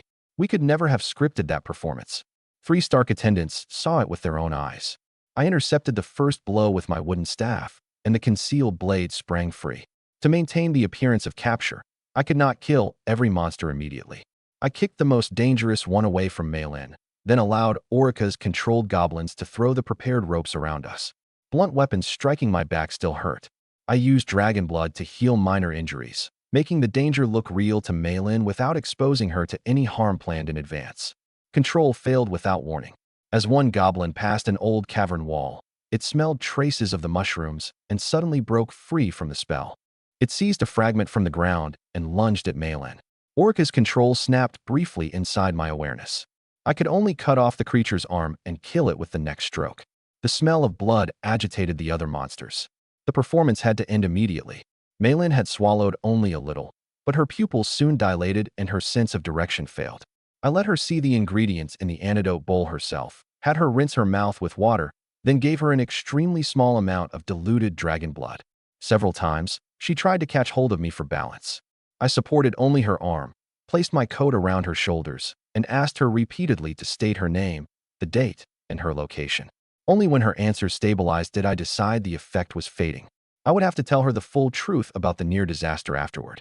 I ordered every remaining uncontrolled goblin destroyed and banned the use of living creatures in future political operations. Orica considered the loss of a useful tool, but admitted her magic had not recovered enough for absolute control. We entered the complete details of the incident into the safety review. Observation of Malin's condition continued until the next morning, with records of water intake and pulse. Only after the physician confirmed that the symptoms had disappeared would we treat her later testimony and choices as valid decisions. We covered the lingering mushroom residue in the cave with lime. Every participant changed clothes and had their pupils checked upon leaving. The plan had already revealed one uncontrolled risk. I would not let a second person be poisoned because everyone was eager to celebrate Lyman's flight. The plan failed the moment the goblin broke control. Every step afterward could address only Mayleen's safety before any political result. The performance had been meant only to expose Lyman's cowardice. One uncontrolled goblin nearly turned it into real harm against an innocent person. It also reminded me that Orica's magic had not fully recovered and that every plan using living creatures as props could exceed control. Although dragon blood suppressed the hallucinogenic symptoms, Mayleen remained weak. I placed my coat around her and admitted that I had arranged part of the goblin attack as a countermeasure. I did not conceal that Lyman's flight was unscripted. No one ordered him to push his fiancée toward danger. Mayleen did not believe me at once. She demanded that Barboos arrive before she decided what to do and warned me that House Stark would not tolerate anyone using her as a political tool. I accepted the condition and explained the true purpose of Lyman's promissory note. House Stark had originally preferred marrying their daughter to the legitimate eldest son of House Brad. Sarah and Count Field repeatedly lobbied for Lyman and moved the engagement to him. Now I possessed a domain, mineral wealth, and 2,000 people. The political basis of the arrangement had changed. After the drug's effects disappeared completely, Malin asked about my plans for the domain. We discussed the hilltop fortress, cold iron, cement, and lake trade with Beeld, along with the way Grey Fortress suppressed the prices of Snowwood timber and hides. This was not a decision made in a state of danger. After confirming that both of us were sober and clear-minded, Malin chose to enter a consensual intimate relationship with me and required my promise that I would not hide her as a scandal. We stated both the personal and political consequences plainly. She would publicly accuse Lyman of abandoning his fiancée in danger and urge House Stark to reconsider the marriage. I would bear the cost of an irrevocable break with Sarah. Meanwhile, Lance led Lyman and Carl toward Black Snow Mountain with a false trail. Morris deliberately extended the search in the wrong direction to buy us time. They did not head for the true nest until shortly before dawn, when the hounds rediscovered the tracks. Orica reminded me that a noble marriage was a contract among power, trade, and armies. Affection could exist, but if I failed to understand House Stark and Duke Stagg behind Malin, I could not predict what this relationship would bring. When I confessed the plan, I included the parts that might have made me look better if concealed. We had hidden the tribute, arranged a false riot, and used controlled goblins to manufacture a crisis, all with the goal of forcing Lyman to reveal his character. Malin listened, then slapped me. She said saving her did not erase the fact that I had placed her inside the scheme. I neither stopped her nor argued that the result was good. I promised she could leave immediately or publicly hold me accountable once Barboos arrived. She chose to verify first. Hoofprints outside the cave showed that Lyman had fled south alone. Stark attendants had seen him push her. The note, the tribute, and Carl's search route demonstrated the purpose of their visit. Malin demanded every piece of evidence, not one convenient explanation. I produced a copy of the note, the releasable section of Grey Rat's intelligence, and Snowwood Village's tribute inventory. When discussing the domain, her questions were more practical than those of most nobles. How would cold iron be priced? Could ships cross the lake during winter? How much weight could the hill road bear? Who controlled the cement technology? I did not reveal every secret, but showed output and construction progress she could verify. She explained that House Stark's strengths were stone, a fleet, and its relationship with Beeld. If an alliance formed, both sides could bypass Grey Fortress's exploitation through direct trade. Any intimate decision was postponed until she had fully recovered. The physician confirmed from a distance that she was clear-minded, and I again asked whether the choice came from her own will. Malin stated plainly that her choice reflected both personal approval of me and a political signal ending the engagement to Lyman. She would not accept secret placement and would not allow me to blame the drugs afterward. We agreed that regardless of the marriage negotiations outcome, she alone would decide how to describe the danger in the cave to her father. Orica was not entirely satisfied with the arrangement. She believed I had given too much initiative to a potential ally. I pointed out that House Stark's valuable support could never be sustained for long through one deception. Malin could investigate us, while we could investigate her father's terms. An alliance was not one side conquering the other. It meant both judged cooperation less costly than betrayal. Orica witnessed Malin slap me and did not intervene. Someone who bore the risk had the right to express anger. An alliance unable to withstand one genuine demand for accountability could never survive a future war. We agreed that any future counterintelligence operation involving Stark personnel would be disclosed in advance to Malin or a representative she appointed. In return, she promised not to surrender Freedom City's secrets unconditionally to her father. Both sides would maintain the boundary together. After stating her political conditions, Malin requested one night alone to organize her judgment. I stationed a female guard and physician in the outer room, then left. She maintained the same decision the next day, proving it was more than an emotional reaction after danger. Malin's demand to wait for Barbu's was not a rejection of the alliance. It was a declaration that one rescue did not take away her right to judge, nor was Malin merely a person being fought over. She had already begun using her own rights within the marriage agreement to decide which side the two families would take next. While we waited for the rescue party, Malin explained the engagement. Valmar Stark had initially planned to marry her to House Brad's legitimate eldest son. Sarah repeatedly exploited the body's original reputation for cowardice and incompetence, then persuaded Count Field to guarantee Lyman before the intended groom was changed. Malin had believed Lyman braver and better suited to inherit the fortress. Now she had witnessed the truth. She charged into danger to protect her fiancé, and Lyman left her behind. Even after admitting I had arranged the situation, I at least dealt with the monsters when they escaped control and prevented the plan from becoming real harm. I also showed her the evidence of my exile, the assassination, and the six-slave conspiracy without inventing non-existent atrocities against maids to gain sympathy. Malin could support me or report the scheme to her father. Either choice had to rest upon facts.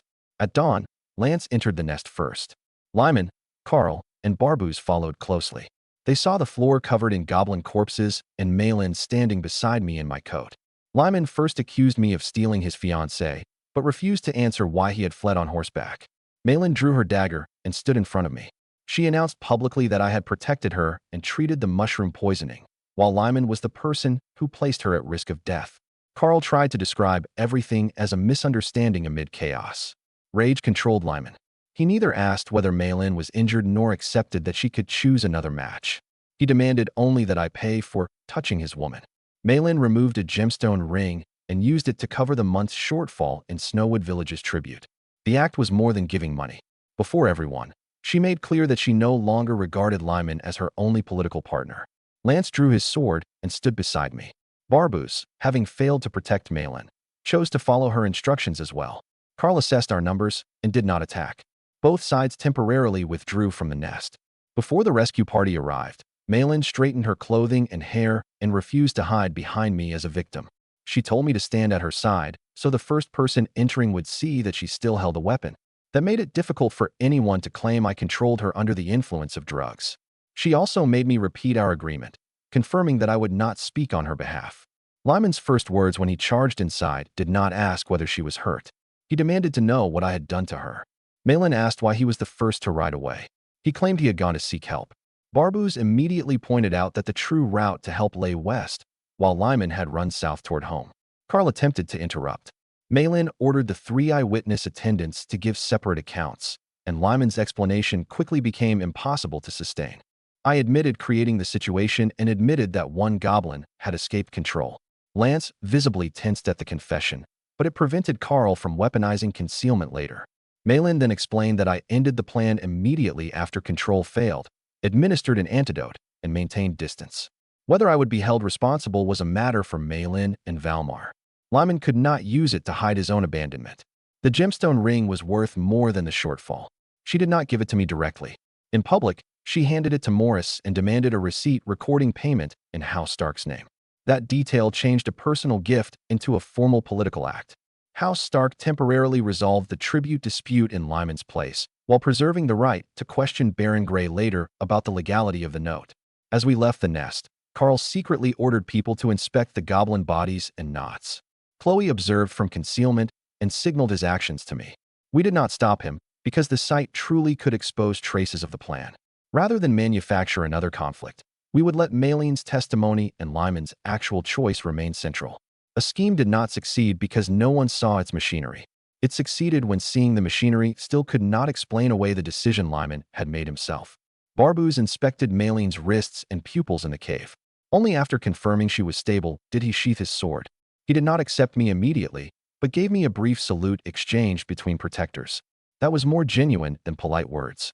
Lyman attempted to take the ring when he left. Morris produced the receipt and refused. The tribute dispute now had a clear record and could no longer be rewritten by Carl as my theft of Stark property. Not one Stark attendant walked beside Lyman when he emerged. They maintained courtesy but naturally arranged themselves behind Malin. Political support did not always require an announcement. The new position of a formation after a crisis often said everything. When she handed over the ring, Lyman lost more than jewelry. He lost the public credit House Stark had placed behind him. Lyman believed he had merely lost his fiancée's affection. In reality, he had given House Stark sufficient grounds to review the entire marriage. Before leaving the inner cavern, Lyman drew his sword and charged at me again. Malin's slender blade intercepted him first. Carl seized Lyman from behind and stopped him from turning a private grievance into a public murder. Malin declared the engagement over to his face. Carl reminded her that noble marriages were confirmed by parents and the church, and that children could not dissolve them with one sentence. He also said Lyman could forgive her relationship with me, attempting to preserve House Stark's support. The statement enraged Malin completely. She pointed out that Lyman had shoved his fiancée toward monsters and fled, conduct that might itself constitute an attempt to murder a noble woman. If she reported the truth to her father, Viscount Valmar could demand a church investigation and even mobilize the forces of Beeld Fortress to hold Grey Fortress responsible. Lyman finally became afraid. Carl also understood that continuing the argument would only create more witnesses. I did not humiliate my brother then. As Lord of Snowwood Village, I accepted responsibility for goblins appearing in my territory and thanked Malin for covering the tribute. That posture made it easier for her to move the dispute from private relations back to politics.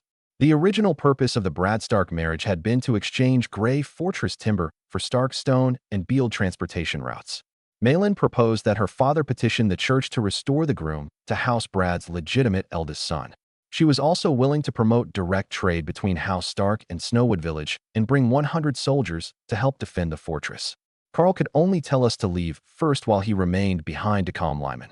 On the return journey, Malin did not immediately call herself my fiancée. She required a complete record of the testimony, tribute note, and goblin incident for Valmar's judgment. That was precisely the result I needed. Support obtained through drugs and lies could turn against us at any moment. An alliance based upon interests, evidence, and Lyman's own mistake might survive examination by both families. The dispute took place in the narrow cave entrance, where one drawn sword might have begun a melee. I made Lance step back half a pace and give Carl room to restrain Lyman, while Barbuz protected Malin from the outside. That prevented us from appearing to force the end of the engagement while keeping Lyman away from her. 2 Stark attendants and Morris witnessed Malin's declaration together, so the future would not reduce it to competing claims. Carl's reference to church procedure was not entirely wrong. Noble engagements involved property, military service, and inheritance, and did not vanish because one participant spoke a sentence.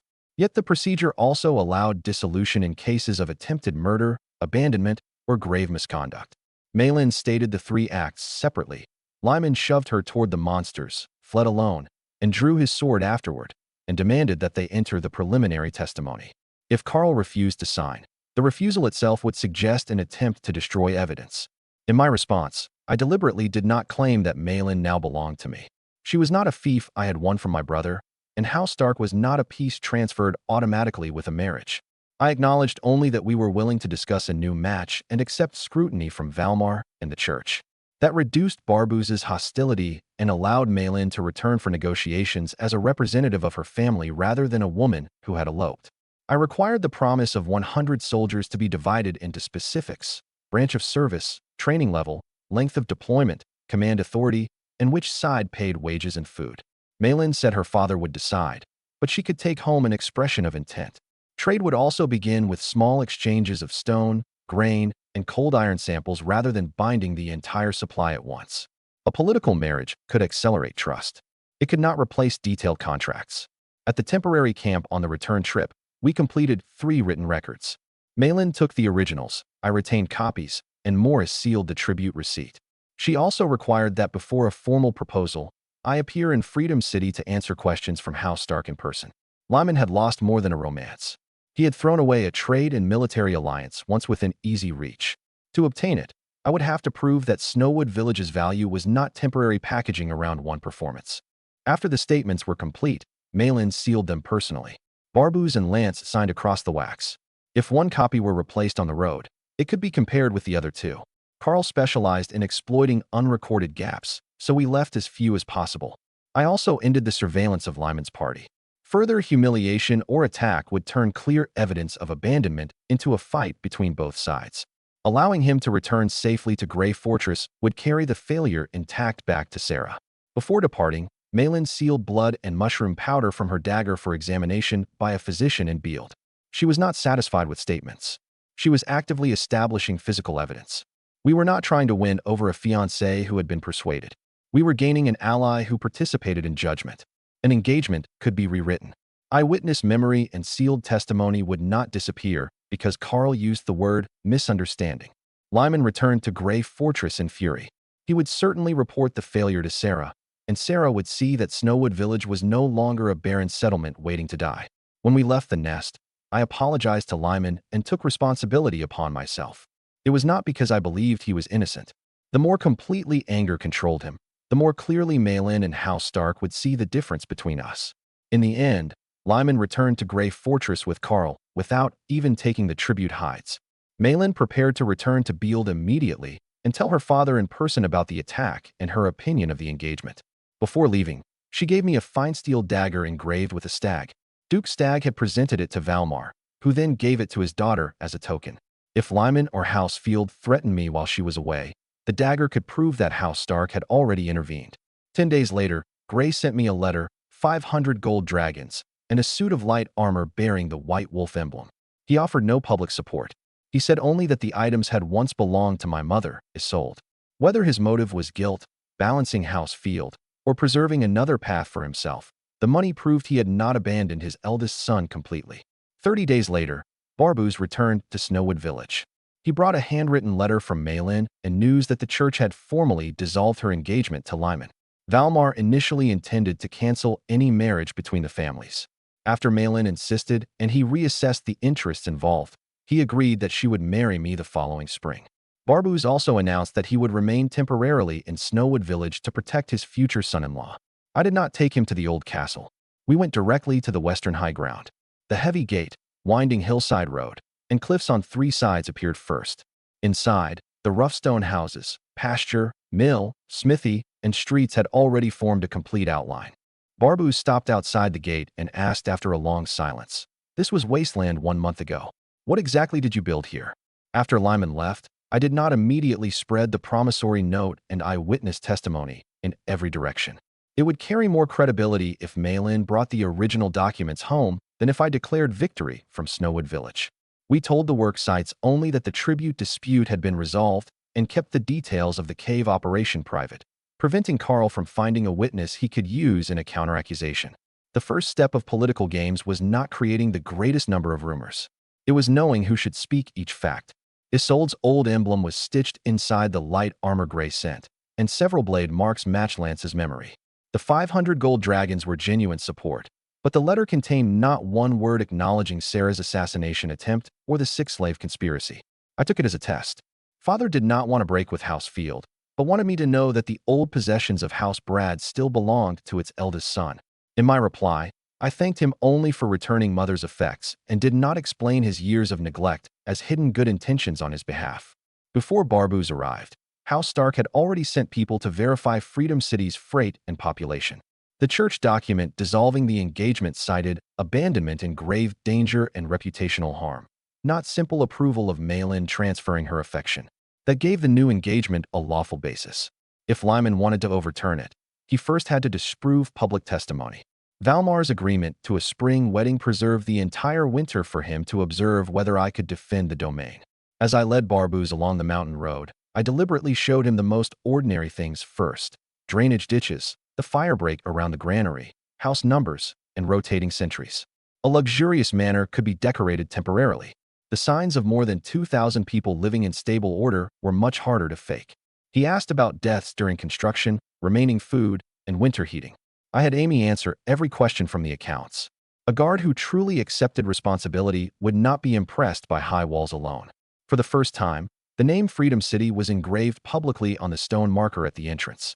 It referred to the promise of ending slavery after 1 year, and reminded me that if the name remained only on stone, it would become the greatest mockery of all.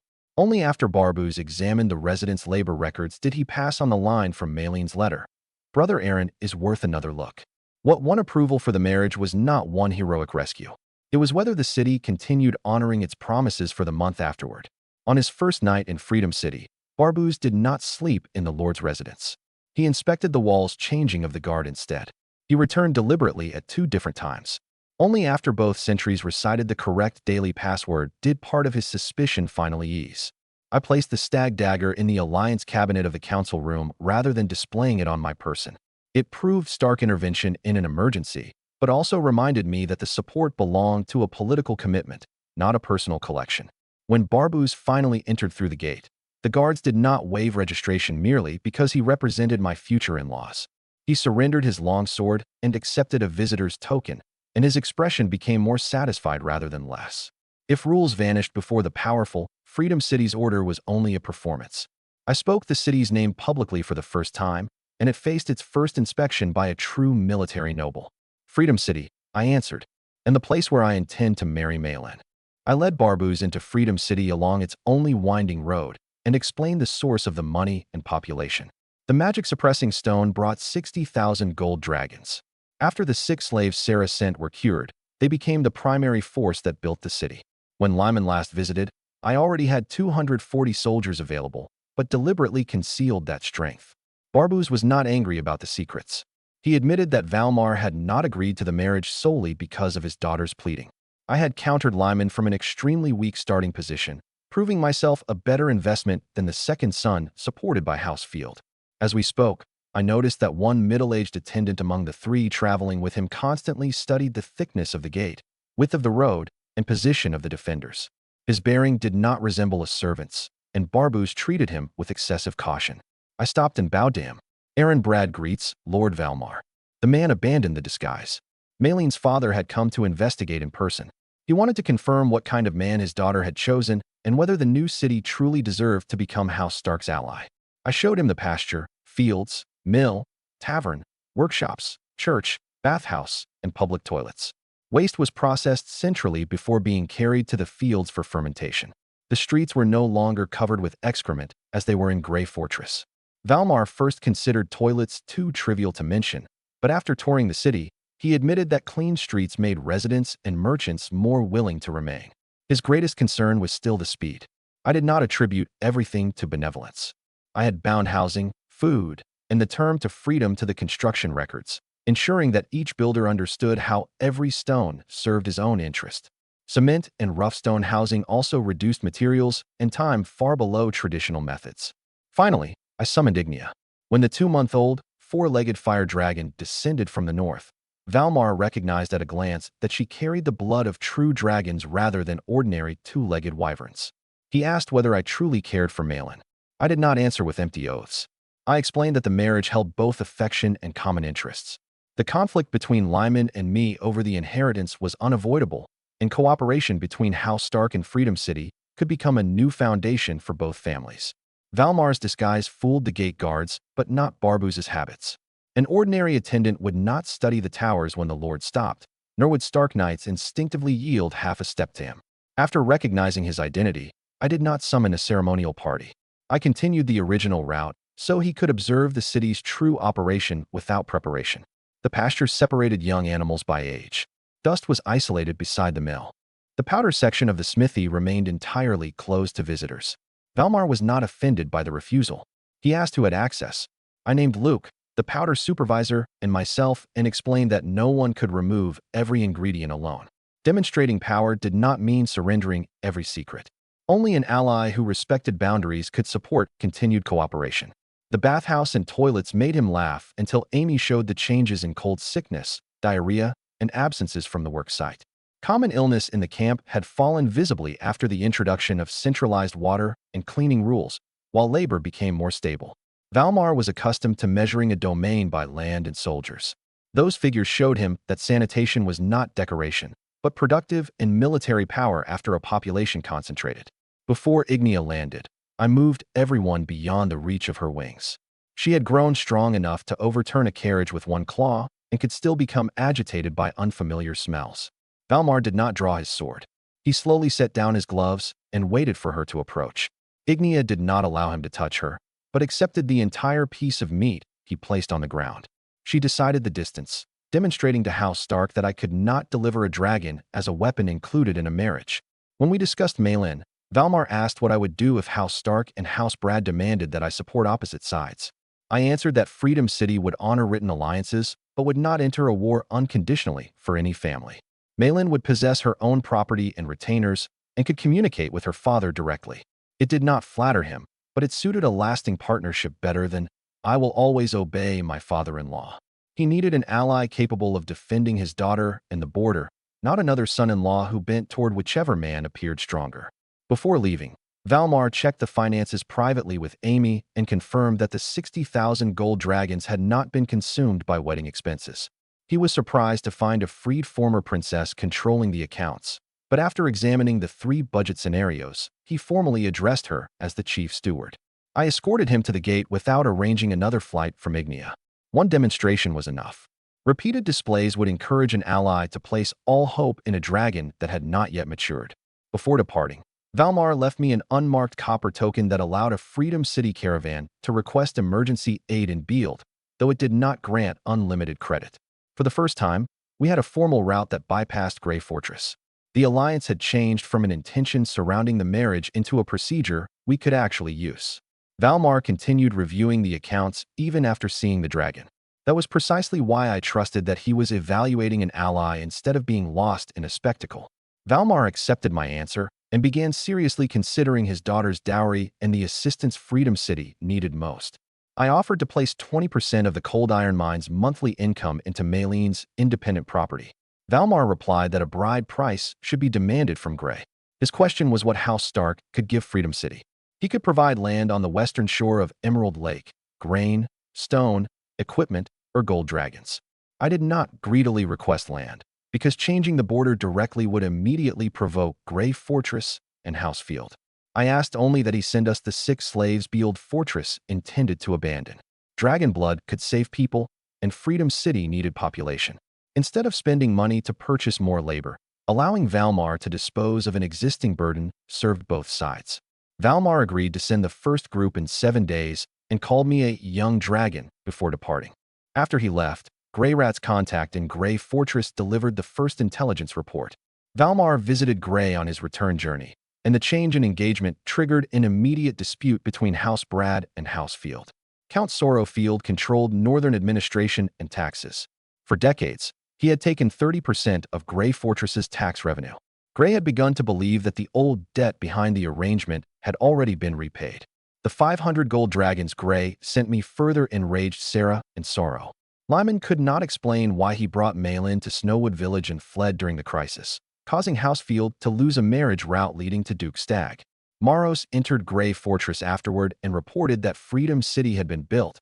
Its population exceeded 2,600, and it possessed a cold iron mine and a fire dragon. Our hidden strength was now fully exposed. Grey Rat did not hear Sorrow's final private conversation.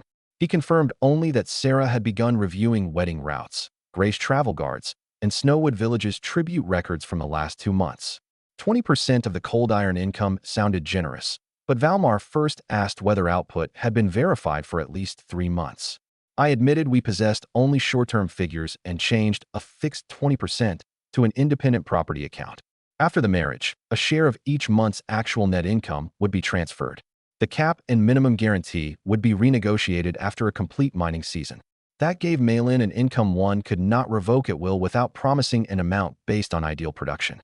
I did not choose 6 slaves as aid because more people were always better. Freedom City's housing, food, and administration had only just approached their limits. I would accept only registered people capable of arriving as family units and receiving basic care during transport. Valmar had to provide their number and conditions in advance, while we prepared isolation space for each arriving group. If he dumped every burden upon us at once, resentment would contaminate the alliance from its first day. Grey Rat's intelligence network used double verification. Taverns, servants' conversations, and tax records received different reliability ratings. Only information confirmed by 2 independent sources entered our decisions. The old agreement, giving Soro 30% of the taxes, was especially important.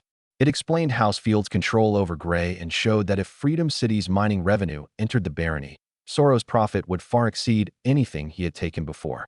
Maros's disclosure of our population, mine, and dragon was no surprise. The 60,000 gold dragon transaction gave him reason to hide the source of the magic-suppressing stone temporarily, but no duty to conceal the city's later growth.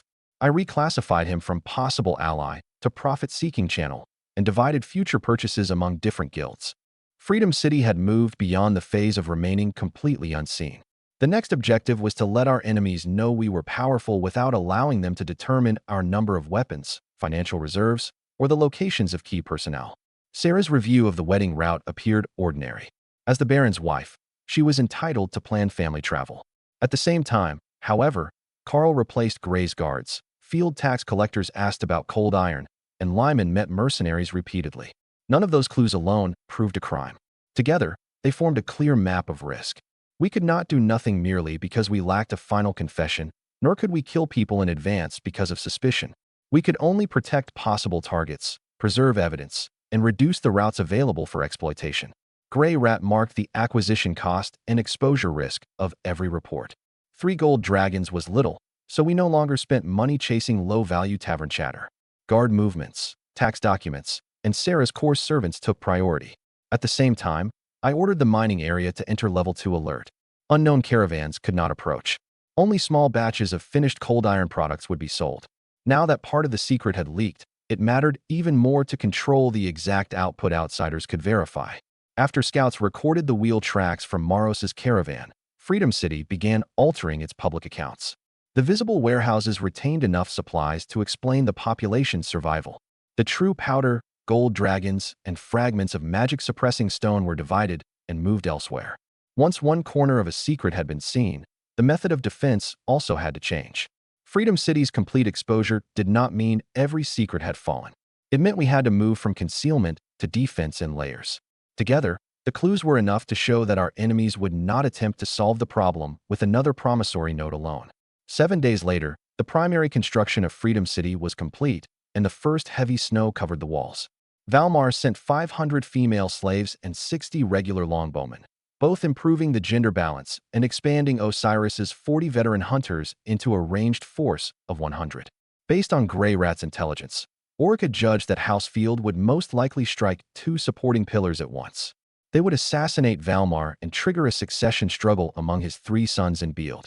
Then they would arrange Grey's death before my marriage to Malin, allowing Lyman to become Baron first and gain lawful grounds to suppress a subordinate lord and seize the cold iron mine. We lacked a definitive confession, but we could not wait for bodies to appear before preparing. Chloe was sent to Beeld Fortress to protect Valmar secretly and investigate suspicious individuals. I wrote to House Brad's old retainers, my second uncle, and my mother's clan, warning them about Housefield and promising sanctuary in Freedom City if they faced danger.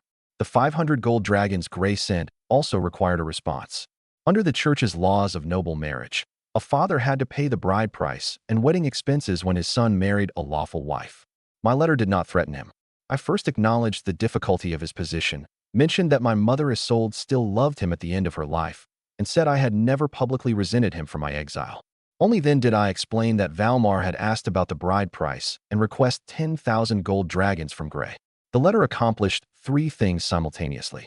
It requested lawful resources, forced Grey to state his position publicly, and made Housefield wonder whether father and son had reconciled in secret. Grey Rat would also spread another version of the story inside Grey Fortress. The exile was actually Grey's arrangement to protect his legitimate eldest son, and the engagement had always belonged to me. A mixture of truth and falsehood would make it difficult for Sarah to determine which former Brad retainers had already shifted to Freedom City. When the 500 female slaves arrived, we did not treat them merely as figures used to balance the population and assign them directly. We registered family relations, skills, and personal preferences first. Those willing to work in weaving, medicine, agriculture, workshops, or guard training were assigned accordingly. No introduction for courtship could begin until resettlement was complete. The 1-year rule for freedom applied equally to them, while Valmar's transfer document established that House Stark could not reclaim them later. The 60 longbowmen retained their existing military status and pay while taking a joint assessment with Osiris's 40. The two groups used bows of different lengths, commands, and range markings. Combining them directly would make them interfere with one another on the wall. Osiris did not fight over who commanded whom. He spent 3 days unifying flags and volley rhythm, then appointed squad leaders according to live fire scores. Only then did the 100-person ranged unit become a real force rather than a sum on paper. We drew the assassination scenario in 2 columns. If Valmar died, his 3 sons would contest Beeld and House Stark would temporarily be unable to support Malin. If Grey died, Lyman could proclaim himself heir in Grey Fortress and have Sorrow confirm him as count. If the deaths occurred close together, I would lose both my future father-in-law's support and my legal claim through my father. Orca therefore assigned Chloe to protect the former, while I used the old Brad retainers to watch the latter. I revised the letter to Grey 3 times. The first version was too cold and sounded like a public debt demand. The second carried too much emotion and might show Sarah how urgently I desired reconciliation. The final version stated the marriage procedure first, mentioned Isolde's final wish, then listed the 10,000 gold dragon request and allowed installments or equivalent equipment. Only a lawful and specific demand would force father to leave behind an action others could interpret. Grey Rat's rumor did not proclaim outright that Grey supported me. It asked questions. If he truly wanted me dead, why did the appointment letter grant me the entire Frostpine Woods? Why had Mother's light armor and 500 gold dragons reached Freedom City? Questions were harder to trace than declarations and led Sarah to complete the most frightening version by herself. The goal of information warfare was not to make everyone believe the same lie. It was to make the enemy uncertain which people at her side had changed allegiance. The letters to old Brad retainers used different wording and hidden marks. If one version returned to Sarah, we could identify the source of the leak. The offer of sanctuary also carried conditions. Anyone entering Freedom City had to obey weapon registration and the common justice system. In Beeld, Chloe was charged only with observation and stopping immediate danger. She could not execute suspects preemptively.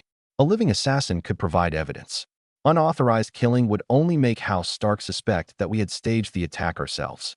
No reply came from Grey for some time, but I received 2 cautious greetings from old Brad retainers. They promised no allegiance and asked only whether Freedom City could shelter families. That was already proof that the rumors worked. Neutral people had begun preparing escape routes for possible upheaval in Grey Fortress. Letters, rumors, and guard movements began together. We were not seeking absolute safety. We were making sure an assassination could no longer be completed in silence.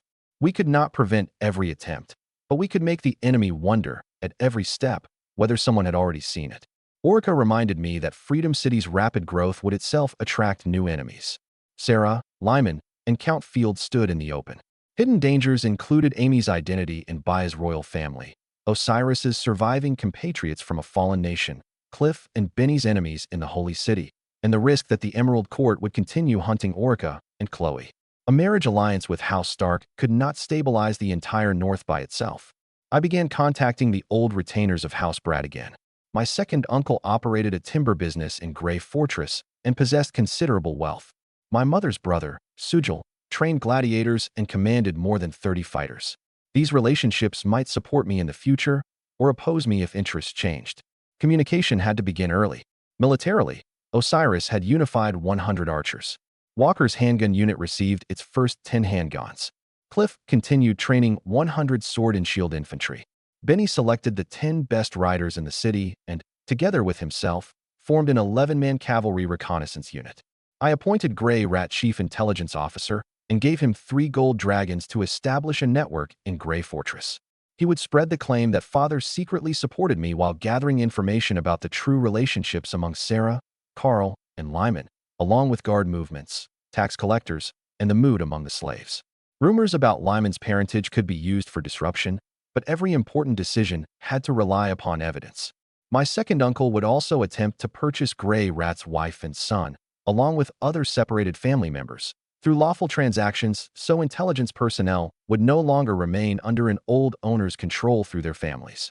I then formally abolished Amy's slave status and appointed her chief steward of Freedom City, with authority over taxation, grain, supplies, population, wages, and finance.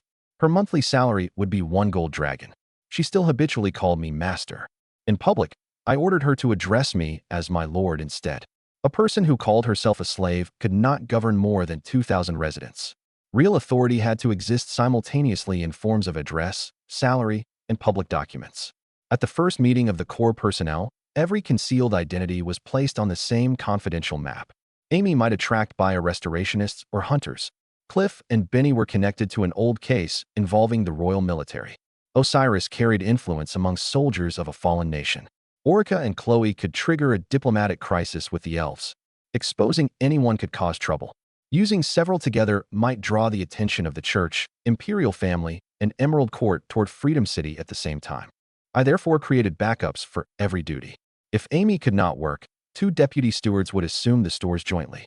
Cliff, Osiris, and Walker each commanded only his own branch, while transfers across units required written orders.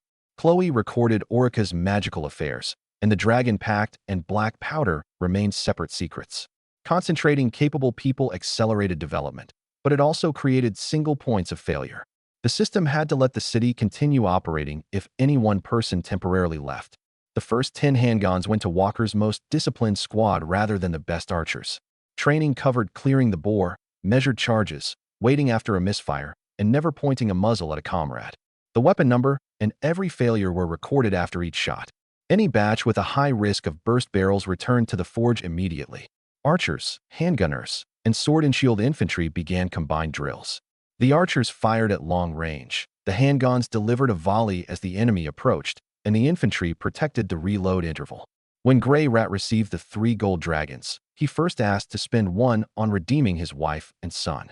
I did not let emotion consume the entire intelligence budget. My second uncle would handle the lawful purchase, while the intelligence money remained for contacts, travel, and copies. As Chief Intelligence Officer, Grey Rat reported along 2 lines to Amy and me and had to recuse himself from any assignment involving relatives. That protected him while preventing an enemy from using his family to manufacture false reports. After Amy's document of freedom was read in the square, she could not change her form of address for a long time. The final time she said, "Master," I did not rebuke her. I placed the chief steward's seal and salary contract in her hands. She had to sign with her own name to possess the office, income, and legal right to resign. People then used the new title when reporting to her. That small change was more real than an emancipation speech. Freedom did not mean the Lord said you were free. It meant the system began acknowledging that you could represent yourself. After the appointment, Amy presided over the first interdepartmental council. I sat at the side. Everyone reported stores and labor to her first, and I decided military priorities afterward. Public delegation had to cause authority to move in practice rather than merely changing the name on a seal, while every command still came from me. At the end of the meeting, she rejected an unplanned expense I requested for a banquet because the budget was insufficient. I approved her refusal. A chief steward who could carry out only the Lord's wishes and never say no could not protect the treasury. For her first disciplinary action as chief steward, Amy penalized a local free supervisor. The man attempted to bypass her and appeal to me privately. I refused to hear him and ordered him to submit through the proper process. If I overturned the appointment for the first familiar face who approached me, every public delegation would become a joke. Every ability concentrated in the city carried enemies from its owner's past. The system had to connect them into a community rather than bind them into a rope ready to snap. Freedom City's wall had closed. Its internal structure of power was only beginning. If these exceptional people, each carrying old enemies, could not form a shared institution, the enemy would not even need to attack the wall. Exposing their identities one by one would split the city from within. After Amy accepted her appointment as chief steward of Freedom City, I assigned the winter construction plan to Morris. We would build a dock on the eastern coast, establish more quarries and logging camps on Black Snow Mountain and in the Frostpine Woods, open farmland along the northern and southern shores of Emerald Lake, and expand the pasture across the frozen plain. Another checkpoint wall would stand between Freedom City and Black Snow Mountain to control passage across the border between the Orlon Empire and the Emerald Court. Morris did not ask whom it was meant to defend against. He simply recorded the stone and labor requirements. We could not undertake full construction during winter, but we could stockpile materials and experiment with a greenhouse. My design used a thick earthen wall on the northern side, heating channels beneath the ground, and treated thin sheepskin transmitting roughly 70% of the light across the south.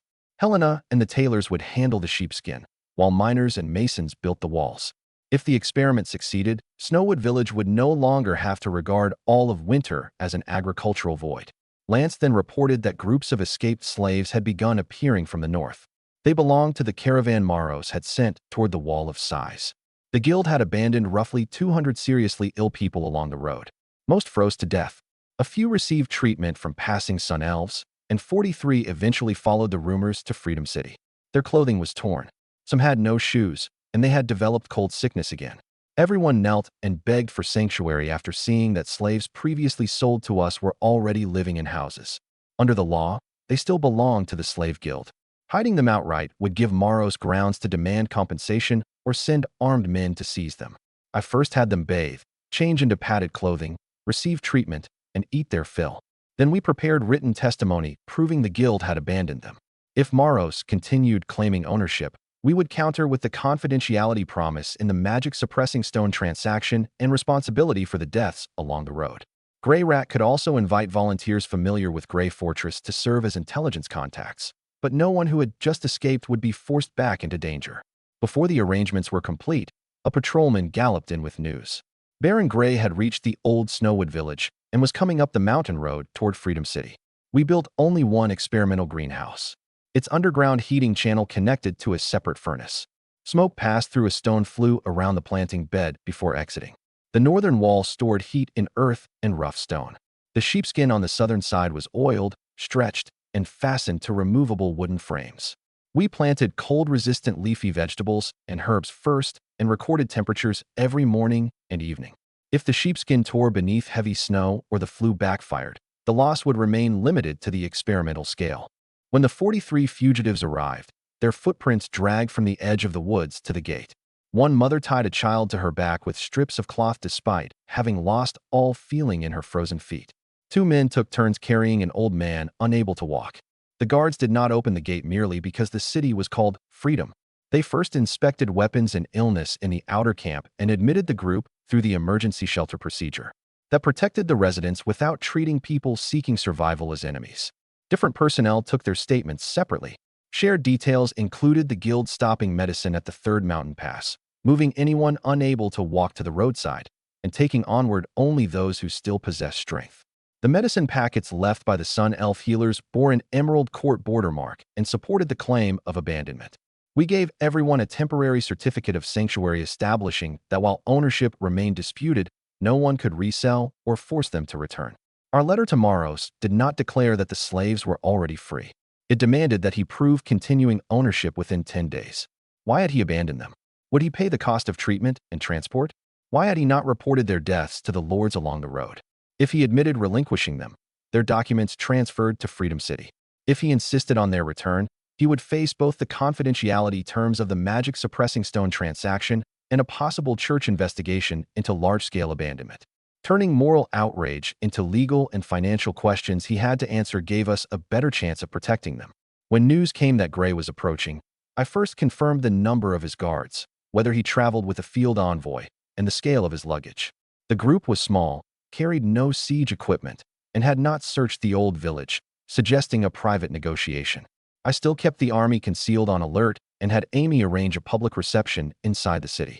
Whether father entered the gate, whether Sarah accompanied him, and what exchange he proposed would reveal whether he saw me as a son, an escape route, or a rising threat.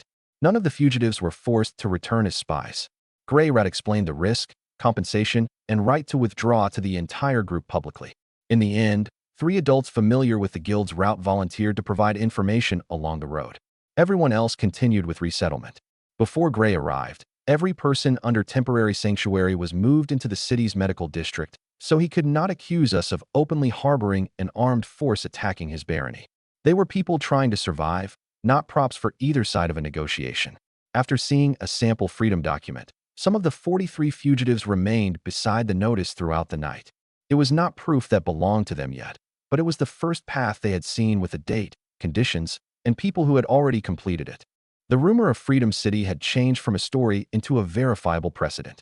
Grey's arrival temporarily moved the fugitives into the background, but did not cancel their sanctuary. A negotiation over inheritance could not use the powerless as bargaining pieces. He had come in person after receiving my letter demanding 10,000 gold dragons for the bride price. That meant the negotiation concerned the succession, not merely a father visiting his son. I rode out with 10 mounted men to meet him. Gray was visibly stunned at the sight of Freedom City, but quickly put on the expression of a loving father.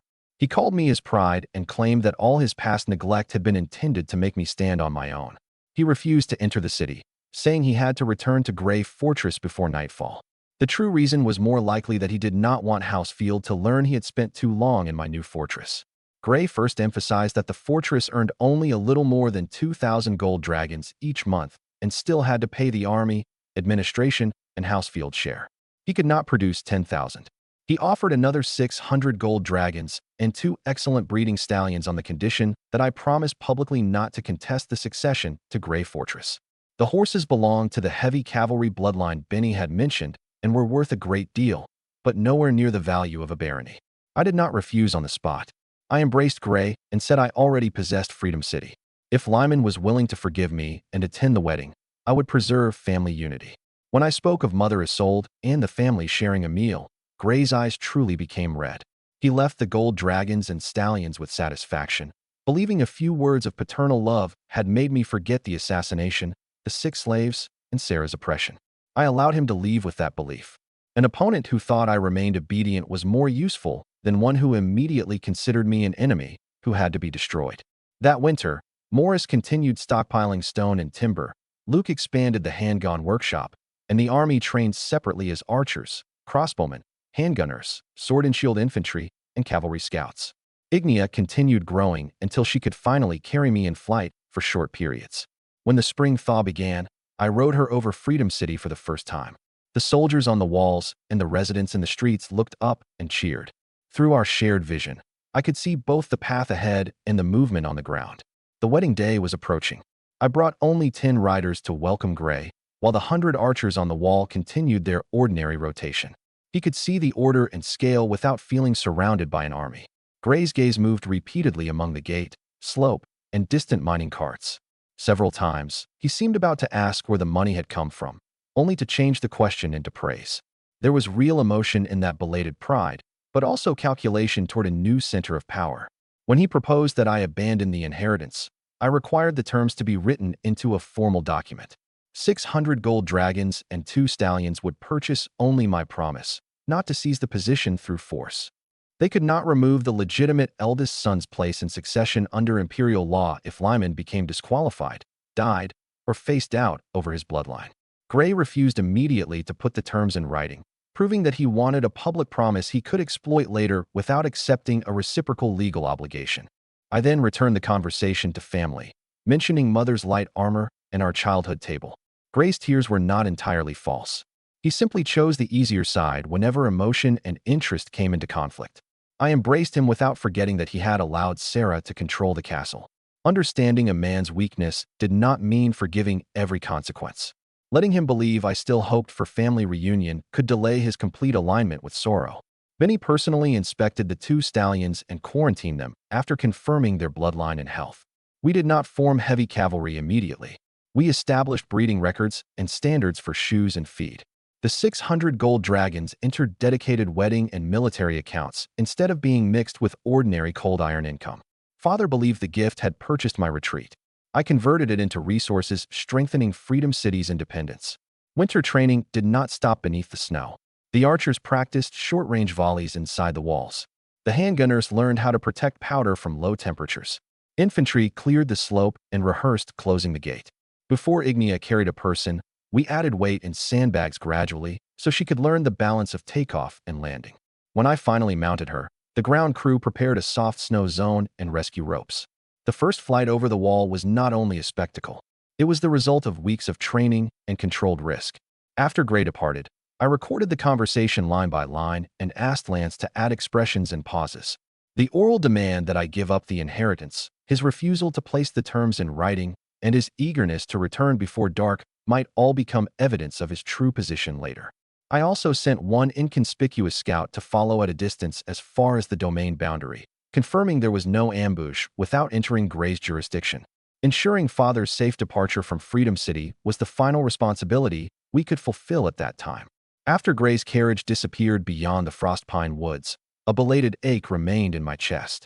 We discussed gold, horses, and inheritance, but never truly addressed why he had never protected me. Political maneuvering preserved my advantage. but it also left the conversation between father and son in the safest and emptiest place.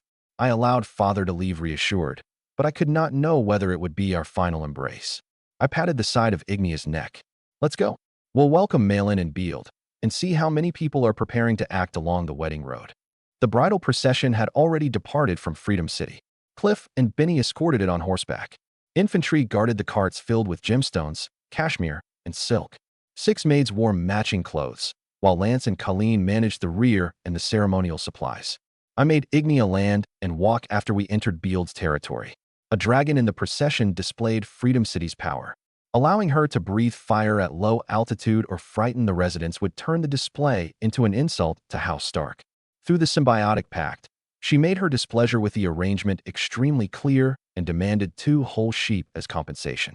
She complained that from the day of her birth, she had been expected to fire cement, soften iron billets, and patrol the border. She refused to be introduced as nothing more than my mount.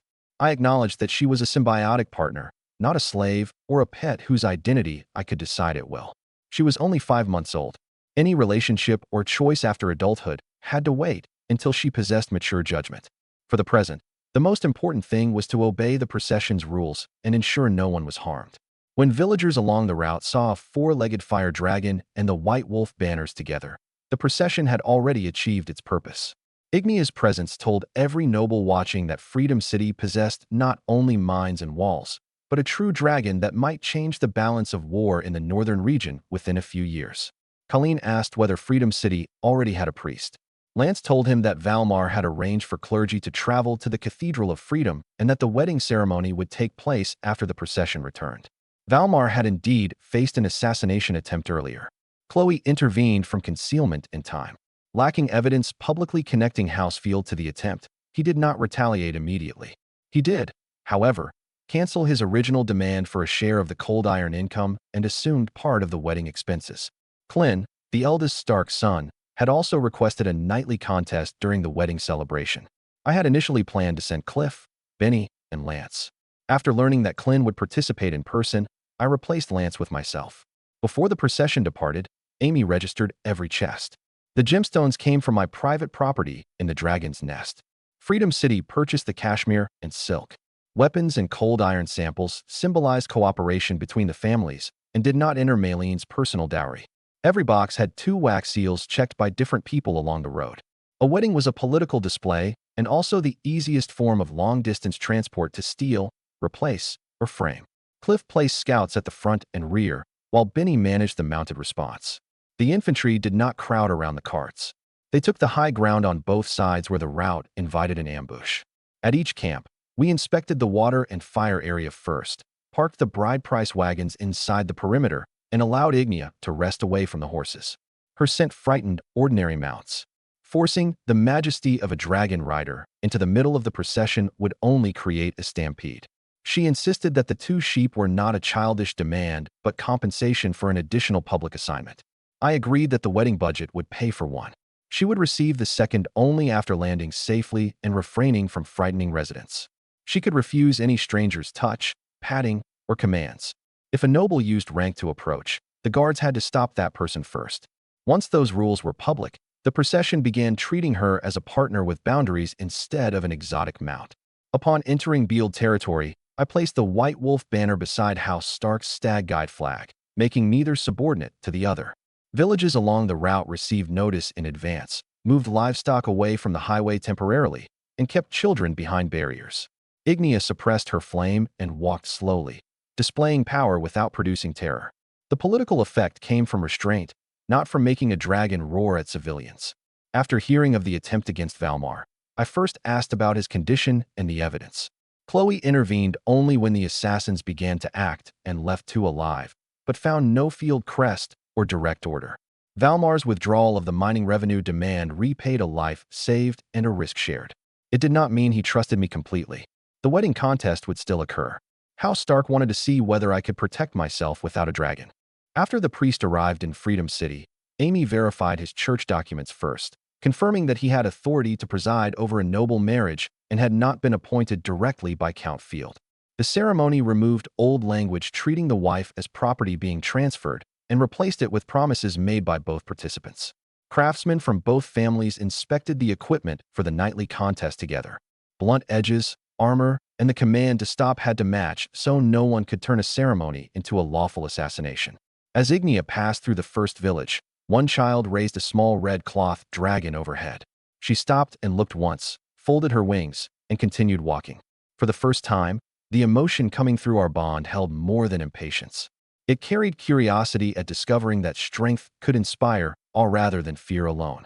Every banner along the bridal road displayed the alliance. Every rule within the procession kept the display from harming innocent people.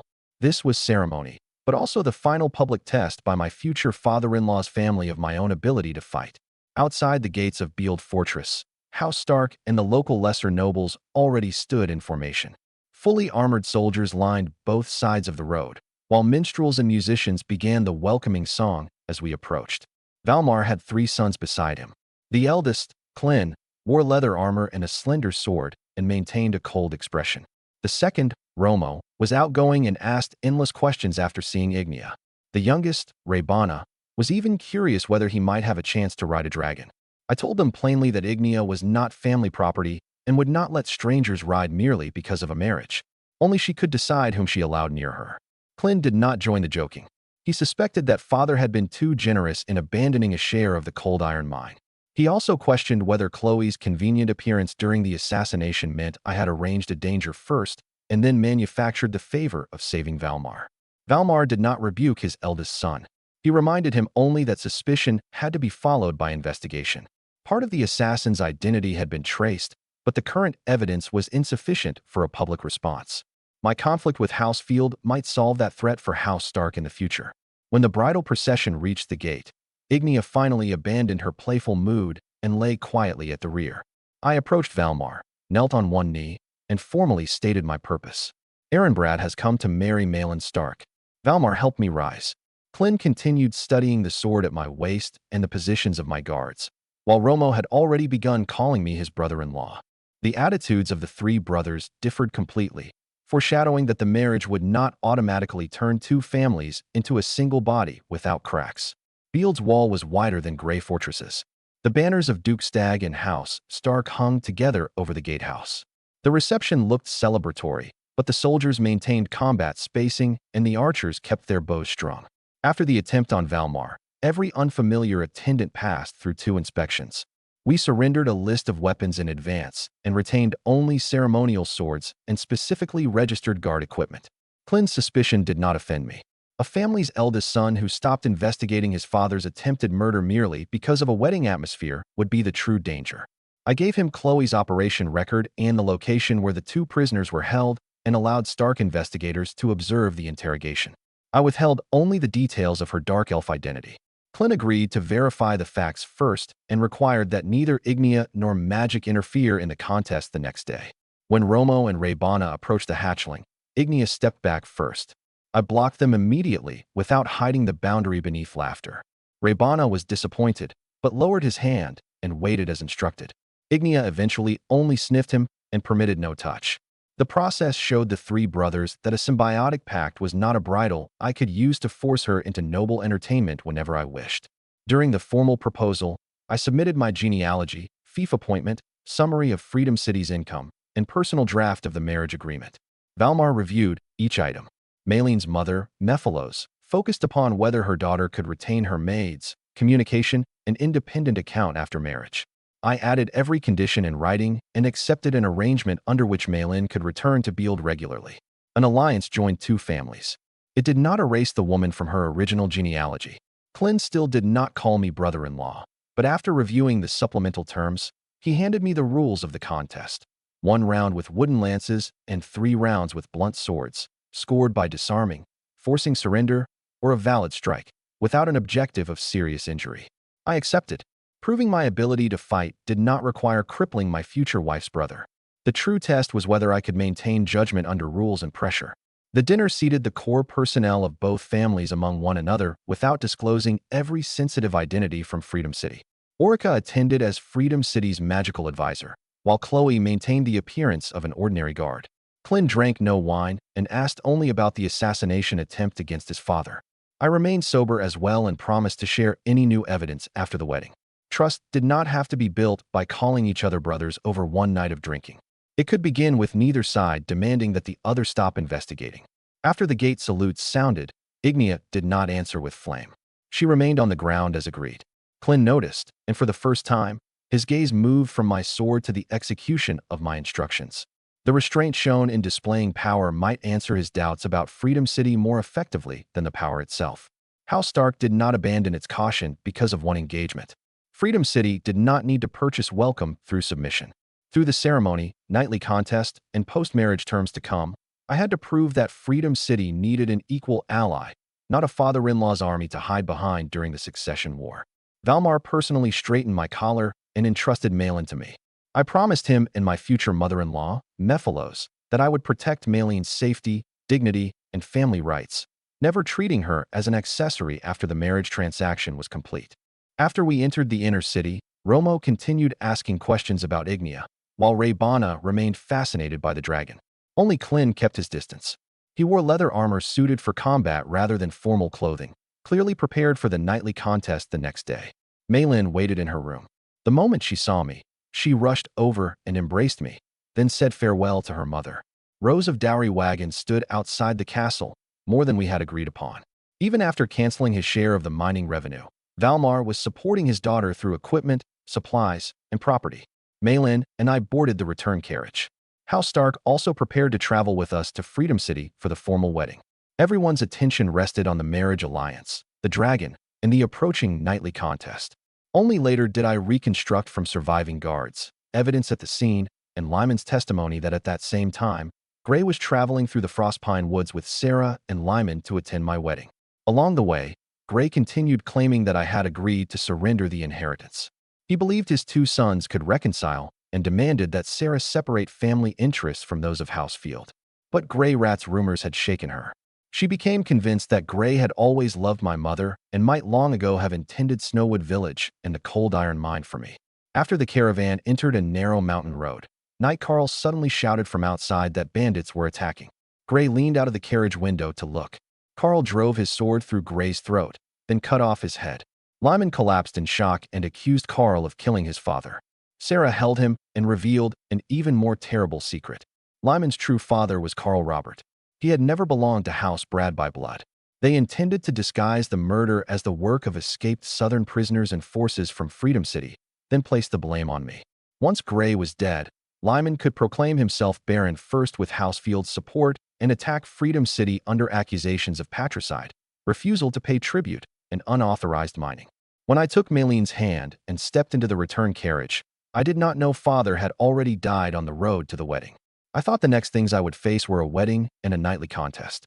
The inner city had prepared long tables and guest rooms for the bridal party, but the dowry entered an independent warehouse first and was sealed jointly by House Stark and Freedom City. Mephilos gave the inventory to Malin herself rather than me, confirming again that the property remained her independent protection after marriage. I signed for responsibility during transport, not ownership.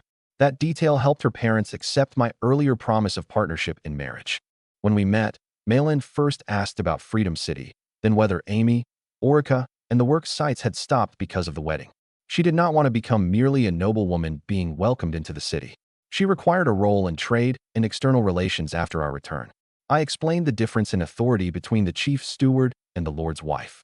She could represent the Stark Alliance, manage her personal property, and attend councils, but she could not bypass Amy to alter the granary accounts directly. Defining responsibility in advance was better than fighting over rank after marriage. The return arrangements expanded because House Stark would travel with us. Clint led a company of knights. Romo supervised the dowry wagons. Raybana traveled with the clergy. Freedom City Scouts checked both the Frostpine Woods route and the Lakeshore Road in advance. I did not know Gray was traveling on another mountain road, but following the risk level established after the attempt on Valmar, I required road information to be verified twice a day. The wedding procession looked festive. In reality, it had entered a window in which several factions might act. When reconstructing Gray's murder later, I did not rely upon Lyman's account alone. Two guards who escaped into the woods independently described the point where Carl shouted bandits. Blood beside the wheel proved the carriage was not moving quickly, and the angle of the sword wound in Gray's body matched the height of the window. Investigators also found that the guard's signal cord had been cut, proving the attackers knew the caravan's arrangements in advance. Together, the evidence pointed toward an attack from within, not Southern prisoners appearing without warning. Lyman's account of his birth changed repeatedly, but three details: Sarah's relationship with Carl, the month of his birth, and Gray's years of emotional distance, could be corroborated by records from old servants. More importantly, Sarah did not seek help after Gray's murder. She immediately discussed declaring the succession, sealing the news, and placing responsibility upon Freedom City. I learned what had happened on the wedding road only after survivors escaped. At the moment I boarded the return carriage, the triumphant music of the celebration still drowned out the funeral bell approaching from afar. Before the bridal party left Exiled, the last official letter I received from Gray Fortress still bore father's seal. It confirmed the wedding date and contained no warning. Later comparison of the ink proved it had been signed one day before his murder, explaining why I had not altered the route in advance. Before news of Gray's death arrived, Freedom City continued preparing its bells, banquet, and guards. Every judgment available to me pointed toward dangers surrounding the wedding, yet none pointed directly toward Carl inside father's carriage. Intelligence could reduce blind spots. It could never turn the world into a board without surprises. When the carriage departed, Maylin held my hand, and the bells of Exiled faded behind us. I believed the most dangerous part had passed, unaware that the bells of another caravan had fallen silent forever. The roads of two families crossed through the frostpine woods, and only one still carried music of celebration. As the wedding wheels rolled toward Freedom City, the succession war had already written its opening line in Gray's blood upon another road. What was truly traveling toward Freedom City was a war over the Baron's succession.